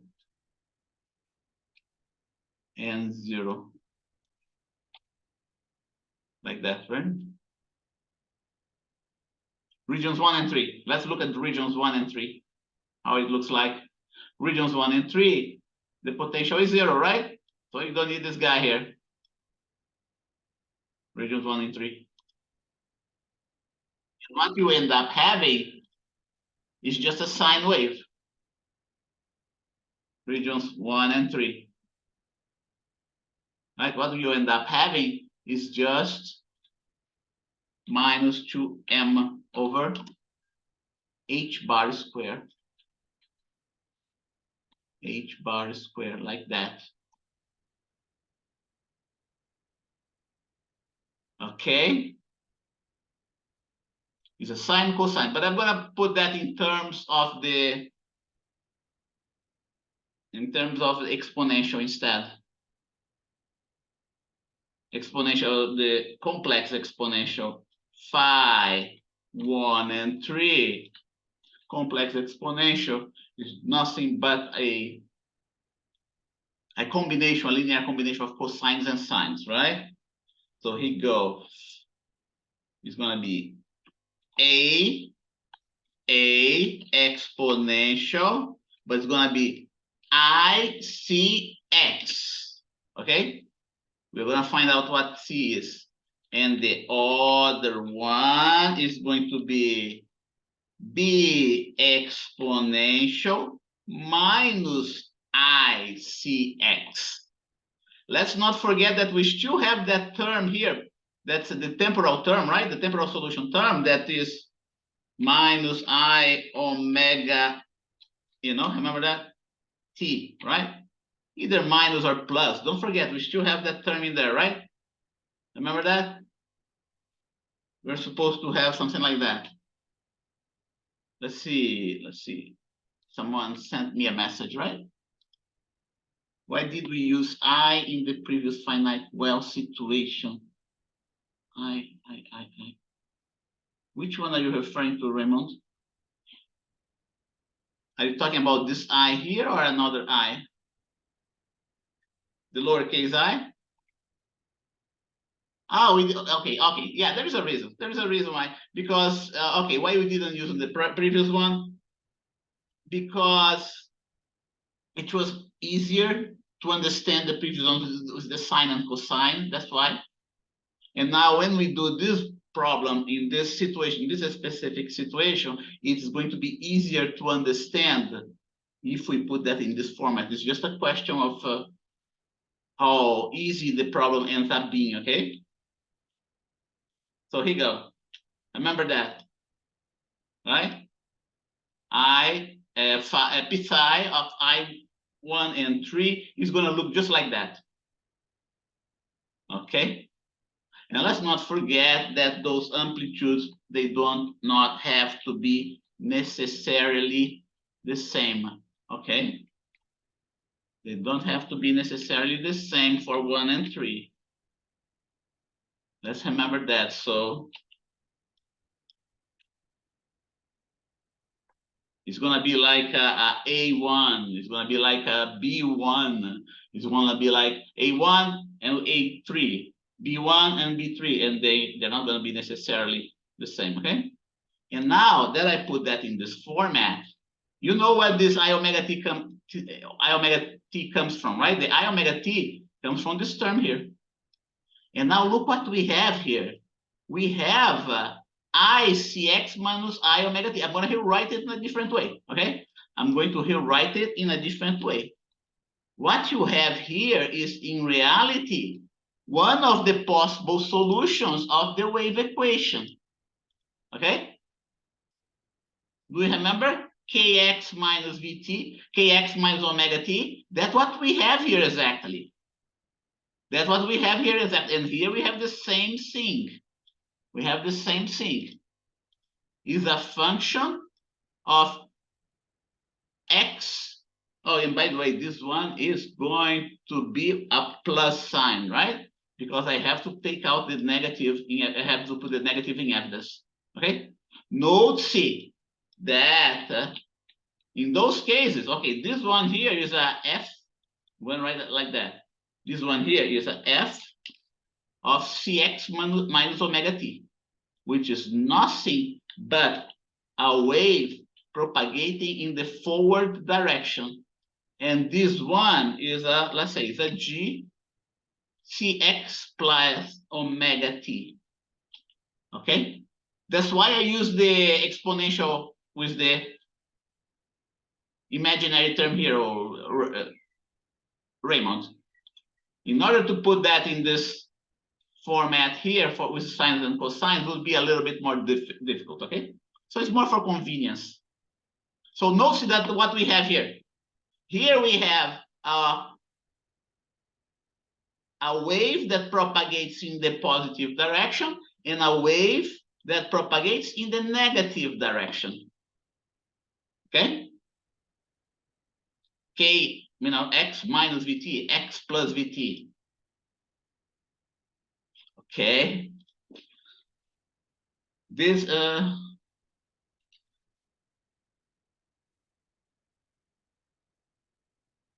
so that's important. This solution shows that the wave solution is a combination of two waves, one propagating along the positive direction. Actually, it's not just the combination of two planar waves, right? Planar waves. It's a combination of sines and cosines here. Two planar waves. One propagating along the positive direction, this one here, and the other propagating along the negative direction. Okay? Because this is a sine-cosine solution, sines and cosines at infinitely long distance doesn't satisfy this boundary condition, okay? Doesn't satisfy. That's why I'm saying doesn't, we didn't need to have something like that. Sine, on the top of that, sines and cosines do not satisfy the boundary conditions at infinity. Okay? Which means what does it mean? Which means that this is just an ideal, that's just an approximation to the actual problem, okay? But don't forget, in regions 1 and 2, the solution is a planar wave. Let's repeat. Let us repeat. In regions 1 and 2, we have a solution of a planar wave, which means, there's another interpretation, which means that the particle is unbounded. Unbounded, it's not subject to a bounded potential. For this case, one more. All the energies of the particle assume a continuous spectrum, of values. Okay. Unlike the other one that was bound. But let's go. There's more too. Here you go. Think about that. Think that the particle is coming from the region number 1, from far away, and this particle is moving towards this barrier. Remember, this particle behaves like a wave. Okay? Behaves like a wave. And a wave, when it reaches a barrier, the wave tends to reflect back. Okay? The wave tends to reflect back. But don't forget, there is one more thing. this problem also satisfy a solution for the region 3. So let's concentrate on the region 1. In the case of the region 1,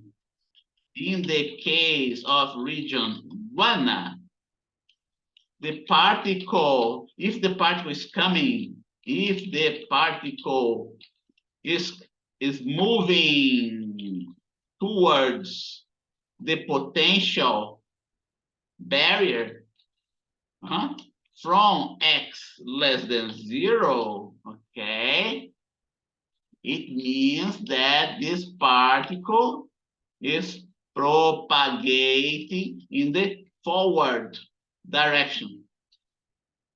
In the forward, along, right? Along the forward direction, which is represented by the term, by this term here, which is represented by the term like that, forward propagating wave. However, like I mentioned, when this particle collides the barrier, just like a wave, it will tend to be reflected to the left. However, after colliding with the barrier, it will also have a wave function that propagates along the negative direction. Consequently, we have the following solution for the region number 1. For the region number 1. Okay? Then we're going to look at in region number 3 exactly what happens. Region number 1 only. Right? Definitely we have the solution. The incoming wave, the reflected wave.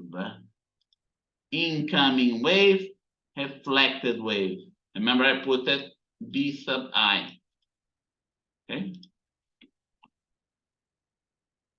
Now let's see what happens to, and I'm going to, for phi 3, we're going to get back to that later, okay? But let's see, we have 4 minutes only. Oh my goodness.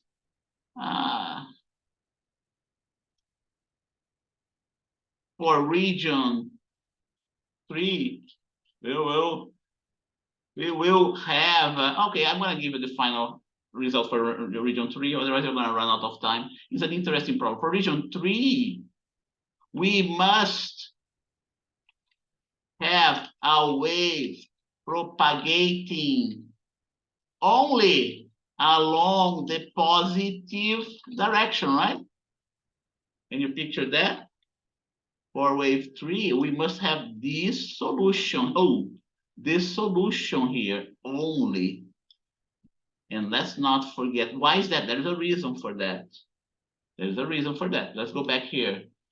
When this particle collides against this barrier, it will be able to transmit some of it and its energy across this wall.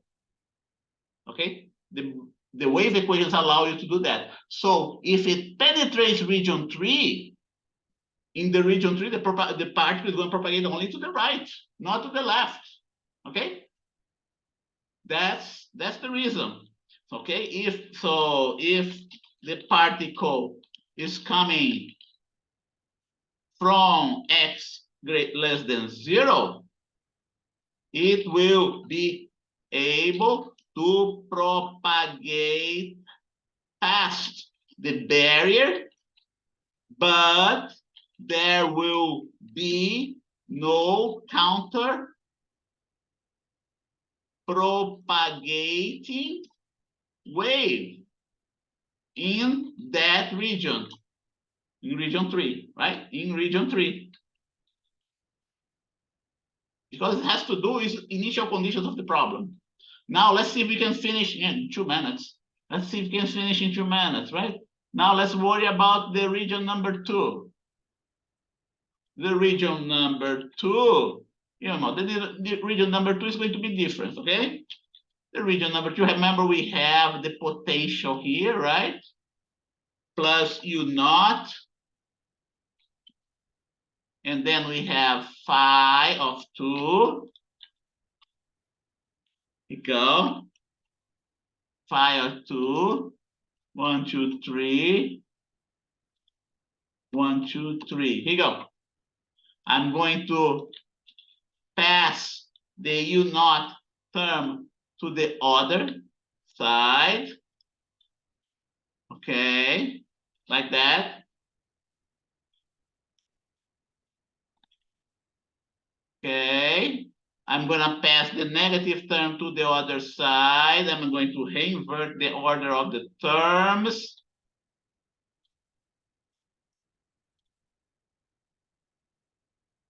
Reinvert order of the terms.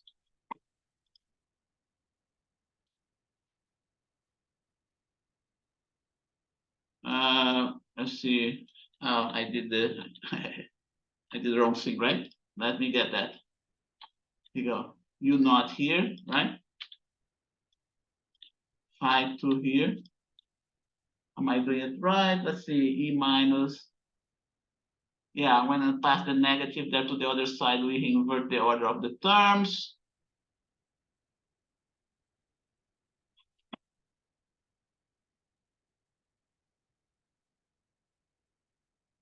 Okay. And what we end up having, we end up having something that decays exponentially on region 2. Okay. And the solution for region 2 is going to be a linear combination of exponentials. Okay. That's going to be CE. I'm going to put it C prime X plus DE minus C prime. Oh gosh. Minus C prime is not going to accept. Oh yeah, he did. Okay, good. He did. That was going to be the linear combination, right? Because this term here is positive. So you must have, and then you can do the boundary conditions, okay? And I think I have a final answer for that. Yeah, that's how, no, I don't have a final answer for that. But what you have, to know is that qualitative treatment that I told you. And also you have to know that the particle is going to behave in an exponential fashion. They are the barrier in which this term here is going to prevail because, as the barrier becomes longer and longer, the probability of the particle to completely traverse this region is going to decrease. Okay. So that's what I want to tell you. The other problem that we had to do was that for the harmonic oscillator, it's 202 already. Okay, too bad we cannot do it. You might want to look into that, how, this is my notes, okay? What I can do, I can ask about the harmonic oscillator, but I can do the following. I can ask you to verify a given solution satisfies or not the Schrodinger equation, okay? So that's what we have for now. It was a very intense semester. Thank you very much for being here. Do you have any questions? 2 o'clock, past 2 o'clock, 2:03, right? If you want to stay around, I'll be here. Otherwise, I see you tomorrow for the final exam. Again, thank you very much. Is this going to be posted on? Yes, it will. I will post it today. I'm not going to delay. Yeah, have a great summer. That's right. Remaining of the summer, right? Thank you very much. Thank you, Professor. Have a good summer. You too. You too. Thank you, Professor. Thank you. Thank you. Thank you, Kyriakos.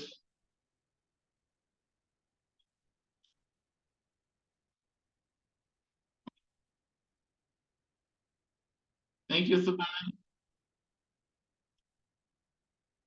Thank you, Kartika. You choose. Tak.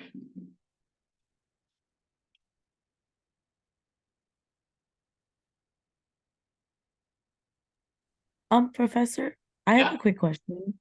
Yeah. So, I guess what type of lab-based problems should we expect on the exam? For the labs. Yeah, because the last exam, there was a lot of lab-based problems. Oh yeah. Well, how many did I have last time? I had like 10 or 5. I don't remember quite, right? It was a decent amount, I think, about like 5, 5, yeah. 6. Well, I haven't decided yet because I'm not preparing, but I'll try to keep it less than 50%. Okay, let's say 40%, 30%. I'll try to keep like 30%. Okay. Yeah. Okay. And like, I guess what labs would it be focused on? Would it be more so focused on the newer labs, the older labs? Let's see. The way I do is, the only lab that showed up in the exam was lab 1, right? The only lab. So you should expect more questions of lab 2, 3, 4, 5, and 6, right? 3, 4, 5, and 6. Because we're not doing 7. Okay. And the way I do it, whatever did not show up in the partial exams, you should expect, let's say, 60% of the questions on those chapters, right? That's how I usually do. I concentrate on those questions that didn't, there is a higher percentage of those questions that did not show up in the final exam. Okay. Okay, sounds good. Yeah, I guess I I had I hadn't participated in some of the first early labs as much as I should have because I was going through a lot with my family. We had suffered a loss. Oh, I'm sorry. No, it's okay. But because of that, I just didn't do well on the the last exam at all, even though the exam before that I'd gotten an A. And this exam, I think I got like a 50 or something.